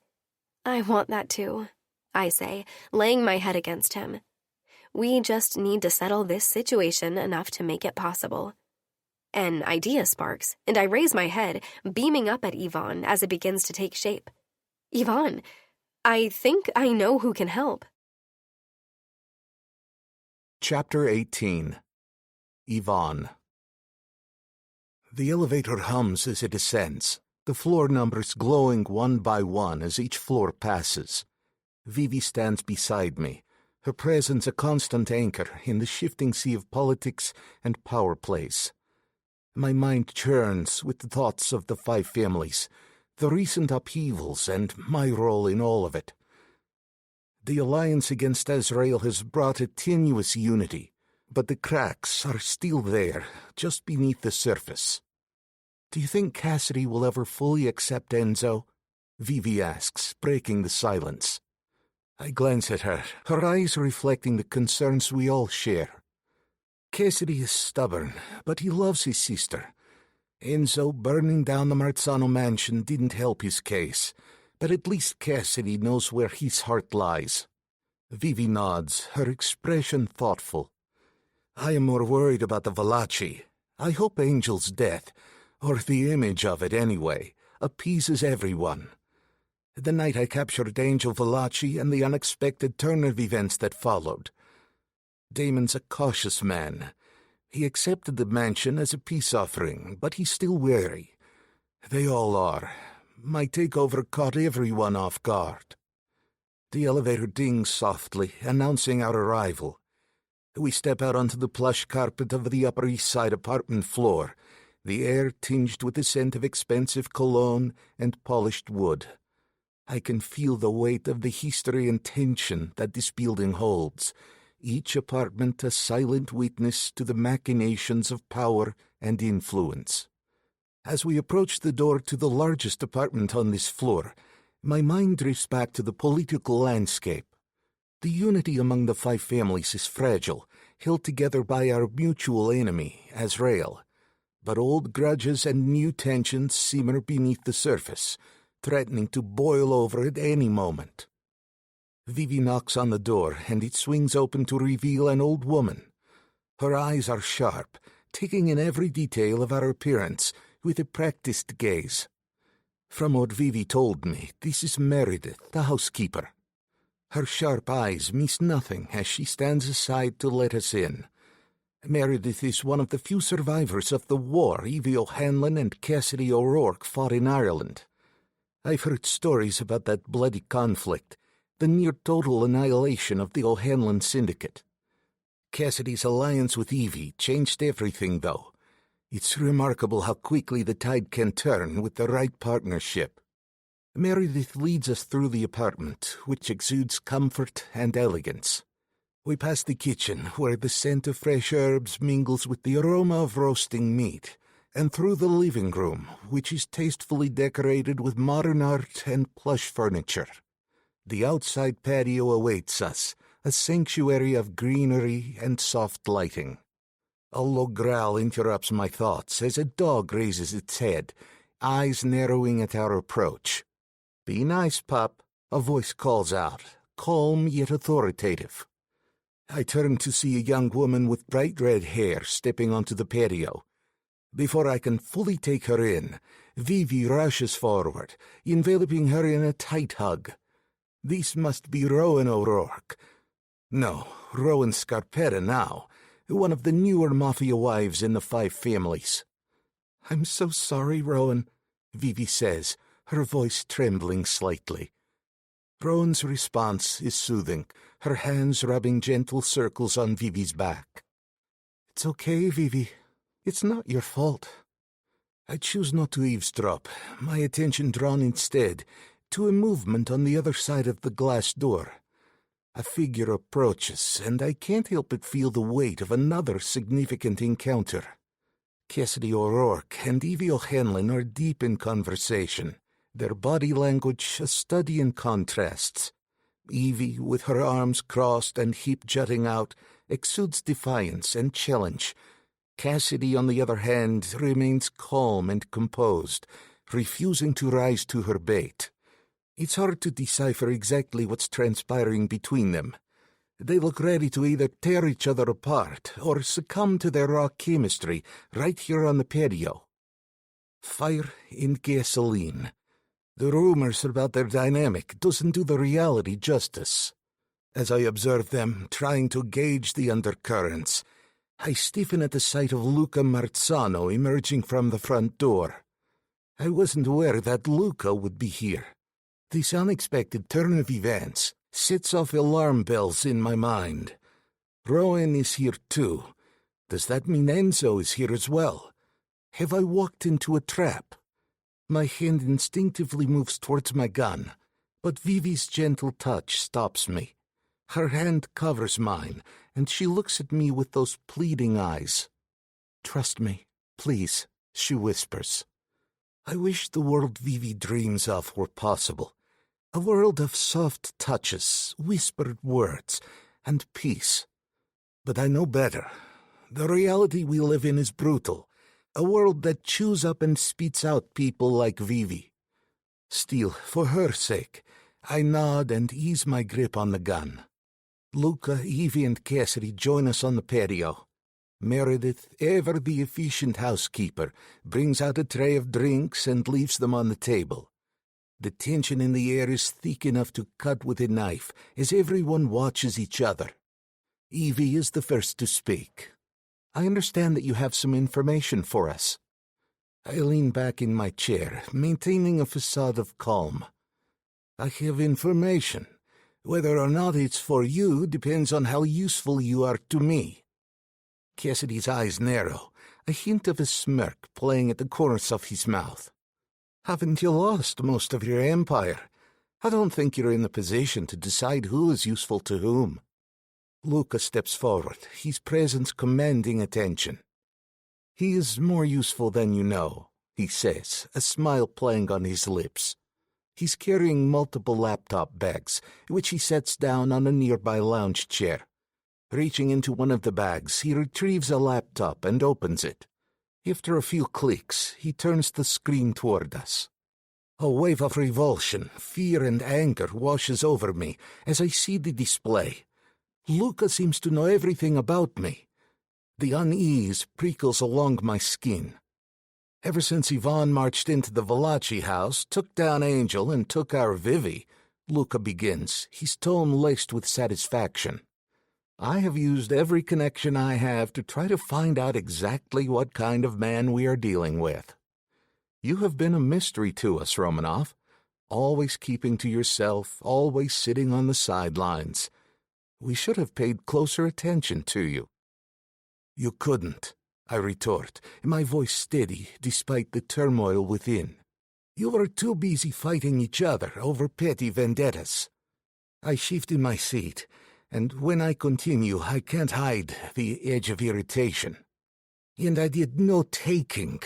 Vivi chose to be my wife of her own free will. Rowan snorts. Luca ignores her, his smile widening and his eyes gleaming with triumph. Which you used to your advantage. Yvonne's business includes smuggling, human trafficking, drug trafficking, black market weapons trades, and even kidnapping.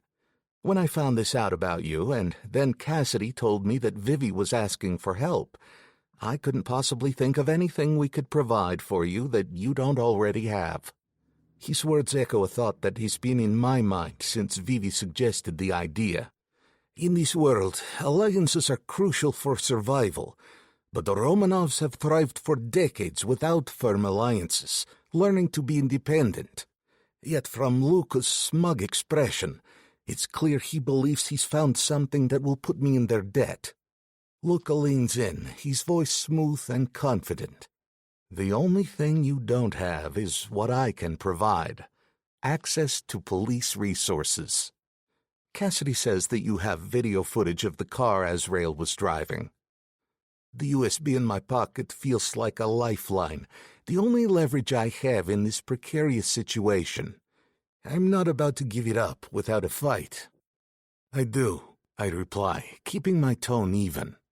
The church's camera wasn't advanced enough for us to get a plate. Evie, who had been silent until now, interjects. The plate wouldn't matter anyway. Azrael has false registries. They make copies of plates they find on the streets. We have already tried to find them that way. Cassidy adds, frustration evident in his voice.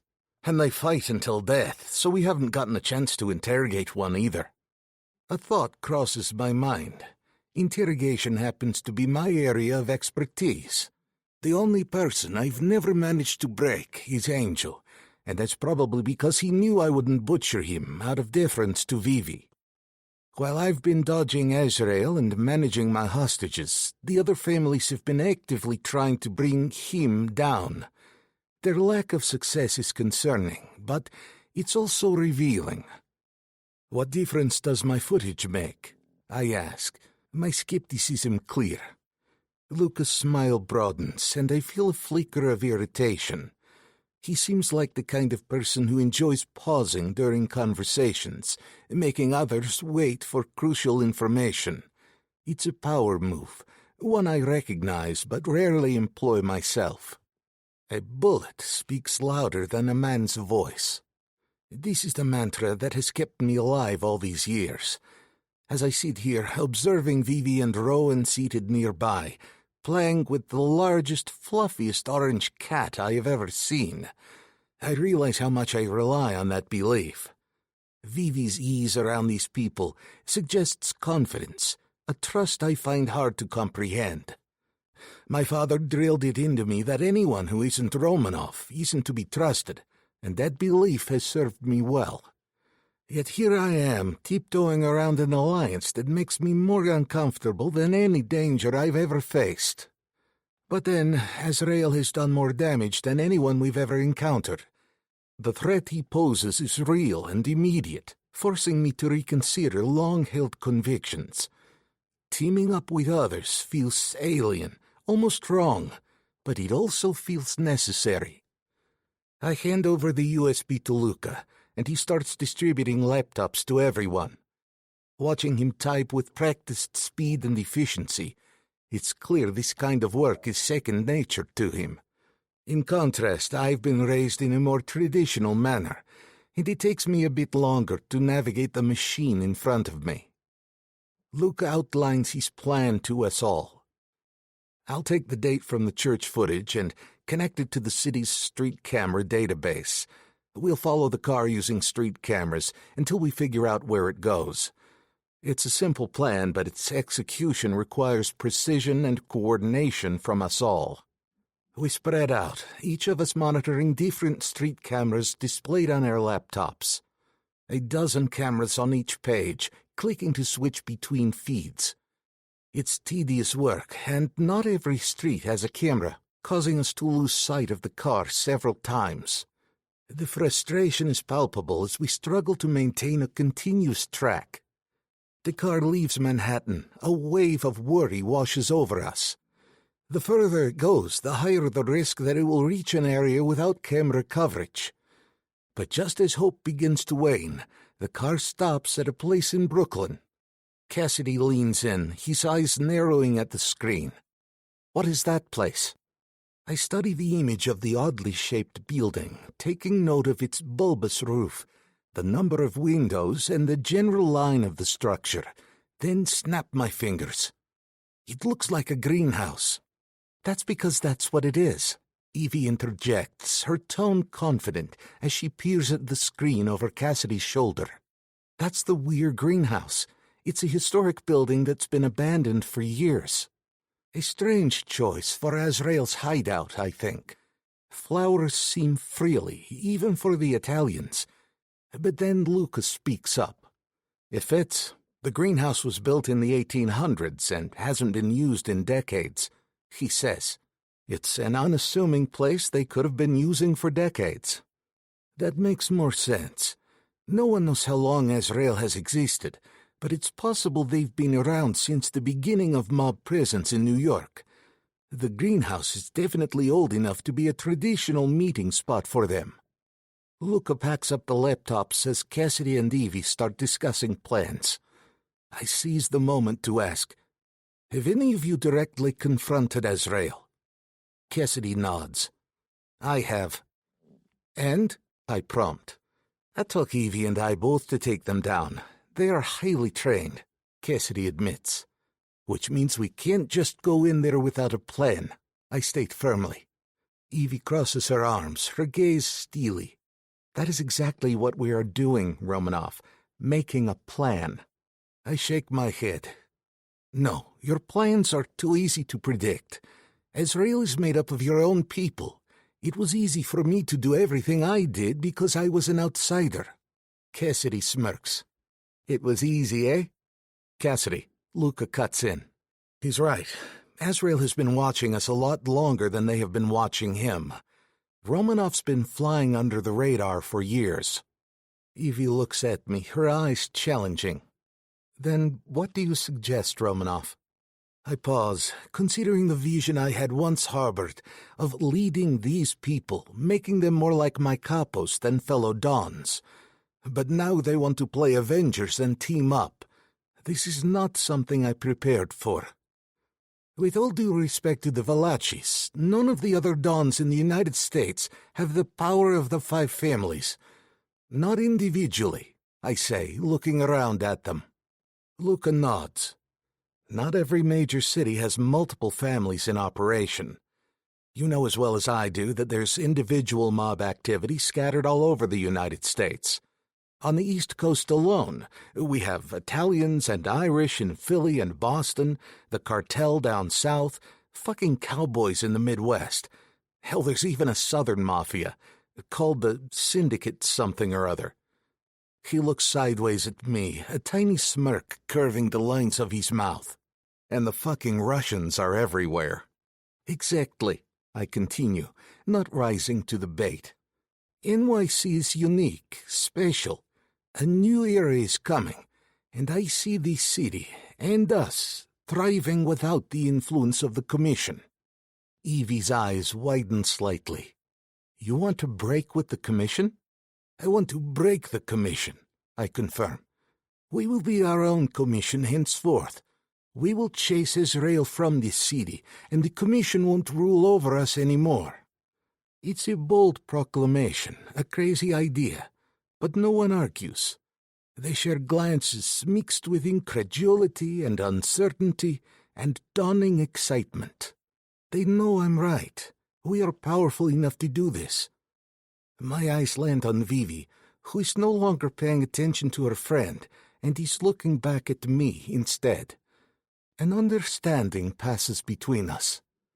Angel tried to get rid of the five families to protect her, but he thought too small.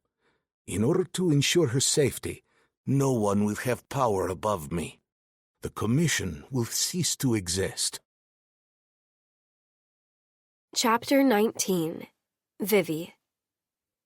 After everything that has happened between our families, only a threat like Azrael has the power to bring us all together, all of us, including Yvonne. He was trained to operate by himself, to function on his own. He's brilliant at it, cold and deadly and dispassionate when it comes to minor impediments like emotion. He's never had a second in command, never formed an official alliance with any of the other families. I doubt that he has a single friend he can truly trust. And yet, here he is, pausing to listen to me, allowing that rage within him to quiet itself when I touch his hand or arm. I don't expect our entire world to change because it's been softened by love and kindness. I know better. This isn't a fairy tale. But is it too much to hope that maybe I'm smoothing Yvonne's rough edges, encouraging him to see that there's another way? Whatever the case, whatever the reason, it seems to be getting the necessary results. Unless the other families let Yvonne down. I chew on the inside of my cheek, nerves assailing me. Trust is a scarce commodity within this group, and I can only pray everyone upholds their part of the arrangement. This was my idea, after all, and while I know Yvonne loves me, I don't want to disappoint him. I want him to see that he can trust someone, that he can depend on someone other than himself. If no one else, he can depend on me. What about Vivi? Enzo asks suddenly, interrupting the plans that are being discussed for Yvonne's entry to the Weir greenhouse. Do you want her to go back to the house with Rowan? That's right. I don't have a house to go home to. Yvonne is shaking his head before the question has fully crossed Enzo's lips. No. What's the matter? Don't trust us? Karina challenges him. Yvonne lifts a single eyebrow. I trust you implicitly with regard to this plan. After all, it benefits you as well as me. He lifts his gaze to me, where I sit across the room. With regards to Vivi, I don't trust a soul. She will come with me. We can guard her while she waits in the car. I could just stay with Lulu, I suggest, but the statement is half-hearted. I actually like the idea of not being separated from Yvonne just yet. Yvonne laughs, shaking his head. After the stunt Damon Paparado pulled with your family, I wouldn't trust him to watch a dog for me, let alone my wife. Damon had done with my father exactly what Brody had done to Yvonne, infiltrated his household and made himself indispensable. The only difference is that Damon was successful. Well, successful in hiding his true self and in not getting caught. He failed in his original intent to exact revenge because he fell in love with my sister. His thoughts of vengeance died after that. I guess it wasn't really a failure. Vivi stays with me, Yvonne reiterates. With that, he pulls his gun free and checks the clip before replacing it at the small of his back. He turns to me. Ready? I nod. I'm ready. Let's move. With no further discussion, we leave, piling into our respective vehicles and heading toward Brooklyn. In the rearview mirror, I see some cars break off and take a different path. It's a silent drive, with neither Yvonne nor I interested in small talk. The limousine is gone, this time replaced by a silver sedan. Other cars follow us, keeping their distance. I don't know who's in which vehicle or what will happen when we arrive at the greenhouse. Yvonne grips my hand from his position on the seat next to me, his skin warm and reassuring against mine. He lounges in his seat, his legs sprawled wide and posture relaxed. The only indication that he's not as relaxed as he appears are his eyes, trained without blinking on the head of the driver. All of his men who remain are survivors. They've emerged, still breathing, victorious over threats from Azrael and the burning of Yvonne's mansion. In my world, someone sticking around after all of that means something. They've proven their loyalty, their willingness to die for us. Yvonne doesn't look at it quite the same way, though. He is always watchful, always waiting for the pet dog to suddenly bite. I wonder if thinking that way is as exhausting as it sounds. Darkness drops on the city before we ever reach Brooklyn. Yvonne's grip on my hand tightens. Despite his earlier statements, my presence here makes him nervous. The driver pulls into a spot where we can just make out the greenhouse in the distance and the black iron gates of the Greenwood Cemetery nearby. Yvonne flicks a glance at the driver. Get out. The driver obeys, leaving us alone. Yvonne squeezes my hand. The other families are sending their men. There will be guards around you while I am gone. In reply, I lift his hand to my lips and press a kiss to the back of it. Who is going to be with you?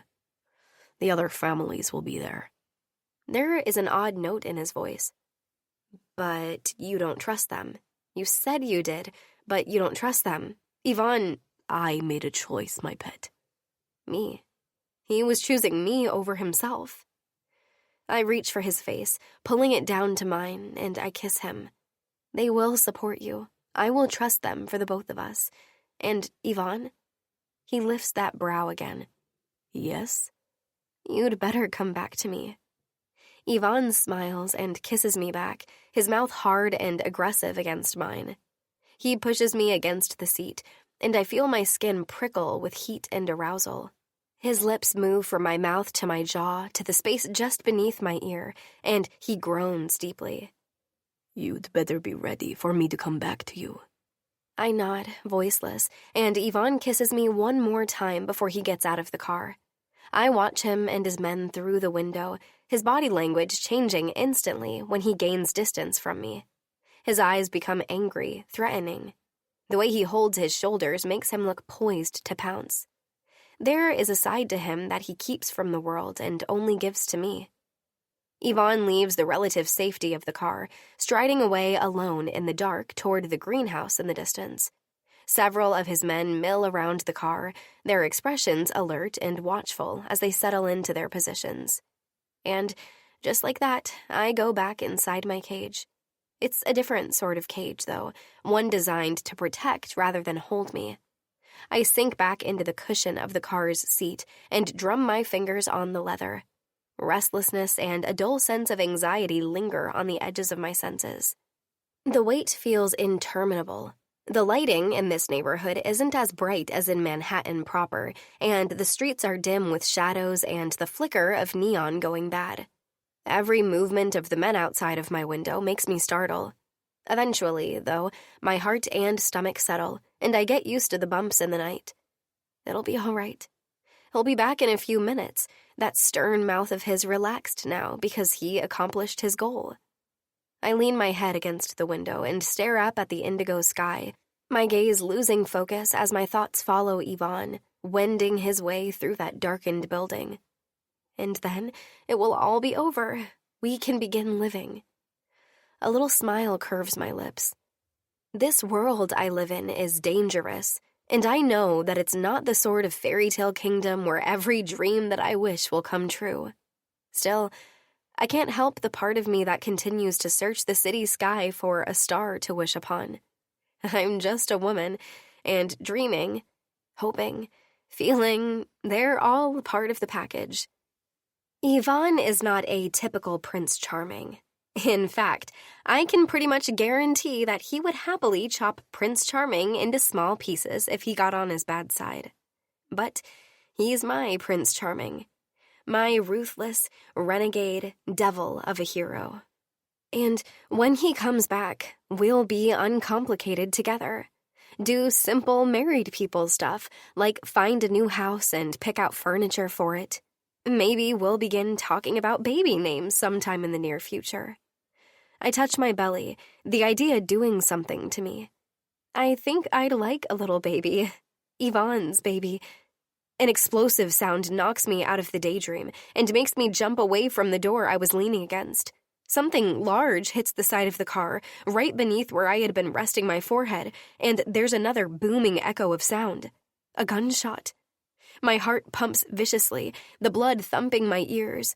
I don't want to look. I really don't want to look. But I have to.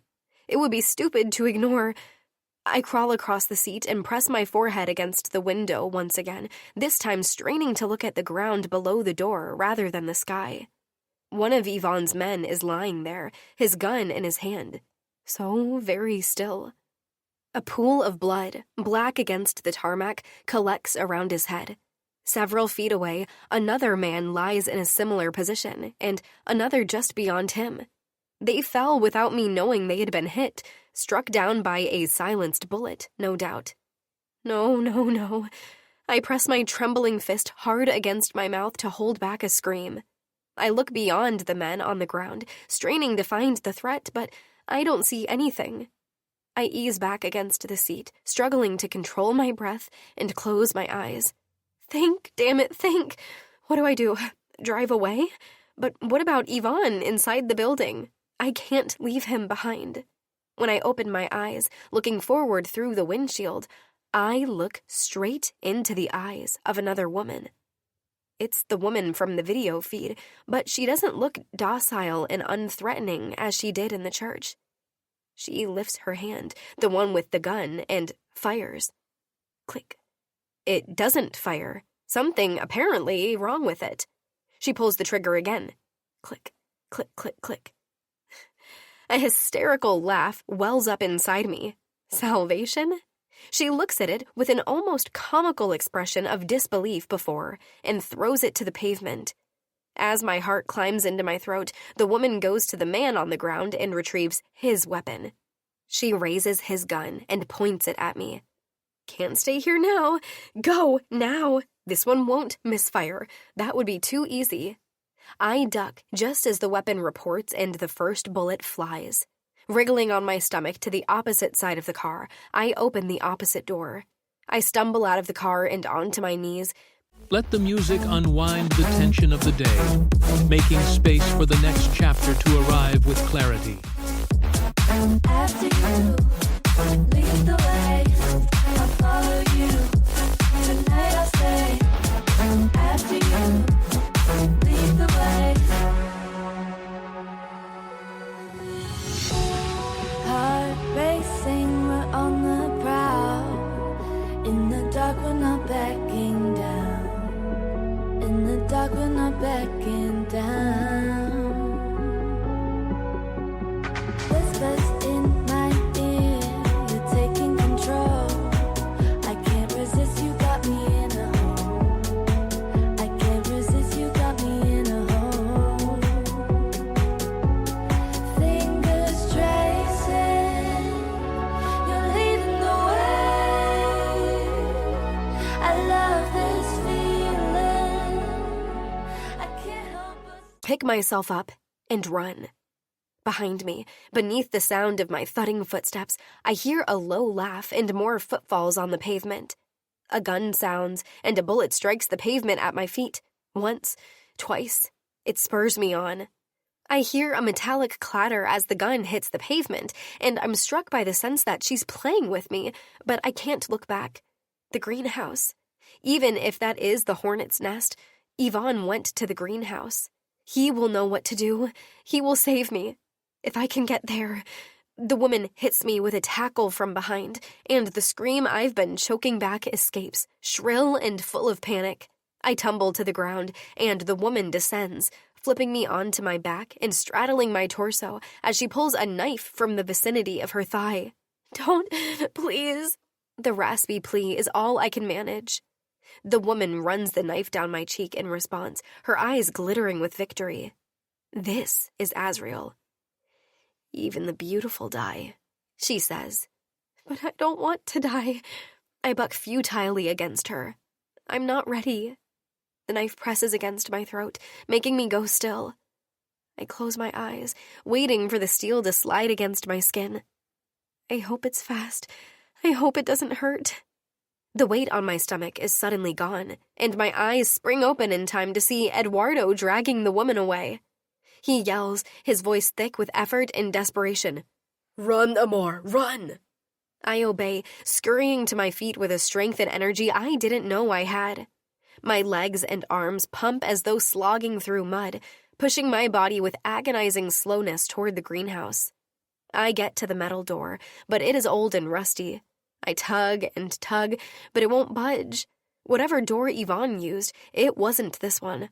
I look back frantically and see Eduardo sprinting toward me, Azrael in pursuit. I don't know what to do. There isn't time. The woman is on us. Eduardo is there. He pushes past me and rips open the door. Even in the dim light, I can see the metal flakes of rust fly into the air. He pushes me into the greenhouse and slams the door behind me. It is cruel how time slows down during our greatest moments of pain. Happiness is fleeting, gone in a lightning flash or a breath on the breeze. Pain is the chill that remains after a long storm, or the smoking of charred trees after a fire. When Eduardo closed the door, he didn't have time to turn and face his attacker. He was looking at me the same way he looked at me every time he picked me up from elementary school, every time I handed him a drawing of his horses for him, every time I cried in front of him for some stupid reason. I know he's not seeing me as I am. He's seeing the girl I used to be, the child who was ignorant of the cruelty of this world. Behind him, Azrael's face is a mask of fury. I watch as her hand lifts and falls, the knife glinting in the flickering neon light of a nearby sign. Eduardo's eyes widen, his face spasming in a moment of pained awareness. The attack is so vicious that blood splatters on the glass as the woman draws the knife out and plunges it back in. Up and down, her arm raises and lowers, the motion accompanied by a squelching sound and Eduardo's shuddering groan. No! No, stop! Damn you to hell! I don't even know half the words pouring from my lips. They're all the same. No. For a brief moment, Eduardo's voice is strong and firm through the window panes that separate us. Go, Amor. Run. A second later, it is soundless, his mouth open in a noiseless echo of the same command. Run. I turn and run before the light leaves his eyes. I don't want to see that. I turn away from his light and flee into the darkness of the greenhouse. Chapter 20. Yvonne. As I approach the greenhouse, I can make out the silhouettes of the men the others brought. With the span of the road and a parking lot separating us, I start counting them. 1, 2, 3. Most of them have a lit cigarette hanging from their mouths. Clouds of smoke billow above their heads and dissipate into the atmosphere, and I shake my head a little. I've never understood the appeal of cigarettes. Then again, I'm considerably more physical than some of the others, done and made men alike. It's hard to break bones when you're struggling to catch your breath. I hate all of it. The smell, the health side effects, the way it stains cars and houses. But mostly I hate how it exposes people. The cigarette's glowing cherries give the men away, fiery little beacons in the darkness. They mark the presence of careless men who are smoking what could very well be their last cigarette. At least they're not near my wife.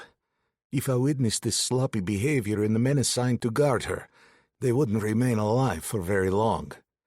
I didn't want to bring her, and I certainly didn't want to leave her in that car. But it's the best place for her. I couldn't take the risk that Azrael would be hunting, even as I am, and leave her open to their retribution. At least here, they're not anticipating us, and don't know she's here. As I get closer, my bad luck kicks in. The first group I come upon is led by Damon Paparado. Great. Damon, the heir apparent of the Valachi Empire by merit of his marriage to Lulu Valachi, has somehow managed to rally Angel's men around him. Not that I left many high-ranking ones for him to gather, but he's Vivi's brother-in-law. I have to fucking play nice, and not just for Vivi's sake. If I want to leverage the advantages this connection could bring me, I'm going to have to suffer the relationship. Damn it. Inwardly, I roll my eyes, but outwardly I ensure my expression is neutral. I scan the faces around Damon. None of them are familiar. I'm surrounded by the enemy, but at least it's an enemy Vivi trusts. I won't ever put my faith in them, but for her I will tolerate their presence. "Where's your crew?" Damon demands, his voice cutting through the night air. "Exactly where I told them to be," I respond, my voice steady. I'm not going to tell him my men's positions. He should worry about his own. I take a second scan of his men before I divert my gaze back to him. Can any of these men handle themselves? Well enough, Damon replies with a dismissive shrug. These men are coming with me, and I have one on surveillance. Ask him how well he can see everyone's fucking cigarettes. Before Damon can respond, Cassidy and Evie arrive. Both are adjusting bands on their arms, securing throwing knives. My stomach tightens. Hopefully they'll be faster than Azrael, so those knives won't end up used against them.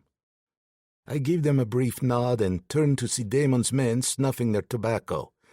Everyone busies themselves checking their weapons, and when I don't, Damon raises a brow at me. I yawn. I have no need to second-guess myself in front of these men. I checked several times before I left, leaving no opening for any signs of weakness. Cassidy takes a final drag of his own cigarette before tossing it to the ground. Where the hell are they? You'd think with all of us out here, someone would have run some interference, he says, his voice tinged with irritation. Evie nods, her eyes scanning the area. That's exactly what I'm thinking. We should have seen our first sign of resistance by now. Damon's smirk widens, and I can feel his eyes on me, calculating. Well, I'm sure our fearless leader knows why we haven't seen Azrael yet, he says, his tone dripping with sarcasm. I meet his gaze, and in that moment, everything clicks.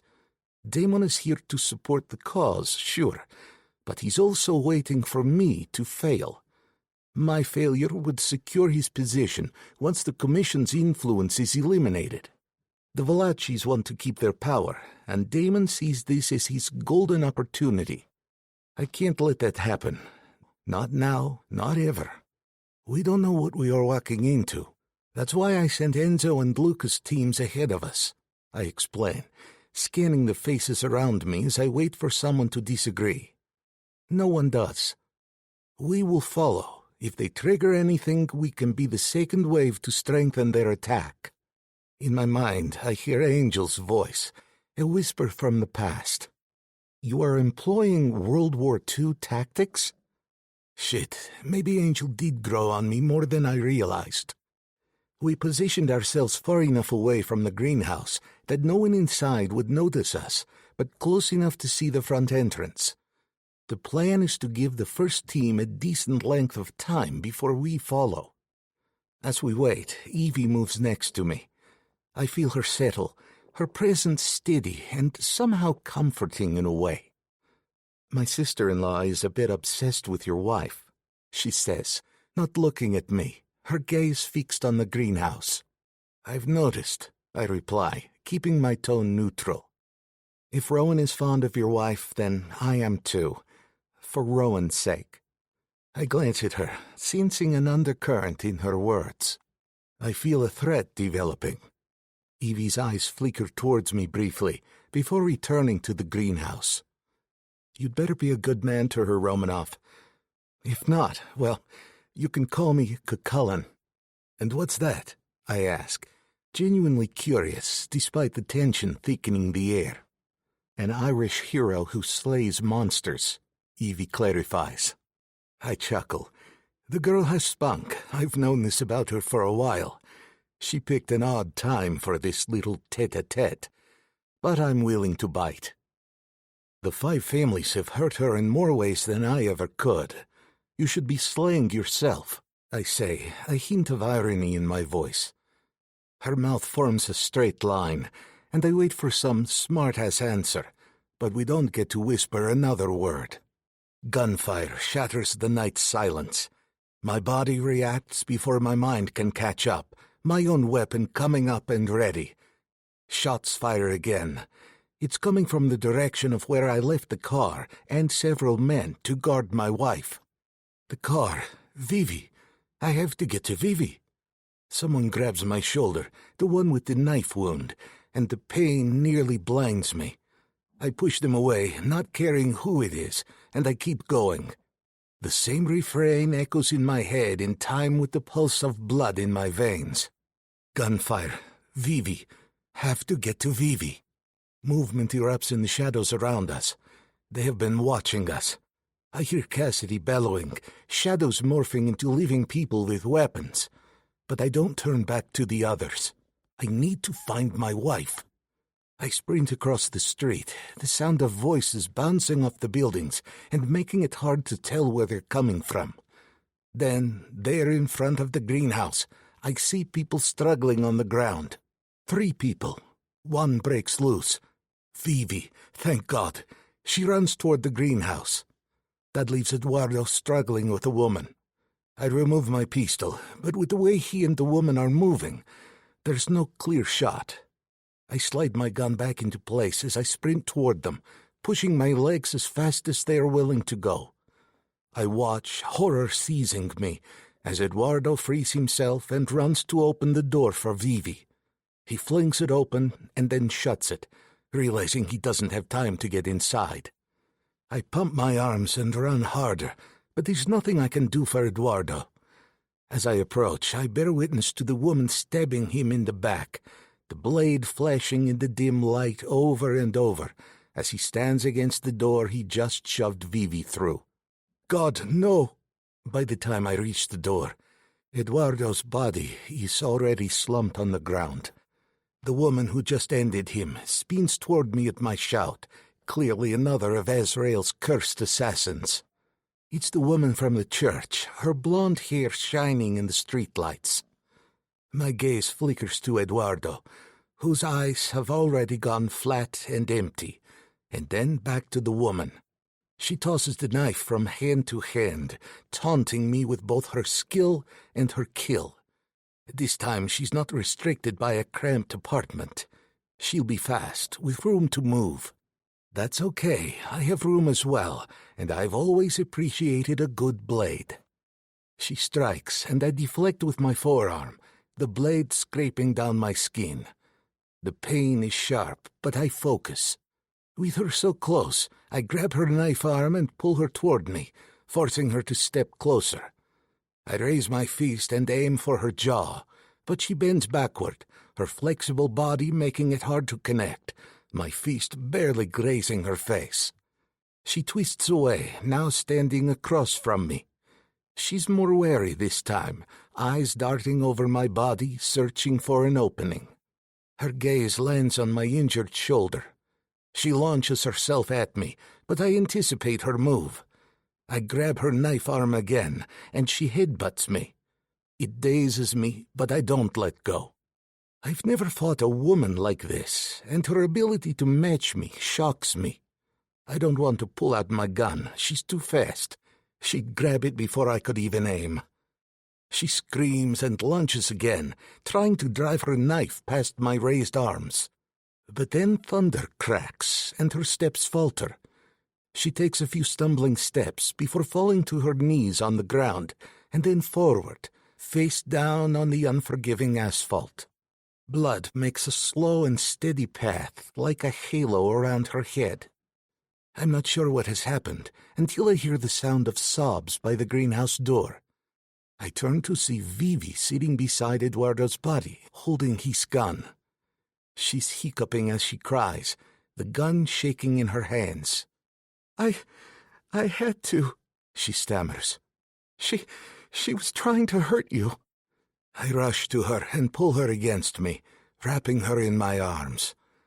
Someday I'll have to give her a talk about the risks inherent shooting at someone in hand-to-hand combat. But not now. Gently I take the gun from her hands and tuck it into my own jacket. I had to, she repeats, her voice breaking. I know, baby, I whisper, holding her tighter. I didn't want to, she sobs, her tears soaking through my shirt. It's fine, baby, it's fine, I soothe, my heart aching for her. The first kill is always the hardest for most people, especially for someone like Vivi, who shouldn't be on the front line of a war. She's shaking, and as I keep her tucked against me, I glance around. The chaos continues, Gunshots and screams fill the air, but I hold Vivi close, shielding her as best as I can. For a moment, it's just the two of us in our own little world, a small bubble of calm amid the storm. A part of me doesn't want to move as I tell myself she's alive, she's safe. For a moment, when I had heard the gunshots, I had feared the worst. I pressed my lips against the crown of her head, knowing I would give up this entire world for her. She's the only light in my darkness. I love her. It's a strange feeling for me. I rise to my feet, keeping Vivi shielded by my body. We need to move, I say softly but firmly. We can't stay here. Here in this parking lot, we are sitting ducks, and I won't allow any of them to win that easily. Chapter 21. Vivi. It's a horrible, awful, sunshiny day, and I hate it. In all the movies, rain drizzles steadily down during funerals.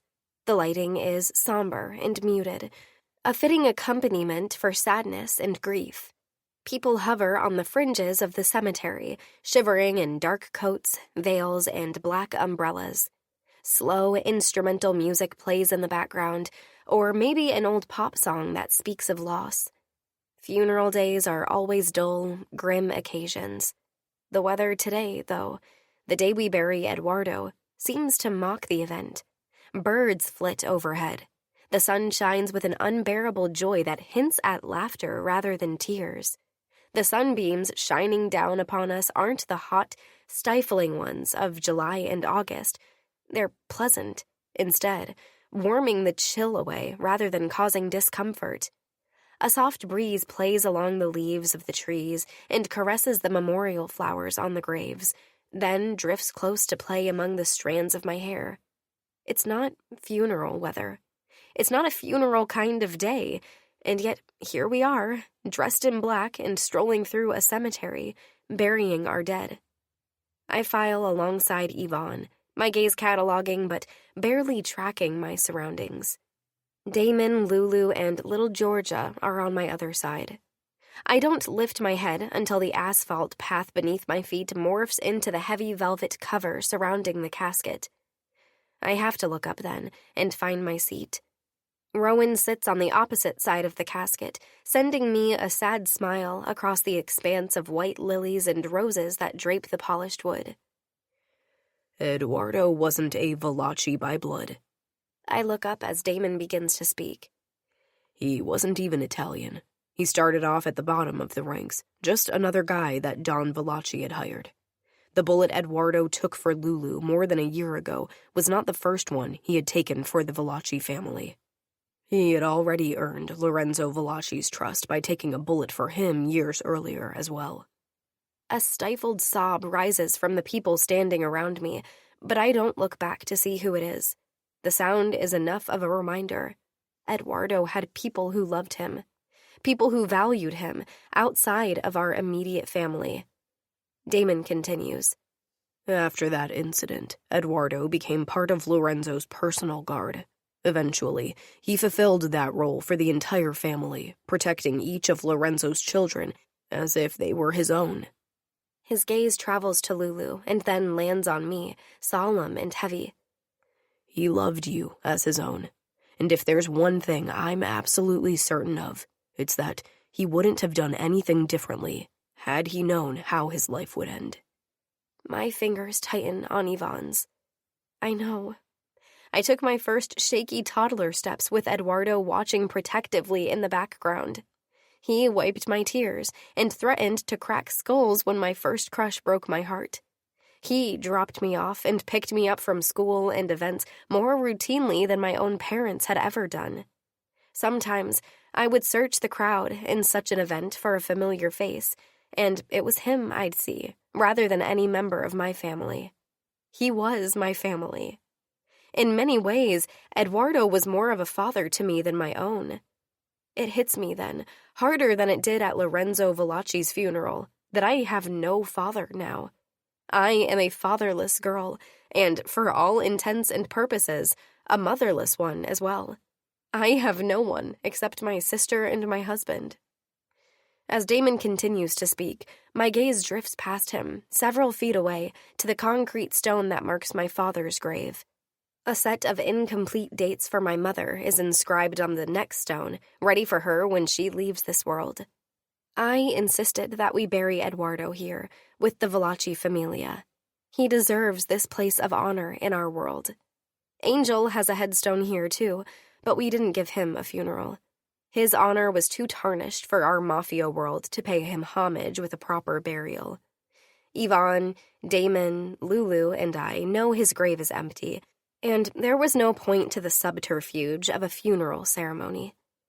All of the families provided extra security for Eduardo's burial, even though he's being laid to rest on Valachi land, and the chances of anyone bursting upon this gathering of these people are slim. It's their way of paying their respects by recognizing the part he played in our lives, a nod to the protector he was. I look around at the faces of Evie and Cassidy, Luca and Karina, Enzo and Rowan, taking note of everyone who came to wish Eduardo Godspeed. Everyone else here is security or a random, unconnected acquaintance. Eduardo didn't have a family other than us. He left that part of his life back in Mexico when he moved to the States to make a better life for himself. I wonder now if there's anyone we need to contact, someone we need to let know of his death. Father Greco takes over for Damon and begins to speak. He has the honor of making the final address. I don't hear the words, only the resonant tones of the priest's voice. It's obvious that he does this frequently. It's equally obvious that he did not know Eduardo. He does not deserve the honor of speaking about him, but I suppose someone has to do it. He talks too long, going on and on about eternity and heavenly rewards. My fists clench around the wadded-up tissue someone pressed into my hand. I need him to stop, to shut up. Yvonne shifts his weight in the chair beside me and wraps an arm around my shoulders. His warmth curls around me, a blessed reminder that he's alive. I'm alive. We're here, breathing. Finally, the service draws to a close. A few people shuffle off in the direction of their vehicles. Others huddle together, smoke from cigarettes curling into the blue sky above their heads. The cemetery attendants wait patiently. They won't lower the casket until we're all gone. Dropping his hand to my waist, Yvonne begins to steer me toward the line of parked vehicles, pausing as Luca Marzano raises his hand. Yvonne, a word? Wordlessly, his hand still resting on my waist, Yvonne starts over to him. I walk beside him, my heels sinking into the sod. Luca stands next to Karina, the general queen of the West, and an older man I do not recognize. Luca tosses a cigarette on the ground and stubs it out as we draw near. Amelia couldn't make it. Amelia, Mila, is Yvonne's little sister. I met her once, during the fitting for Karina's wedding. I guess that's why Luca asked after her. No, Yvonne replies briefly. she couldn't. He leaves it at that, his tone inviting no further questions. He sent his sister back to Russia before making his move against Angel, fearing, perhaps, what would happen if she was caught in the middle of things. Last I heard from her, Mila was chasing some boy from her childhood whom Yvonne didn't approve of. I imagine we'll be heading to Russia for an intervention when this is all over. She's the only person I've ever seen Yvonne give a damn about. Well, I wish her my best, Luca says. He shifts slightly, opening up so we can see his company more clearly. Allow me to introduce you to a friend of mine. Yvonne, Waylon Vigneault. Waylon is a police commissioner for New York. The last addition is unnecessary. Vigneault is a familiar presence in the news. Yvonne reaches out and shakes the man's hand, but doesn't say anything. Tension fills the space between us. The Code of Omerta forbids Mafia from using the police to punish one another. Rats are the worst kind of traitor. The only exception is when a man becomes an untouchable, a status that Luca had managed to achieve some years ago. He works directly with the police on common issues between our worlds, trying to keep things in balance. This gives him a bit more protection than the average mafioso. Before Angel called in Azriel, Luca was untouchable, not only where the authorities were concerned, but even in the Mafia world. Vigneault speaks, his voice nervous but pure Bronx. I've heard that you were part of the effort to get this whole Azriel situation under control. Yvonne's faint Russian accent is more noticeable when he replies. I don't know what the hell you are talking about. Luca snorts. Relax, Romanov. Wayland has been helping us run plates and trying to track down these people. Yeah, I won't be keeping my position much longer if there are bodies piling up in the streets. All of us want Azriel to be stopped.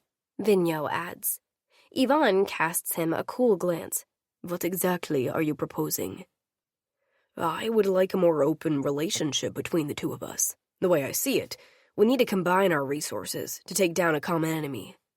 The enemy of my enemy is my friend. Yvonne tilts his head, a predator assessing a particularly interesting prey. And how do I know that you won't use that information to nail me later? A small smile plays around Vigneault's mouth before fading away. I know who you are, Butcher. I value my skin. And of course, our mutual destruction is assured. My helping you puts me at risk, too. No one likes a corrupt cop. Yvonne doesn't reply immediately. His silence stretches for an uncomfortably long time. Working with the police is risky. Luca had managed it delicately and sometimes savagely, but I know there are things that Yvonne does that would never be accepted by a police alliance. Finally, he speaks. Wait to hear from me. I come to you. You don't come to me. Vigneault glances at Luca and then nods. I can accept those terms. Yvonne turns and walks away, his hand falling away from my waist. His strides lengthen to the point where I can't keep up in my high heels. When I stumble, Yvonne catches me smoothly without faltering, stopping a couple dozen yards from the others. I am sorry, my pet. All of this talk of politics and back-scratching makes me think we should be congressmen instead of made men. Luca is just trying to do what he can to help, I attempt to soothe. Yvonne's gaze settles on me for the first time since the service, dark and troubled. I wish I had your capacity to trust people. And after everything... He shakes his head a little, then touches my jawline with his thumb. How are you, little one? Fine, I answer quickly. Yvonne's gaze darkens. The truth now. Honestly, I don't know how to answer. Should I tell him how I'm trying, with every desperate breath, not to think about that night? That every day since then has been an exercise in control, a concentrated effort to be calm and composed and brave? The first night after the attack, I woke up screaming, the residue of a nightmare clutching my heart and lungs and making me gasp with a vague recollection of terror. Yvonne had to hold me, stroking my hair with that big paw of his until I fell back asleep. But the dreams didn't stop. All I could see, even in my sleep, was the look on Eduardo's face as his life drained away. Resolution, pride, terror. I can still hear the sound of the metal and glass as his body strained against the door every time the knife drove into him. My nightmares always end in thunder, with me holding a gun while a strange woman collapses onto the ground. But I am a mafia wife in the middle of a war. I can't distract Yvonne right now, even though I know he would drop everything to try to make it better, even though he demands it of me. I force myself to meet his gaze, and I smile reassuringly. I am sad, but I will be fine. I just need time. I offer him a small bit of the truth he wants. After a moment, he sighs and nods, knowing that's not all of it, but choosing not to press the point.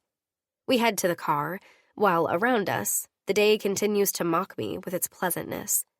I watch as a squirrel chases something up a nearby tree, oblivious to the presence of the dead all around it. When we reach the car, Damon Paparazzo is waiting for us. He doesn't bother to straighten from where he leans against the metal. Nice service. Yvonne shrugs. A little long. Damon glances past us. They tend to be that way for good men, and Eduardo was one of the best. A sob battles to break loose of the confines of my throat, and as if he perceives it, Ivan growls. What do you want, Paparado? I want to give you a gift. It's not here. You will need to come up to the house to get it.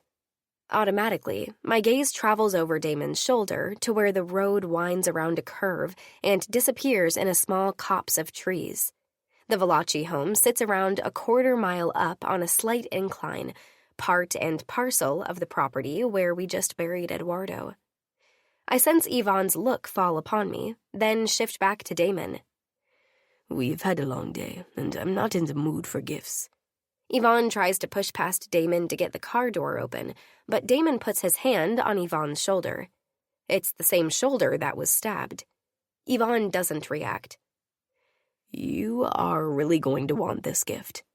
Damon smiles and walks away without waiting for a response, and after a brief hesitation, Ivan opens the door and hands me into the back seat. He settles himself beside me, putting a hand on my knee and squeezing gently. To the Valachi residence, Ivan tells the driver. Follow him. His look settles on me, brooding and assessing. Can we trust this man, pet? I take a breath and let it out slowly. Yes. But the truth is, I don't know who we can trust anymore. Damon was able to trick my entire family for years. I know that Lulu would never do anything to hurt me, but Damon Paparado?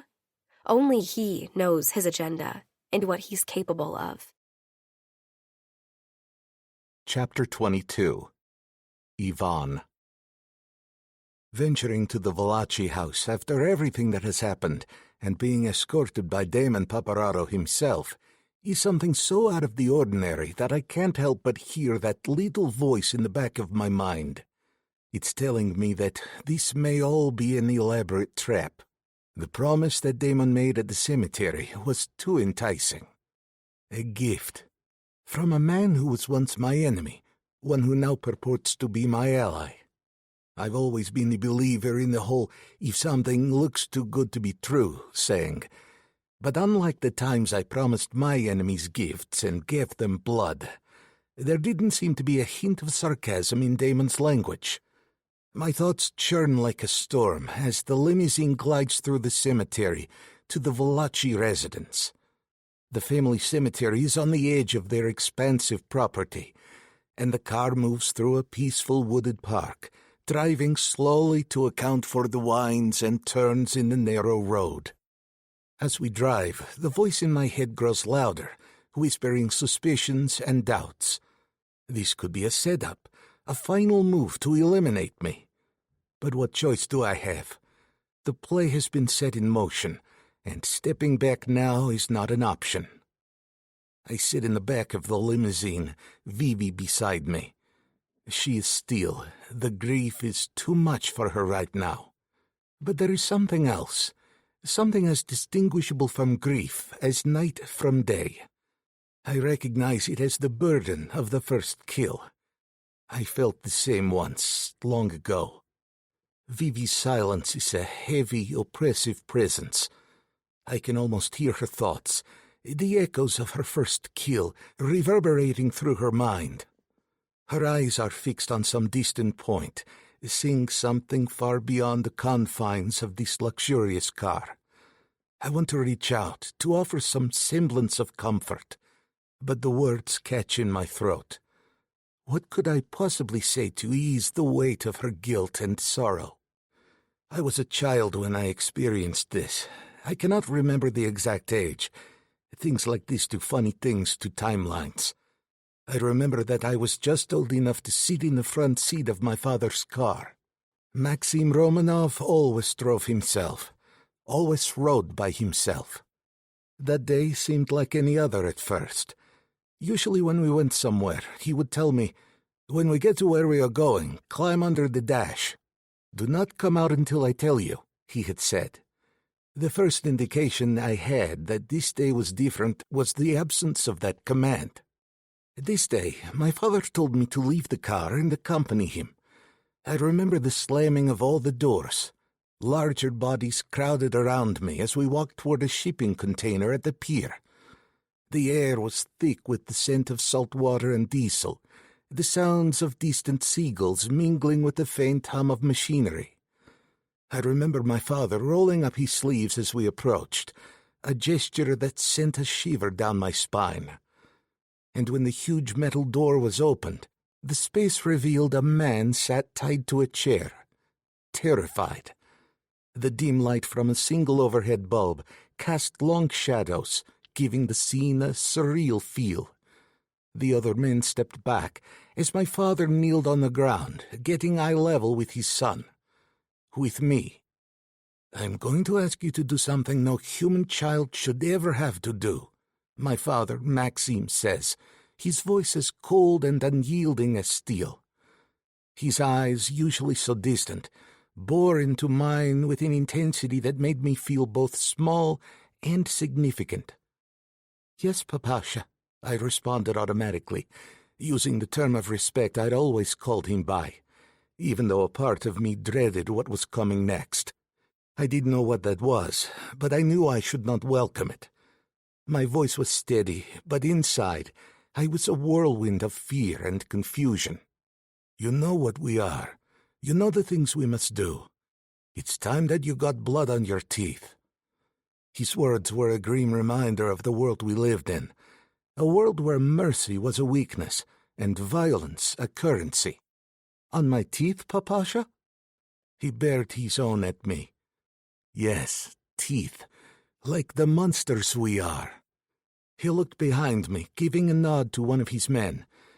I heard the sound of movement, and before I knew what was happening, a baseball bat wrapped with barbed wire was thrust into my hands. The weight of it made my arms fall. My father stepped forward, grabbed the bat, and forced it against my chest.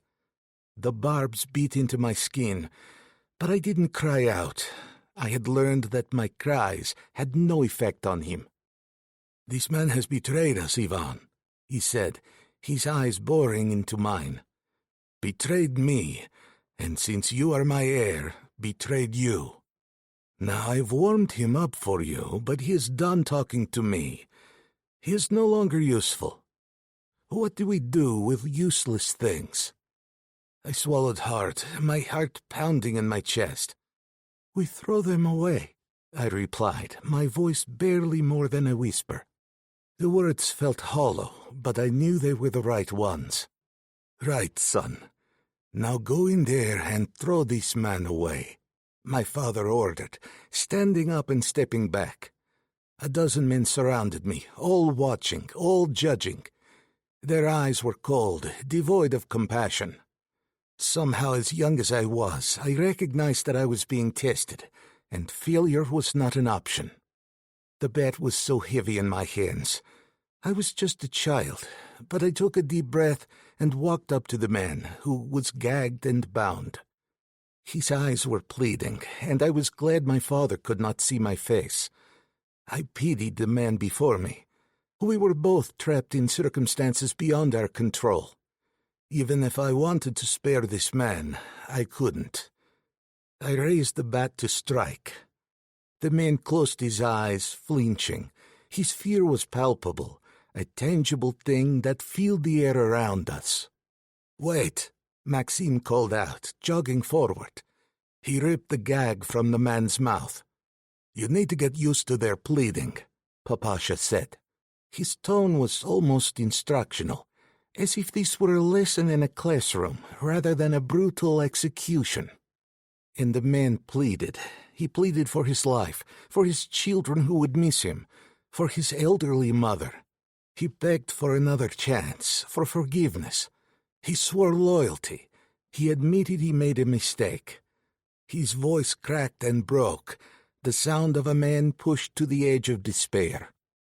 I swung the bat. It was heavy, and I was still small.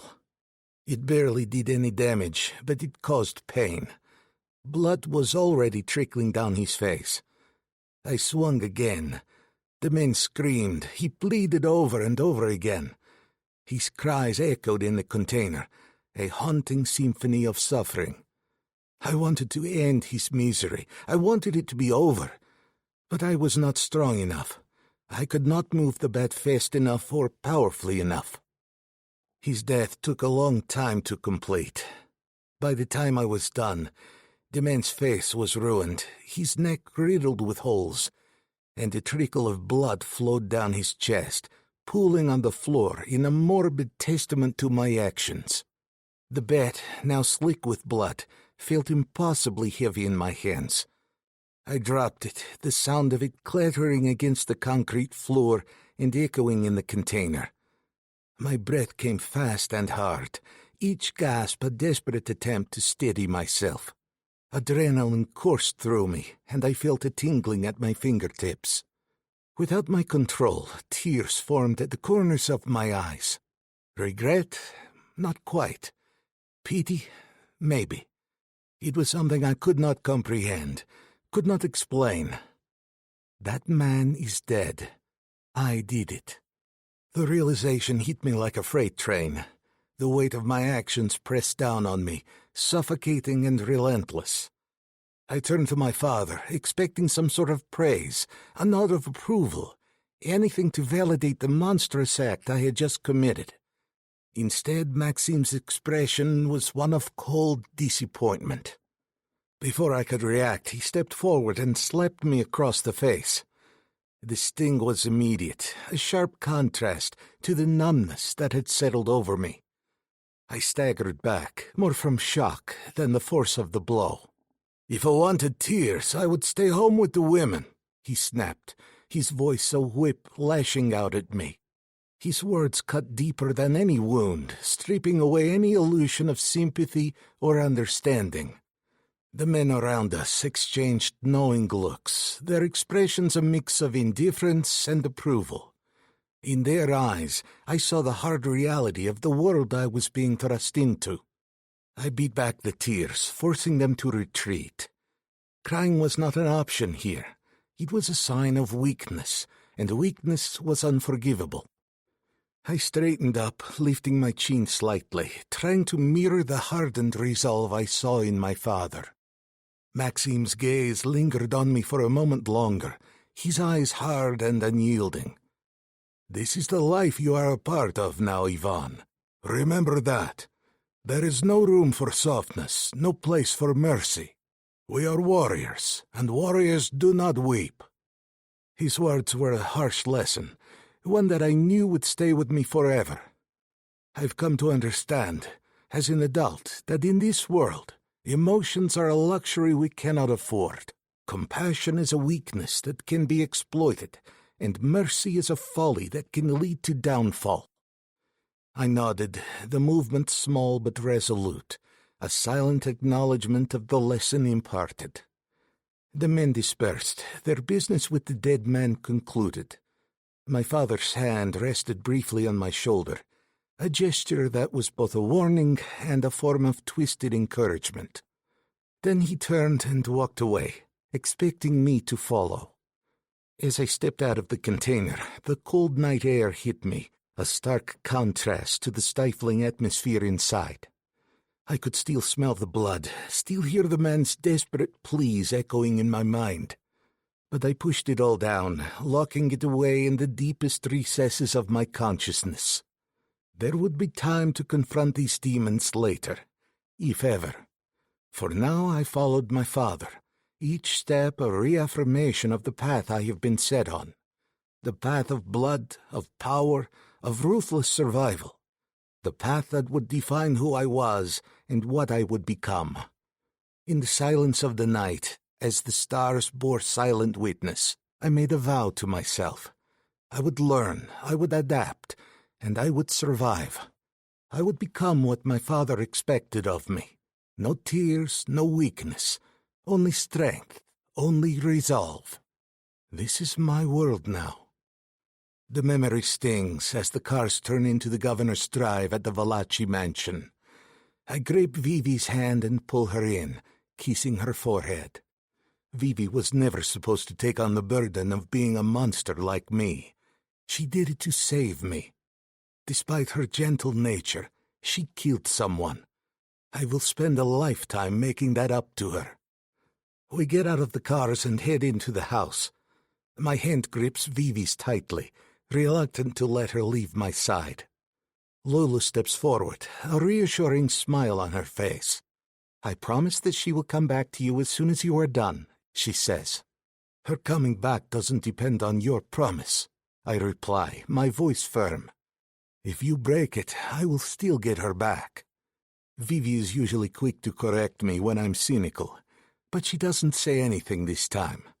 Lulu takes her under her arm, and the two head down a hallway further into the house. I watch her go, a knot of anxiety tightening in my chest. "Come, Romanoff. You are going to want to see this," Damon says, breaking me out of my thoughts.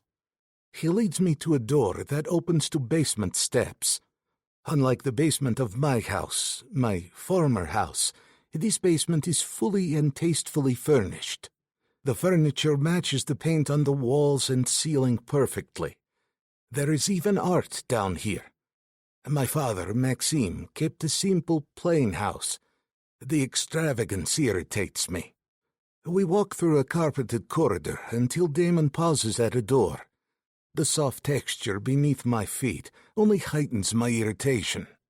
"This is precisely what we need after a day like today," he says, opening the door to reveal a spa that looks like it was built in the 1940s. Red and white tiles decorate the room, a throwback to another era. The tiles glisten under the soft light, creating an almost surreal ambiance. But in the basin of the tub sits a man tied to a chair. A sudden flashback hits me, the man in the shipping container, the fear in his eyes, the weight of the bat in my hands. I force the memory back, burying it deep where it belongs. "I don't recognize this man," I say, my voice steady despite the memories swirling in my mind. My eyes lock onto the stranger, assessing him. His clothes are torn and bruises mark his face, but there's a defiance in his eyes that intrigues me. None of us do. This man has kept his identity a secret from all of us, Damon replies, a hint of fascination in his tone. His casual demeanor, the almost playful curiosity, grates on my nerves. "Stop with the dramatics, Paparado. Who is this?" I snap, impatience lacing my words. "I am not in the mood for games, not after everything I've been through today." Damon laughs, a sound that grates on my nerves, like nails on a chalkboard. "This, Yvonne, is Azrael." Chapter 23. Vivi. I'm probably biased, but my niece is a bright child. Her genius is clear to me as we sit on the floor in what used to be the master suite in my childhood home. Once my parents' room, and then Angel's, it's now Damon and Lulu's. Even though Angel is not really gone, it's still painful to be here. I had thought that being back in my family home would make me feel safe and secure amid all the chaos surrounding everything that has happened, but every board and nail feels soaked in the essence of memory. I have no desire to be here anymore. And whatever new world Yvonne creates, I know we will need our own home for ourselves. Something new. Something that's purely ours, unhaunted by any ghosts. Now, though, I sit on the plush area rug with Georgia and Lulu, sorting blocks by shape into a plastic contraption. Georgia takes a block in her hand, studies it, and places it into the appropriate slot. Should she be able to do that? I marvel aloud. She's so young. Lulu shrugs a little, brushing back a silky lock of her daughter's hair with her fingertip. She's a smart cookie. Watching her stirs something within me. Was it really just days past I was pondering motherhood? I'm essentially homeless right now. I have so many other important things to worry about. With the same finger she used to caress George's hair, Lulu touches my knee. Is he kind to you? Lulu's question breaks into my thoughts. I lift my gaze, focusing on my older sister. The fact that Lulu is sitting here in front of me after being gone for so long is a miracle in itself. Her skin is still tanned from living in a warmer climate, and her hair has grown longer, but she's still Lulu. Still the spunky older sister who used to move my bookmarks around to tease me. Right now, she's worried. I can see it in her eyes. I offer her a half smile. His is a strange sort of kindness, but yes, I know he seems rough and grumpy, but I promise it is there. Rough and grumpy. Lulu chuckles. I would have said brutal, but okay. Grumpy works, I suppose. Do you remember how we used to steal those romances Mother hid in her nightstand? The heroes were all knights and princes and pirates, and they all had one thing in common. Lulu grins. A big cock? Lulu! I feel a blush heat my skin, even as I grin. Well, it's true. I was thinking more about how in tune with their feelings they all were, how it was easy for them to spout declarations of love and be tender with their lady loves. Okay, that too, I guess. What I feel for Yvonne, what I know he feels for me, it's different, deeper. He doesn't have to say the words. I know what he feels. Okay. She watches me for several minutes, the weight of her gaze a tangible thing. Something is on her mind. I can feel it. Finally, she shifts her weight a bit, seeming to come to a decision. I trust you know your heart, and his. You were made to be happy, Kara. I nod. I know, and I am. It's just everything, Lulu finishes. I flash her another semblance of a smile. She always did know me. How are you doing? She continues. With it all? A heavy question, one without easy answers. We just buried Eduardo. I just killed someone. I don't have a home, and faceless assassins are after us. And I really don't want to talk about any of it. I offer her the standard reply to that question. I'm as well as can be expected under the circumstances. It's polite, a sort of truth spoken from behind a wall. I have never been this distant with Lulu, and I'm not sure what has changed. I still feel the same amount of affection for my sister, still feel that anything I share with her would be information given into the strictest of confidences. I trust her, and yet, Lulu isn't my safe person anymore. That person is Yvonne. If I'm upset or struggling, I want Yvonne to help me get through it. This is a natural inevitability of life, graduating from the person who was your childhood safe haven to your spouse, but there is something bittersweet about the realization. I'm sure Lulu feels the same way about Damon. She understands how I feel, probably better than I even do. A knock comes softly upon the door, and at Lulu's response, a maid I've never seen before pokes her head around the door jamb. Dinner is served, ma'am. Lulu nods her thanks, and standing, she bends to pick up the baby. It's just me, Lulu, and Georgia at the long dinner table. The polished mahogany, the delicate bone china, the low, genteel lighting. It's all a reminder of the meals we ate here as a family. Arguments, mother and her liquor, father and his decrees, Angel pushing back at every turn. It's so different now. It's just me, Lulu, and Georgia. The men do not join us, still busy with whatever surprise Damon had arranged for the two of them. Tonight, Georgia is beginning to try table food. Lulu cuts up tiny portions of the meal for her, praising her with enthusiasm when she likes something. As sweet and pleasant as the scene is, uneasiness makes the food taste like dirt. With everything that's going on, I can't shake the fear that something awful is happening. I lower my fork to my plate and study my sister. Yes, there's a distance between us now, but I don't think Lulu is capable of mothering so calmly while betraying her only sister. No, it's not possible. Yvonne is fine. But I still can't eat. Later, Lulu sets Yvonne and me up in my old bedroom. It still looks exactly the same, with no dust or evidence that time has passed at all. I walk through my room and run my hand over the furniture and across the spines of my book collection on the bookcase, all too aware that the person I was last time I was here is not the same person who stands here now. Still, I feel connected to this girl I used to be. I wish I could go back in time and tell her that things are going to work out for her. It's late when Yvonne finally appears. I dressed for sleep in a silky nightgown and laid down, but I haven't been asleep. How could I sleep? I'm not sure I'll ever truly rest without him again. When he comes into the room, he's not wearing the same clothing that he was wearing for the funeral. He's wearing a sturdy-looking pair of work pants and a plain, dark shirt tucked in. His face and hands are red, obvious victims of a fresh scrubbing. He eyes me broodingly as he unbuttons his cuffs and pulls his shirt from his pants, leaving it gaping over his chest. He doesn't greet me or say anything. He just watches me. It's unnerving. "Yvonne, are you—" I start to rise from the bed, but hesitate as he stalks closer. There's a wildness about his eyes, something that should terrify me. It doesn't, though. Yvonne places one big palm on my sternum, between my breasts, and pushes. I fall back to the mattress, a willing participant to whatever madness he decrees.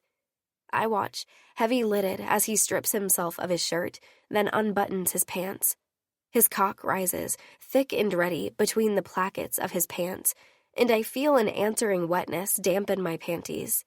His hand grips my knees almost painfully as he holds them for a moment, then wrenches them apart. He slides his palms up the skin of my thighs, pushing my gown out of the way. My heart pounds in my chest, heat flushing through me. I want to reach for him, to touch him, but instinctively I know that's not what he needs tonight. For whatever reason, Yvonne needs control right now. Mastery.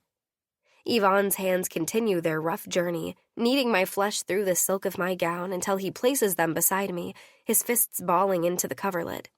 Leaning over me, he nuzzles his face into my neck and drags his nose along my skin, inhaling deeply. His arms bracket me, the muscles of his forearms cording with the intensity of his posture.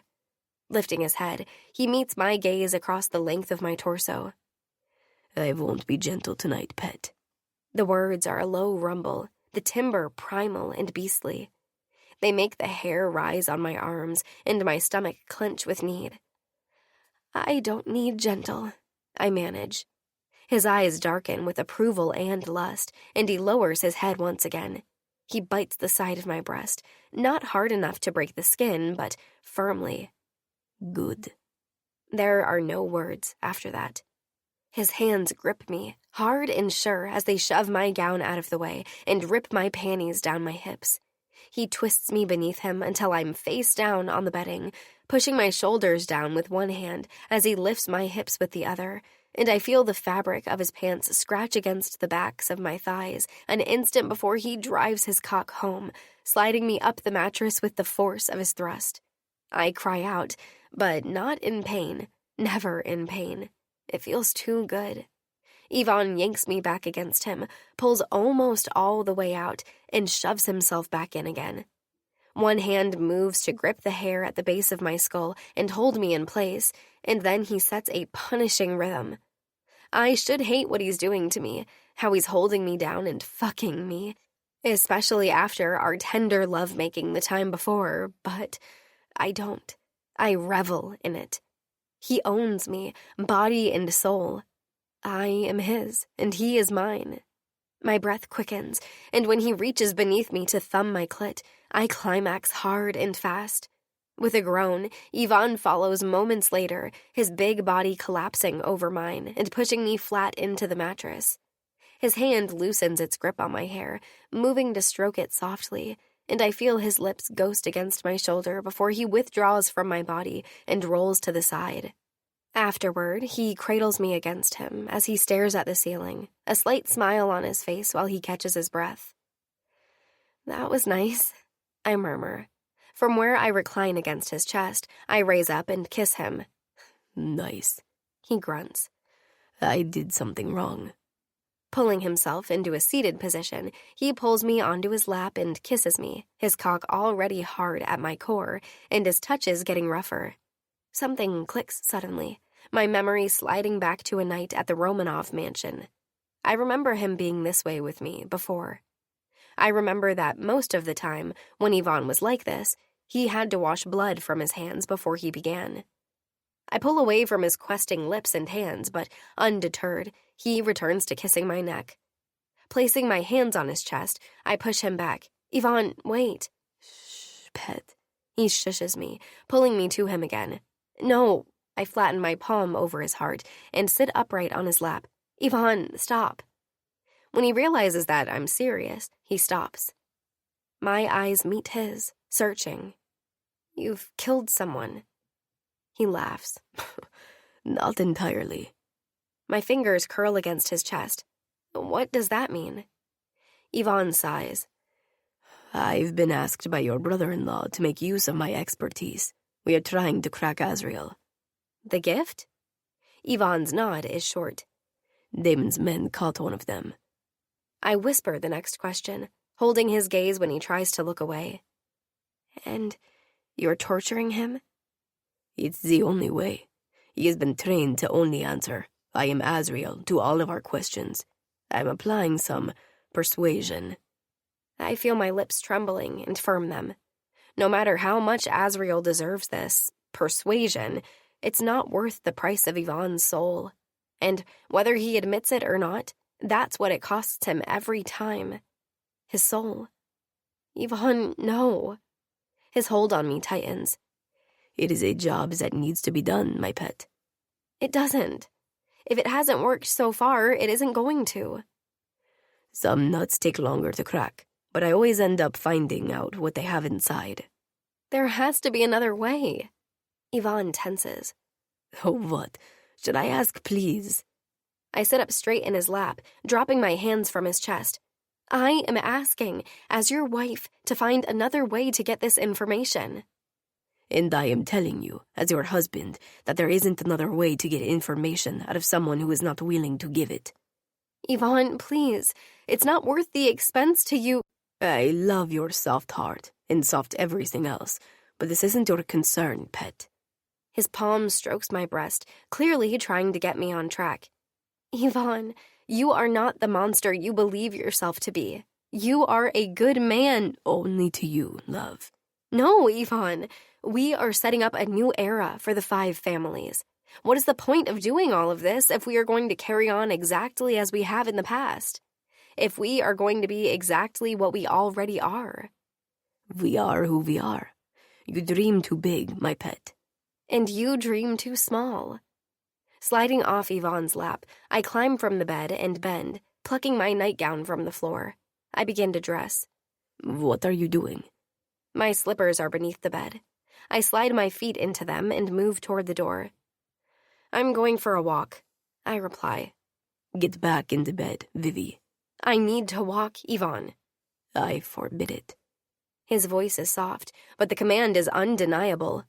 My body hesitates, yearning to respond. I hover at the door, my fingers curling around the knob and tightening. Vivi. As much as I want to leave the room, to storm angrily away, I don't want that between us. My hand drops from the doorknob, and I look back at Ivan. Find another way, please. I beg with my eyes, with the tone of my voice. I drop the robe, letting it puddle on the floor. I'll beg with my body if I must. It belongs to him anyway. Ivan's eyes darken with heat and lust, but his jaw is steely. I can't promise that. Bending my head, I walk back to the bed. He didn't say no. For now, it's enough. Chapter 24. Ivan. I squat on the cold concrete floor, my eyes fixed on the hostage's motionless form. My sleeves are rolled up, revealing the intricate tattoos that snake up my arms, each one a mark of my life, my choices. Vivi, for all her intelligence and toughness, she doesn't always grasp the brutal necessity of my actions. She's no naive princess, though.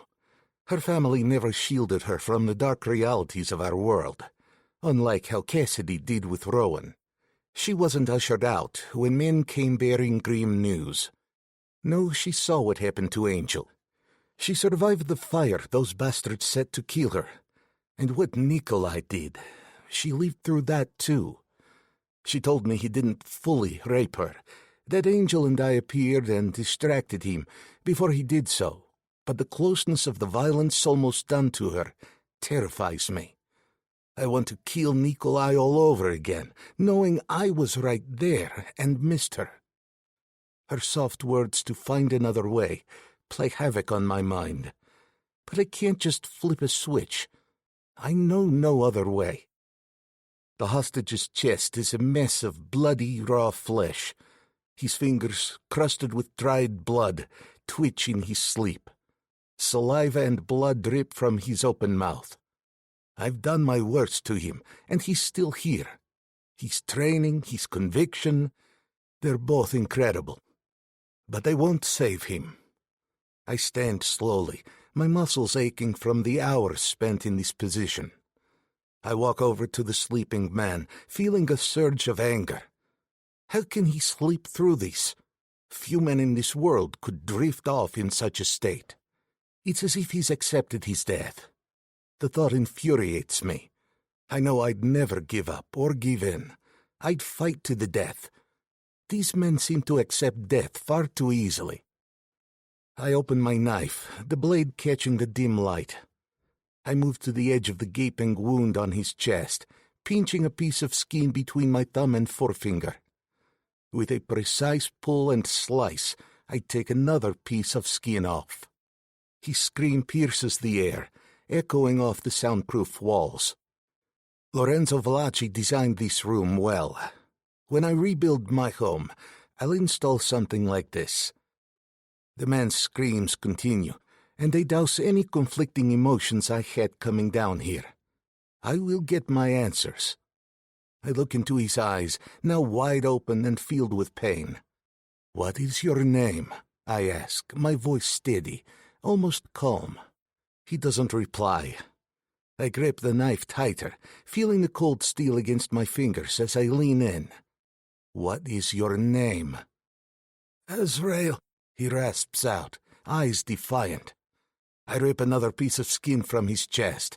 Another scream, more blood. The smell of it fills the room, thick and metallic. I drop the piece of flesh onto the concrete floor. It slaps like a wet cloth. "Who are you?" I demand, my patience wearing thin. "Azrael," he repeats, his voice weaker, but still unyielding. I tear another strip of flesh, and his scream bounces off the soundproofed walls again. The urge to end this, to plunge the knife into his chest and be done with it, is nearly overwhelming. But I can't. This is our only chance to get information about the enemy. And all this bastard gives me is Azrael, something we already know. Frustrated, I shake out my hand, blood splattering up the wall. He stares ahead, unseeing, uncaring. His acceptance of his fate only fuels my anger. My fingers tighten around the blade, and the thought of plunging it into his chest is almost consuming. A knock at the door gives me pause. I don't get up, but glance over my shoulder as Damon walks in, Luca following close behind. "Did you get it?" I ask, not bothering to hide my impatience. Luca nods, holding up a file. I had to spend a considerable amount of money to rush the lab, but yes. I glance at the man, then back at Luca. This is the key we require to unlock the answers we need. Satisfaction roars through me. Lucky for him, I was about to rip off his fucking nipple.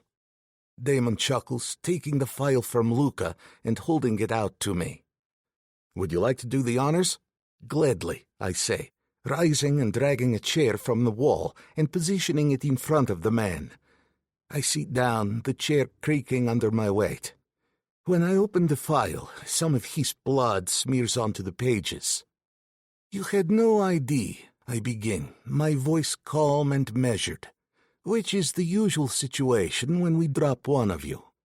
But there are certain things that no one can hide, not in this day and age.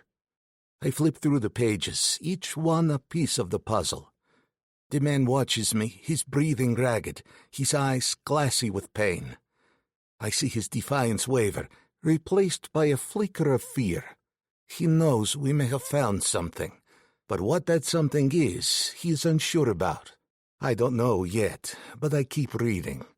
Nothing with fingerprints, I mutter, flipping to the next page. Obviously you stayed out of trouble before becoming the dick you are now. Azrael, as he insists on calling himself, remained silent, his gaze unwavering. I continue, my voice steady. Your DNA was a long shot. Only 31 states currently collect DNA for use in prosecution, and since you have no record with fingerprints, it was doubtful we'd get anything with your DNA. He smiles, his confidence in the belief that we may have found nothing, growing. His lips stretch over his teeth, a gruesome image with teeth missing and gums bleeding. It's like something out of a horror movie. As I read on, I know I'll take immense pleasure in wiping that smile right off his fucking face. But, I say, leaning forward, you have a niece who gave her DNA to one of those genetic ancestry sites. Now, this is curious. According to state records, she doesn't have a paternal uncle, until Luca's friends did some digging. Rebecca, apparently, did have a paternal uncle, but his records were hidden. His name is Hugh Meyer. His eyes widen, darting from me to Luca to Damon and then back to me. Oh, satisfaction. This is right on the money. This is all we need to try and break him. Are you that man, Hugh? I ask, my voice a cold whisper. I am Azrael, he insists, but his voice wavers. No, you are Hugh Meyer, uncle to Rebecca Meyer, who is in her second year of college. She's a very good student, my friend. It's a shame that the world will lose her because her uncle decided to fuck around with the 5 families. I am Azrael, he repeats, but now there's fear in his eyes. His voice isn't as strong. He's stumbling, grasping at the persona he's created. I stare at Hugh, watching as his breathing grows heavier with each passing moment. We have a friend in California, Hugh. He's in the same line of work as us. You may have heard of him. Sal? Now, I know the commission members use Azrael as their personal police force, but I also know that no Don likes having a faceless threat around. Sal will help us find Rebecca. Hugh's eyes widen in panic. He struggles against his ropes, but they hold firm. I lean back in my chair and kick forward, sending Hugh's chair tipping over backward. I stand over him, looking down at his twisted form. Who do you take orders from, Hugh? I ask, my voice hard. I am Azrael, he insists, but there is a tremor in his voice now. You're not Azrael, you are Hugh Meyer, and your niece, Rebecca, will be put into a shipping container and dropped into the fucking sea if you don't start talking now. You are too organized, too trained to just be a bunch of fucks doing a job. Who do you take orders from? I demand, leaning in closer. They were supposed to protect my name, he mutters, his voice barely audible. Grow the fuck up, Hugh. No one can protect anyone in this world. You should know that by now. They don't give a fuck about you. You're captured, and they are relying on you being a fucking parrot instead of doing anything to save you. Now who do you take orders from? Hugh's facade cracks. There are people above me, he admits, his voice shaky. I want to know who is above them, I pressed, leaning in closer. Hugh struggles against his bindings, his face contorted with the internal battle raging within him. I watch as his resolve weakens, the truth clawing its way to the surface. Fresh blood oozes from his wounds, and I hope he doesn't bleed out before I get my answers. Waylon Vigneault, he finally whispers, his voice barely audible. The commissioner? You lie, I snap, my eyes boring into his. Not this time, he insists, his eyes meeting mine with a desperate sincerity.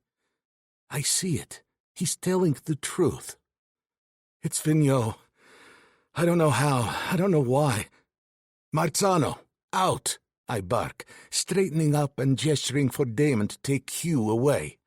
I follow Luca into the hallway, my mind racing. Luca, I begin, but before I can say more, he tries to explain. Look, Romanoff, I didn't know that. My rage boils over, and I grab Luca by the shirt, slamming him against the wall.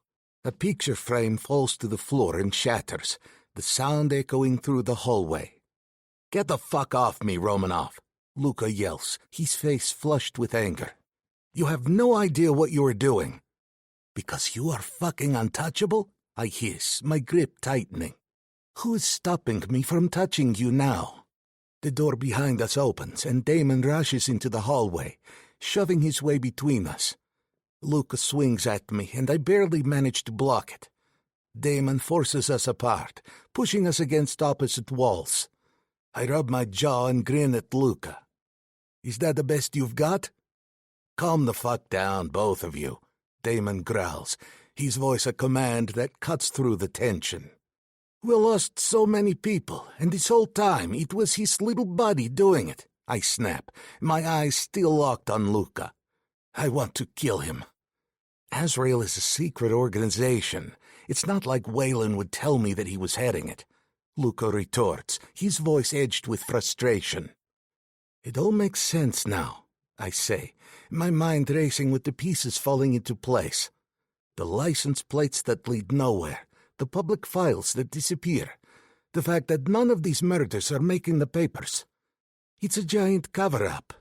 You haven't infiltrated the police, Marzano. They have infiltrated us. Damon steps between us again, his hands up to keep us apart.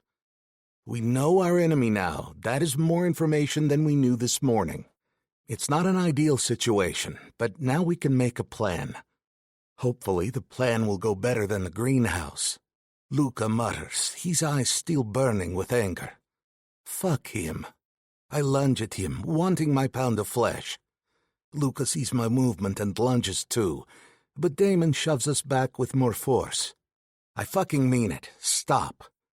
We glare at each other, breathing heavily, both looking for any sign of weakness. Slowly the rage subsides, replaced by a grim resignation. I don't believe Luca betrayed us. He seems genuinely shocked at the name that spilled from Hugh's mouth. So what do we do with Hugh? Luca asks, his voice calmer but still tense. I clench my fists and take a step back. Kill and dispose, Damon says without hesitation, his tone cold and final. No. Damon and Luca turn to look at me, confusion etched on their faces. Vivi's words echo in my mind. She had begged me to find another way, to lead the Mafia in a new direction. This was going to be our world. We didn't have to play by the rules of the old one. We didn't always have to be monsters. Clean him up, and we will release him after this is all over, I say firmly. Release him? An assassin? Luca's incredulous tone cuts through the silence. We just took off his mask. He isn't Azrael anymore, I explain, my voice steady. They'll be looking for him. We also took off Wayland's mask. This isn't another Mafia fight. A police commissioner has practically an army at his disposal. Damon and Luca exchange glances, the weight of my words sinking in. This isn't just about us anymore. It's about the bigger picture, about changing the way we operate. Chapter 25. Vivi. The morning after finding Azrael and unmasking the wizard behind the curtain, Yvonne wakes me with a hand on my shoulder. We're still in my old bedroom, having decided to stay at the Valachi mansion until this war is over. It's kind of surreal, being back beneath my childhood roof, living once again with my sister and Damon. Nothing's changed, and yet everything is different. When Yvonne gently shakes me awake, I'm dreaming of my childhood again, of little blonde Angel and the boat at the fountain. I open my eyes and peer groggily up at the man leaning over me in the faint line that spills through a crack in the drapes. It feels early, too early. What time is it? Early, Yvonne confirms. You will need to get dressed and head downstairs. His tone is laced with a sense of urgency that bleeds through my residual sleepiness and wakes me. Has something happened? I sit up and push the blankets aside as I swing my legs over the edge of the bed. Nothing yet, but we need to prepare for the worst. I see. I grab for the nearest article of clothing, the slim-fitting sheath I wore to Eduardo's funeral, and start to pull it on. Yvonne stops me. As pretty as you are in it, not the dress. You need to wear something you can move in. Okay. Moving to the closet, I pull out some athletic wear that I haven't worn since high school. The leggings and t-shirt still fit fairly well, considering the years that have passed, and the tennis shoes are as comfortable as they were years ago. Yvonne nods his approval, and we head downstairs to find Evie standing in the foyer. Good morning, Vivi. She starts. Did Yvonne let you know what we are doing today? I glance at Yvonne's retreating form. He just told me to wear something comfortable. Evie eyes me up and down. Good, then, that'll work. You're going to need it. Evie leads the way to the basement with all of its fine furnishings. I find myself looking around curiously, as though I'm a visitor in someone else's home. Which, technically, I suppose I am now. Still, this was my home. I should be familiar with the basement. I'm not, though. It's as foreign to me as if I've never stepped foot down here. Throughout my childhood and teenage years at the mansion, I was never permitted to wander down here. I didn't even know that the torture room where Yvonne extracted information from Azriel's man existed. Evie moves confidently, as if she owned the place, as if Lorenzo Valachi never slammed the basement door in her face. We go deep into the basement. So deep that I'm sure that at some point, this part must have extended beyond the footprint of the mansion above. Evie finally opens the door to a long room with a dirt floor, industrial lights, and targets in the distance. Rowan, Lulu, and Karina are waiting, all of them dressed casually. What is this? I ask, trying to hide my surprise. Karina answers. Training, kid. Yvonne's orders. My forehead puckers. Why would Yvonne order this? Does he expect us to fight? Evie replies this time. Not you three, she says, motioning to Lulu, Rowan, and me.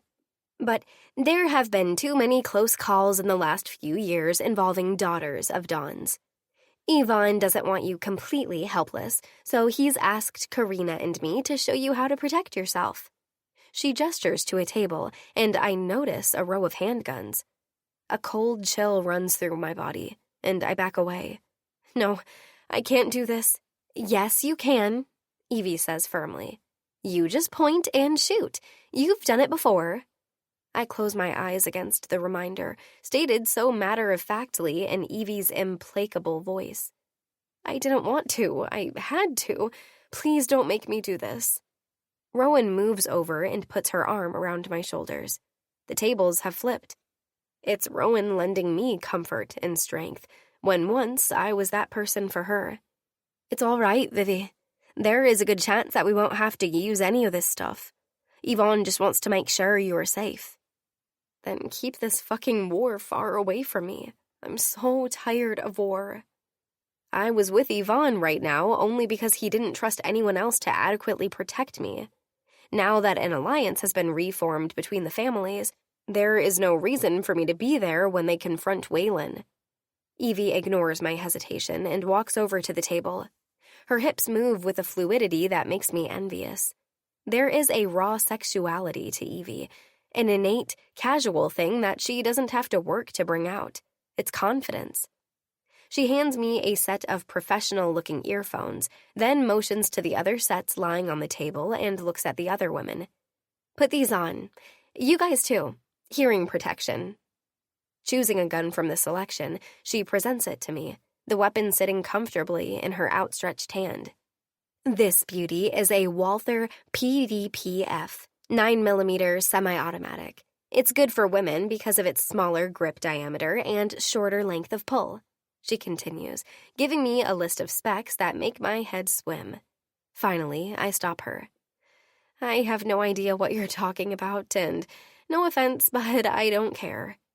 Evie rolls her eyes and thrusts the gun toward me. Just take it. The safety's on. See this little piece right here? As long as it's in this position, the gun won't fire. It should always be in this position, unless you are intending to use it. She holds the gun in front of me, her expression inexorable. I don't take it. Vivi, you are the wife to the most dangerous man in the city. You need to know how to use a gun. I shake my head. I can't do this, Evie. I know it seems easy to you, but I can't. Rolling her lips inward, likely to prevent herself from saying something she shouldn't, Evie turns and offers the gun to Rowan. Rowan takes it, her eyes looking my way with apology. I give her a quick, tremulous smile to show that I'm not upset. Karina and Lulu also take guns and line up in front of the targets.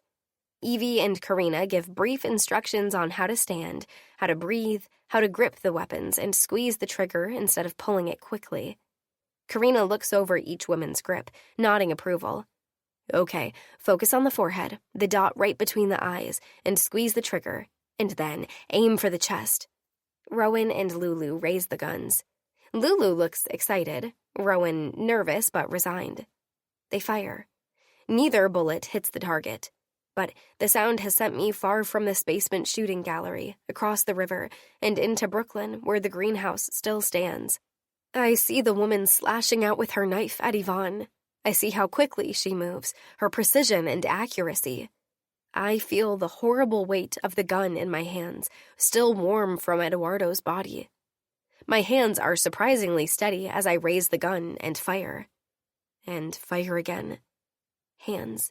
There are hands on me. I look up and it's Rowan, concern and confusion etching her features. I'm crouched on the floor with my head in my hands.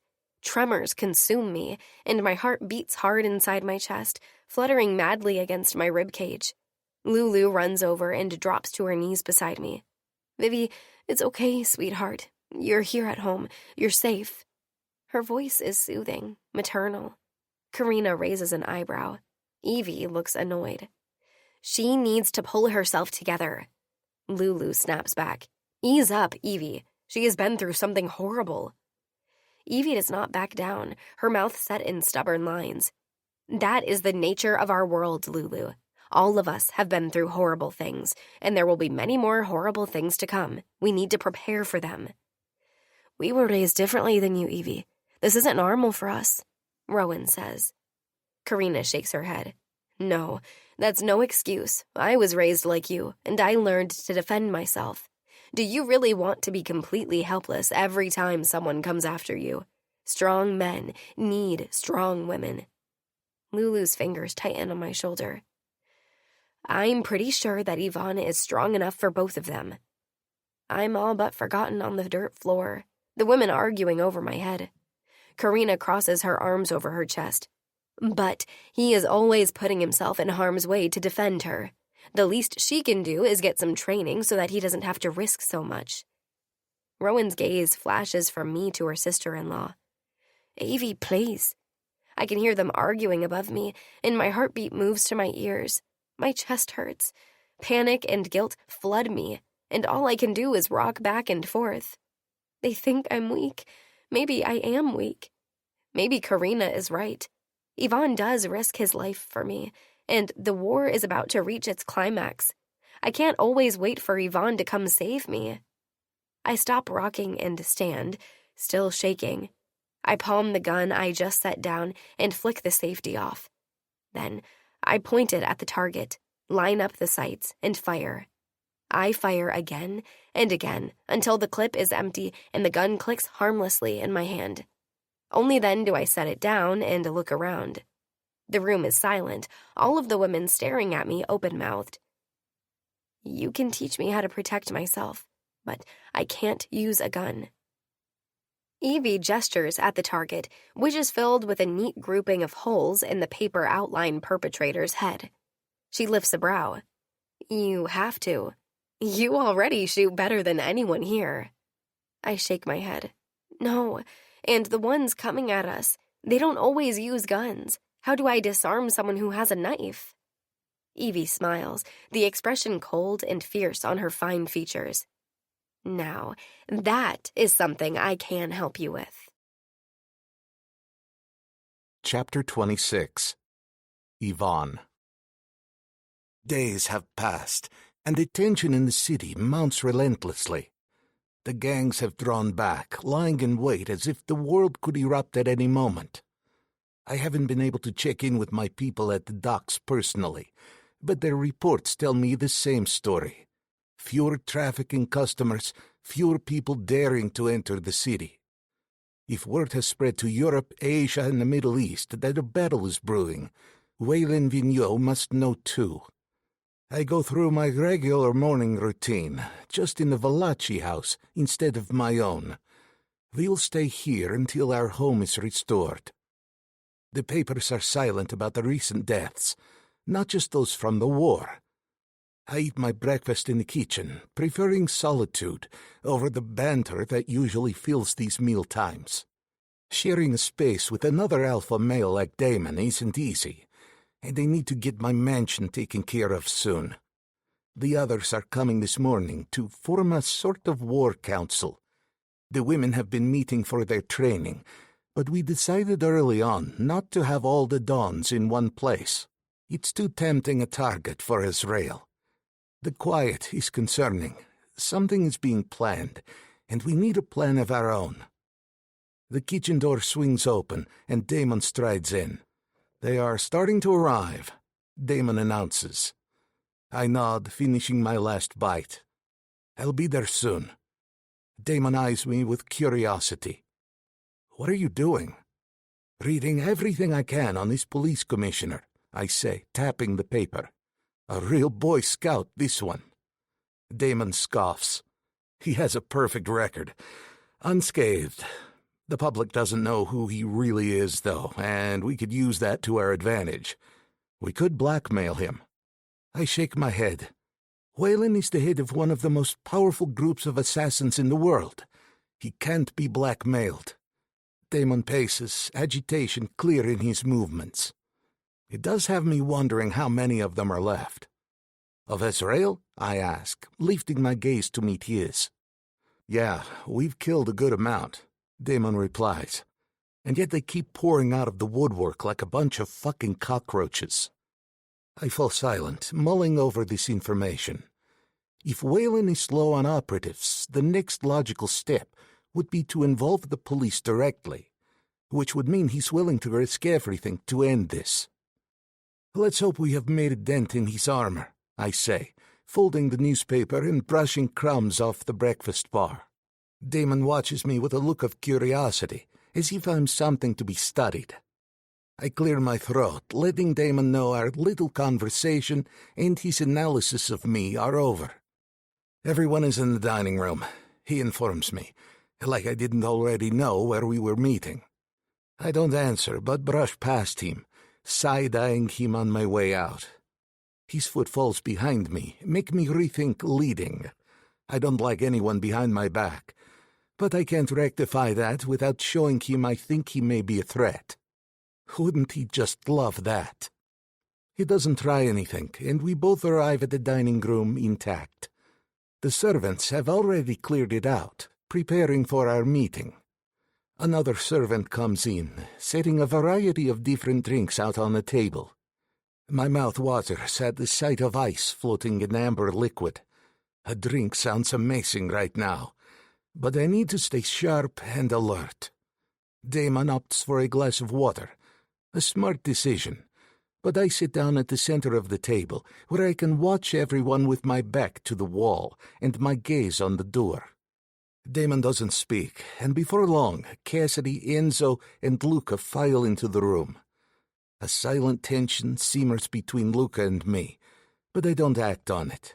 We have more pressing matters to discuss. Everyone takes their seats, Lucas sits across from me, but I refuse to meet his glare, heavy on my face. I keep a stoic expression. Cassidy breaks the silence.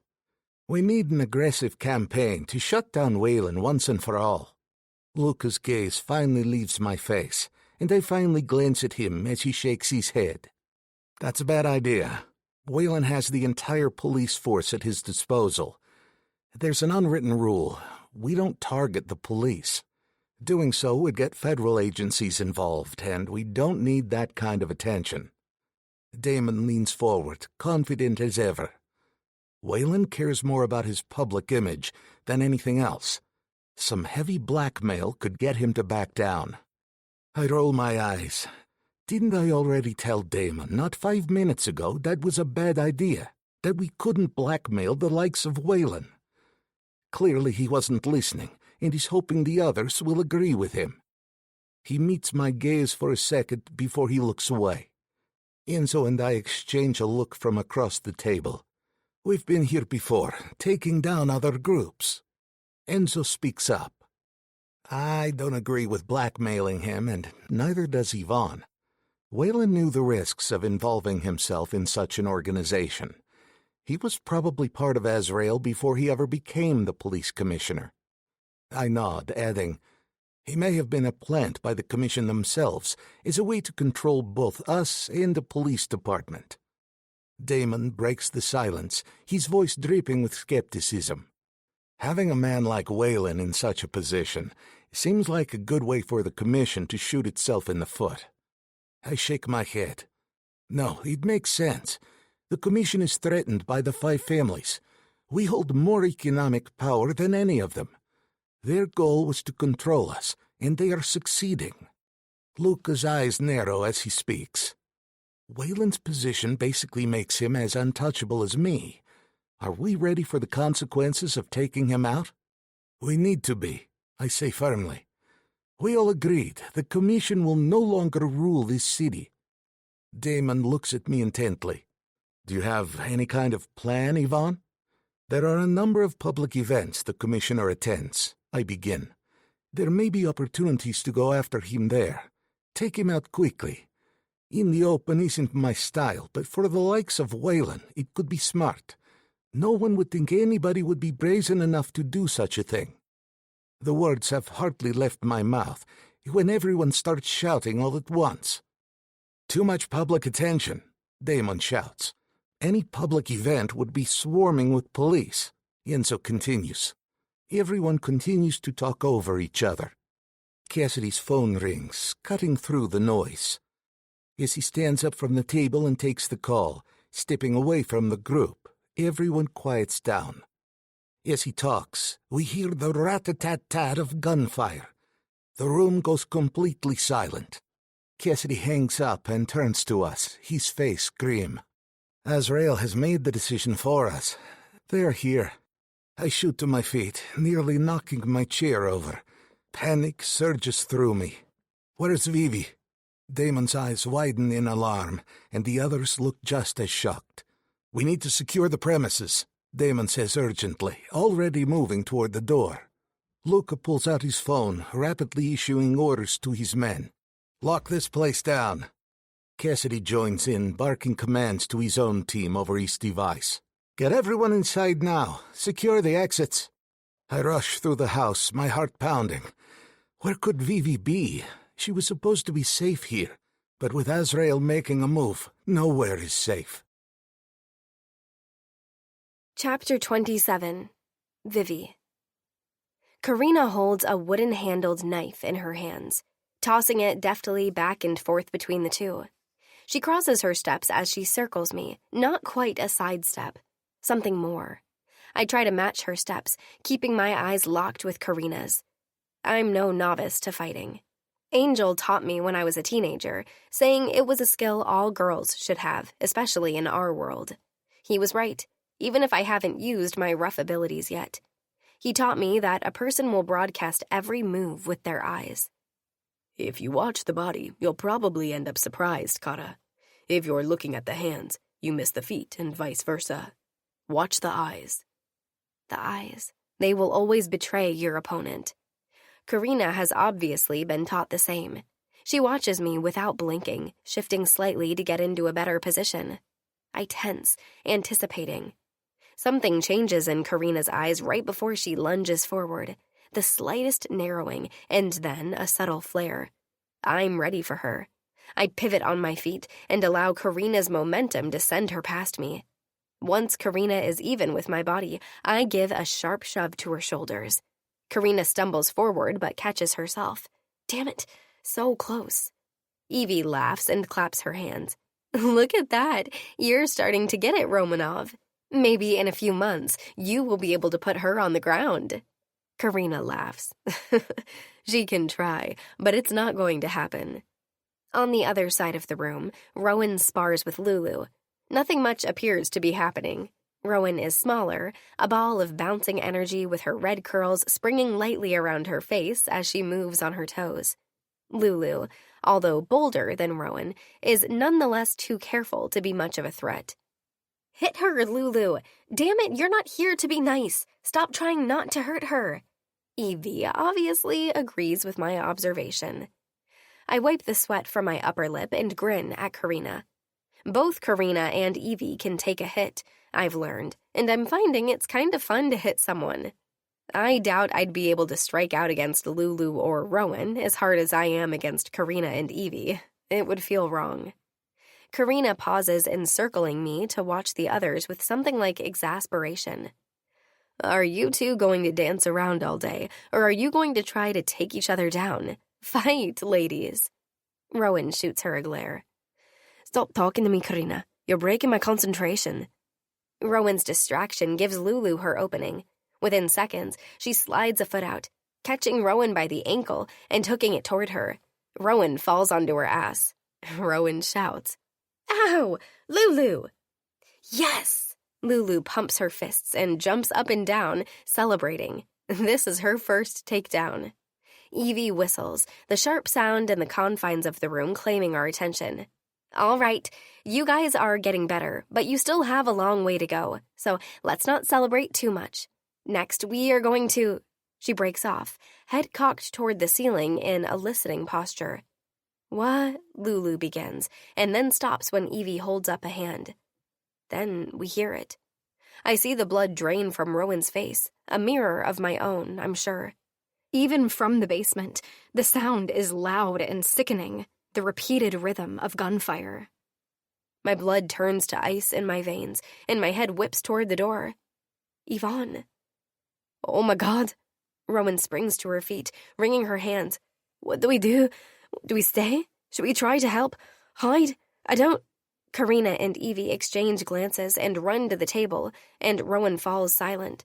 Magazines rack loudly in the absence of sound, and they head to the door. Lulu's eyes are huge in her pale face. You aren't really going out there, are you? Maybe we should stay, or should we come? Karina pauses in the doorway. We are, but you are not. You are staying right here. Evie and I have done this before. If Azrael is attacking the mansion, then they know all of us are here. This is it, ladies. Drill's over. Bar this door and let no one in. Evie chimes in. Rowan's gaze skates frantically around the room. Bar it with what? There's no lock. Evie is already moving down the hall. Whatever you can get in front of the door. Ready, Karina? I'm always ready. The two of them leave the room. Rowan is shaking. I take stock and am faintly surprised that I'm not in the same state. Karina was right. None of them are ready for this kind of fight. Judging by the noise coming from above us, it's bad. But I'm not worried about myself. I'm worried about Yvonne. I know that he is perfectly capable of handling himself, but anything can happen in a situation like this. Anything can go wrong. He could get extremely unlucky. It's something no one can control. Metal grinds against the dirt floor, and I look over to see Lulu dragging the sturdy metal table into position in front of the door. Spurred into action, I move to help her push it into place. We survey our sanctuary. Aside from the table, there isn't much else with which to bar the door.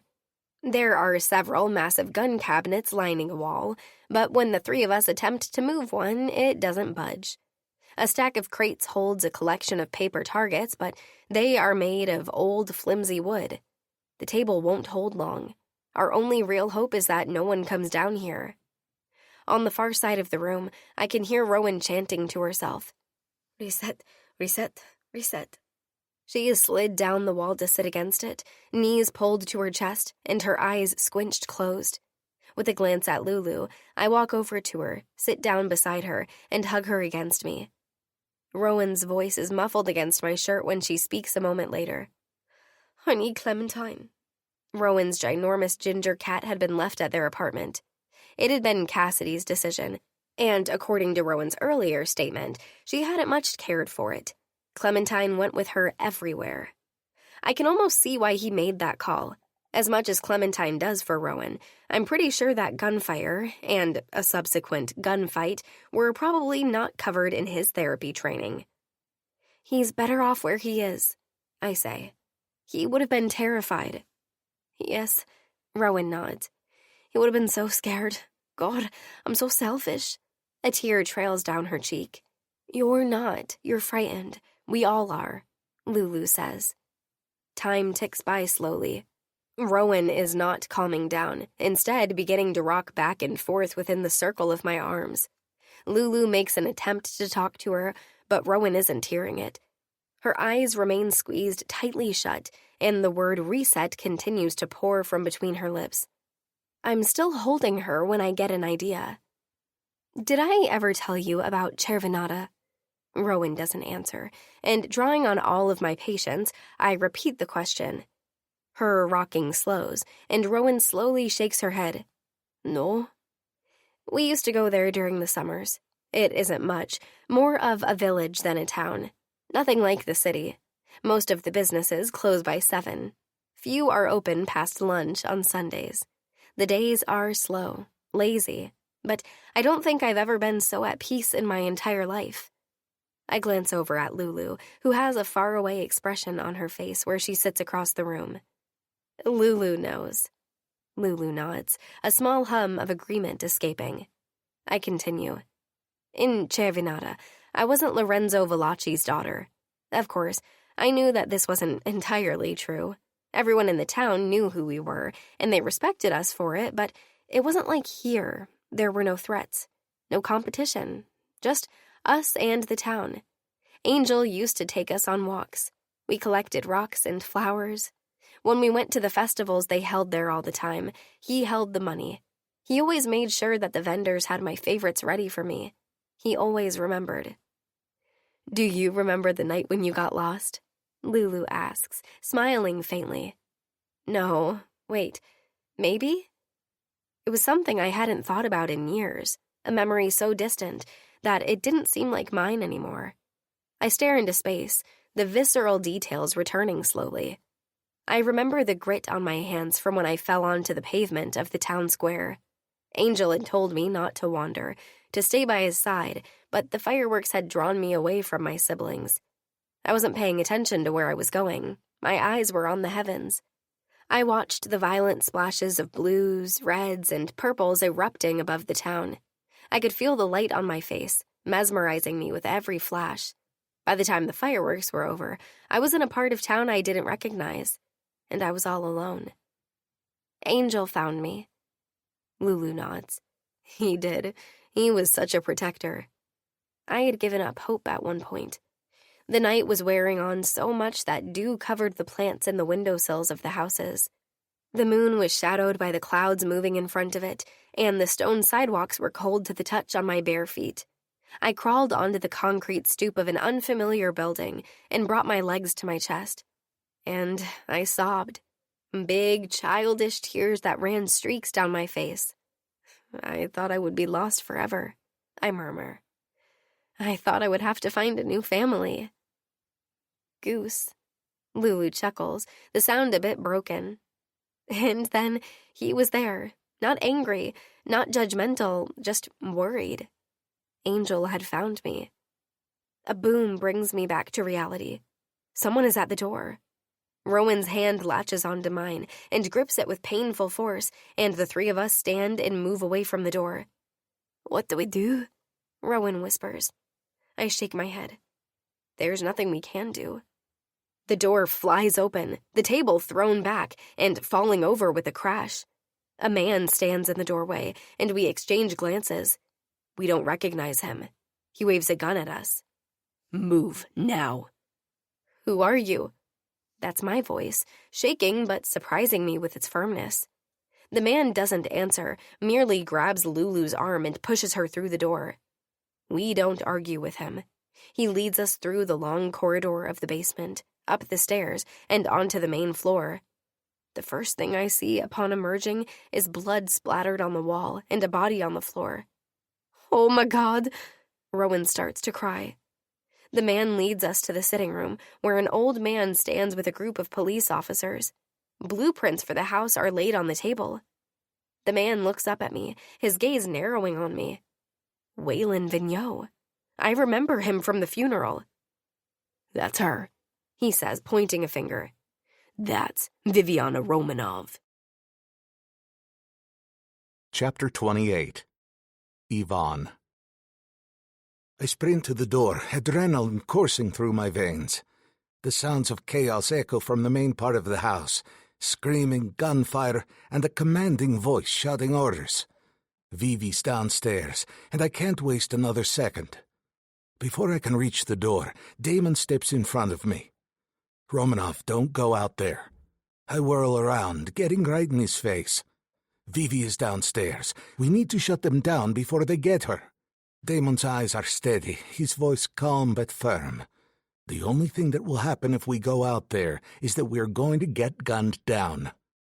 Enzo, always the hothead, jumps in, his voice full of disbelief. Are you fucking serious? Rowan is out there too, and Lulu. Cassidy paces, looking from the door to us. I understand his agitation. It mirrors mine. He's thinking of Evie, of course. We are all thinking about the women we love, somewhere in this godforsaken house, void of our protection. I glance back at the door, torn between charging out there and listening to reason. Damon's not done speaking, though. I'm not planning on us running, and we're not going to just sit here and do nothing. He strides to the bookcase at the head of the room and pulls a key from his pocket. I watch, curiosity mingling with urgency. Damon slides a piece of wood aside, revealing a hidden keyhole. He inserts the key, and with a soft click, the bookcase swings open. Damon turns to us, his expression resolute. Lorenzo Valachi designed this place for an attack. Let's go. I step into the narrow passageway hidden behind the bookcase. The walls are so close that my shoulders brush against both sides as I squeeze through. It's a tight fit, but there's no time to dwell on the discomfort. We barely get the bookcase closed before the attackers burst into the room behind us. Damon taps on the wall, and I follow his lead, pressing my eye to tiny holes that are invisible from the outside. The attackers are dressed in police uniforms. They sweep through the room, checking under the table and in the curtains. One of them speaks into a walkie-talkie. Dining room clear. I hold my breath as they leave. None of us speak. When they're gone, Damon flicks a switch on the wall, and lights buzz to life. The bulbs are old, more industrial than residential. I notice the walls are reinforced with metal. I can't hold back any longer. We need a fucking plan, Paparado, I hiss. Damon's eyes are sharp, calculating. Why are the police here? Luca, is there any way Waylon could have known? Luca looks puzzled as the rest of us. Our last meeting went as usual. Enzo chimes in, his frustration palpable. It has to be coincidence. There's no way he could know that we know. We still have Hugh, right? Damon nods. He is recovering in a room downstairs. I feel more like a rodent than a man. This is not the way I'm used to handling situations like this. I know the police are sweeping the house. They will reach the basement and find the women. They will find Vivi. Standing behind a metal wall feels wrong, like we're trapped rats waiting for the inevitable. My mind races. I can't stand the thought of Vivi in danger while we're cowering here. I need to do something, anything. This isn't how I operate. I'm a man of action, not hiding. We'd better get moving, or I'm going back out there, I say, my impatience barely contained. Damon nods and starts to lead us through the narrow passage. We leave the dining room area and move into the foyer, peering through another set of tiny holes. A fight is raging below us. Karina and Evie are in the thick of it, holding their own. Where are the others? Cassidy grins, his eyes lighting up. That's my bride. He feels along the wall, finds a sliding panel, and he and Lucas slip out, closing it behind them. I watch as Cassidy tackles a police officer. Another one tries to sneak up on him, but Evie's quick, sending a volley of knives his way. Luca and Karina stand back to back, fending off their attackers with coordinated precision. Damon's voice cuts through the chaos. We need to keep moving, find the others. We navigate our way through the hidden passages, glancing into the kitchen and library as we come upon them. Both empty. As we move through one of the hallways, we stop still as we come upon several officers, herding Lulu and Rowan along. Where the hell is Vivi? She was with them. Frustration makes me grind my teeth, and I don't stick around to watch as Damon and Enzo sleep out to intercept the officers and take the women. I have my own mission. I won't stop until I find Vivi. The lights in the walls flicker as a body slams against the outer wall. I creep along, peeking through the holes whenever I can. The tension is suffocating. A police officer gets so close to my hiding place that I can see the sweat beading on his brow. As he raises his gun, his sleeve pulls back, revealing a tattoo on his wrist. The symbol of Azrael. These aren't police, but we already knew that. They're Azrael in disguise. I move faster now, driven by a mix of fear and determination. Vivi, I have to find her. The hidden passages seem endless, but finally I reach the sitting room. I spot her first, surprisingly calm amid the chaos. The double doors are barred and guarded. She's not alone. Waylon Vigneault is with her. I slide the panel open quietly, emerging beside the fireplace. As I step out, the cold, unmistakable click of a bullet sliding into a chamber freezes me in my tracks. Waylon's gun is trained on me. I'm sorry for all of this, but a man has his orders, he says, his voice steady. I meet his gaze, defiant. And who do you take them from? He shrugs, a hint of a smirk on his lips. Depends on the day. Now, both of us are losing people out there. I think we need to find a way to end this. Back down and leave, I demand, trying to keep my voice steady despite the fear gnawing at my insides. You are not in a position to give orders, Romanoff, Waylon replies calmly. I know you have been operating as the de facto head of the 5 families. The Commission has demands, and they need to be met. I narrow my eyes, my mind racing. And what are those demands? All of the current heads step down. All of you leave this behind. The Commission will replace all of you with men loyal to the ideology of the Commission. And the Commission would just let us go. I have a hard time believing that, I say, my eyes locked on Waylon's. Waylon's expression remains unchanged. There have been men who have been able to step away. The Commission can be merciful. It's an impossibility, I retort, my voice tinged with bitterness. Mercy is not in their vocabulary. Waylon sighs as if speaking to a stubborn child. You are not a trusting man, I understand this. But hear me, Romanoff. This is your only way out. I glance at Vivi, sitting unmoving and quiet on the chair.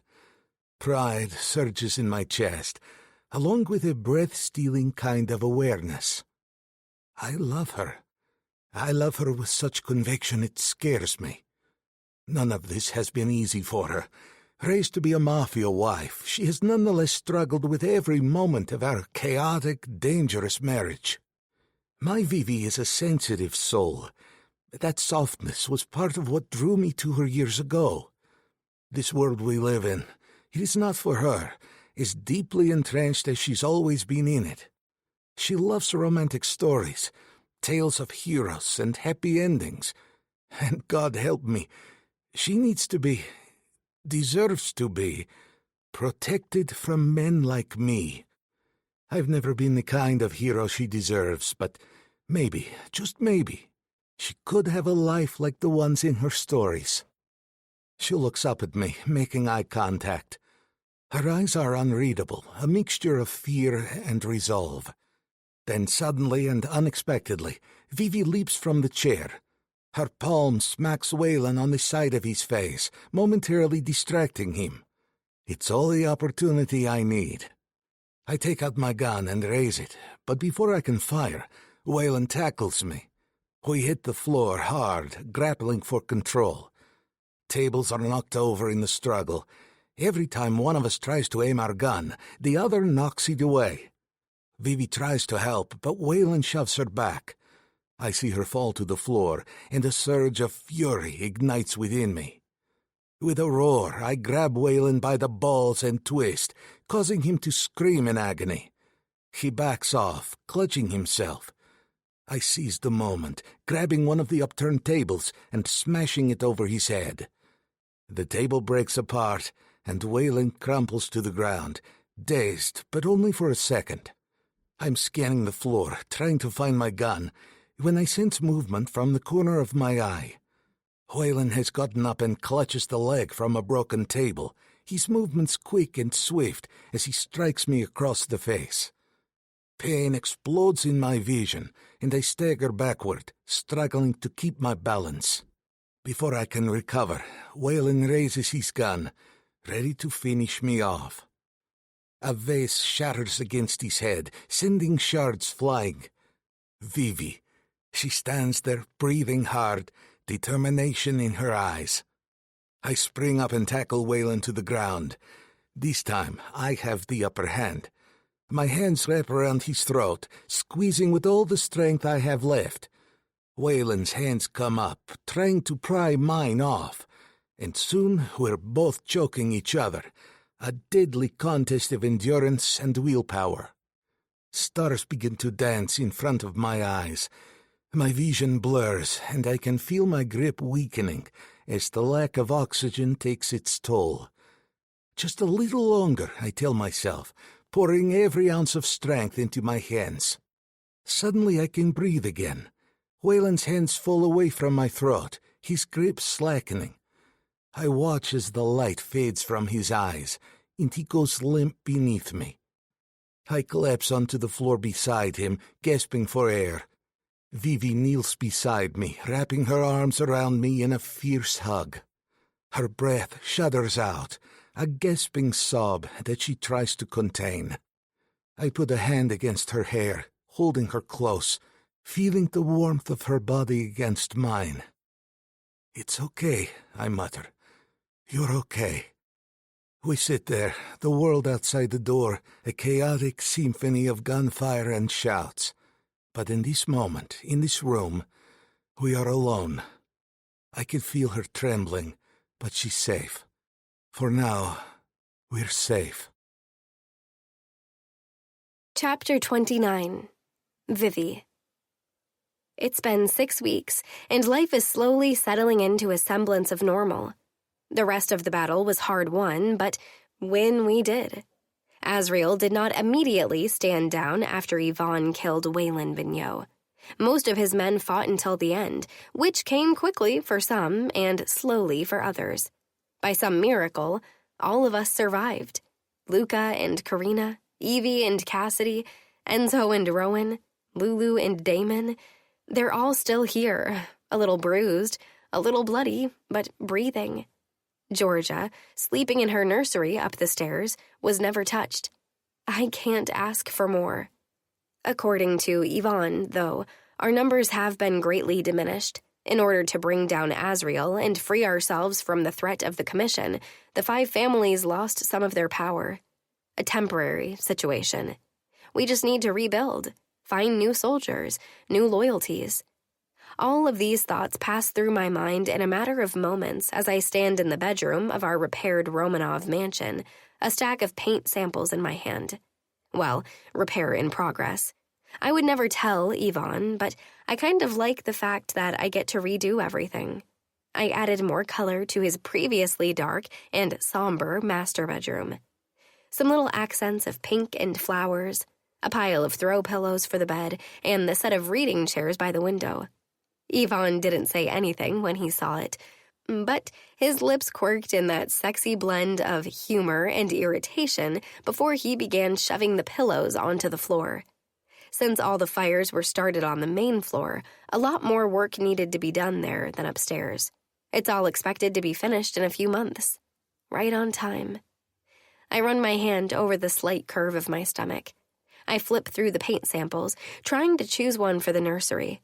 I'm going to be plump for Cassidy and Evie's wedding. A step sounds on the floor, and I glance up to see Yvonne entering the room, looking worn. Wordlessly, he goes into the ensuite bathroom. The sound of the shower starts, and I listen to the water falling for several minutes before I can't keep myself away anymore. I want him. Always, with a hunger that surprises me. Yvonne looks up from where his head is bent beneath the spray of water when I open the glass door of the shower, his arms braced on the wall before him. His gaze roves over me, hungry and assessing. You've just taken a shower, pet. Your hair is still wet. I allow mischief to peek through in my smile as I pick up the bottle of soap and pump some into my palm. I'm not here to get clean, husband. I'm here to get dirty.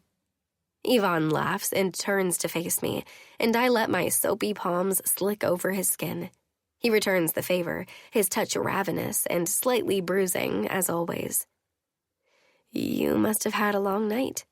My breath hitches as his hand dives between my legs. No longer than usual, he responds, dipping his head to kiss me. There's no more talk after that. Just the heat of the water and our bodies. Yvonne's strength as he lifts me and braces me against the cool tile. Yvonne's body as he thrusts into mine. Yvonne, Yvonne, Yvonne. My eyes close, and I surrender myself to this man. I love you. The words are a gasp as he slams into me, more powerfully than before, more intently. And I you, pet. Afterward, Yvonne wraps me in a towel, and we return to the bedroom. Yvonne looks at the few samples that I dropped onto the bed as I was making my way to join him, his expression reflective. I like this one.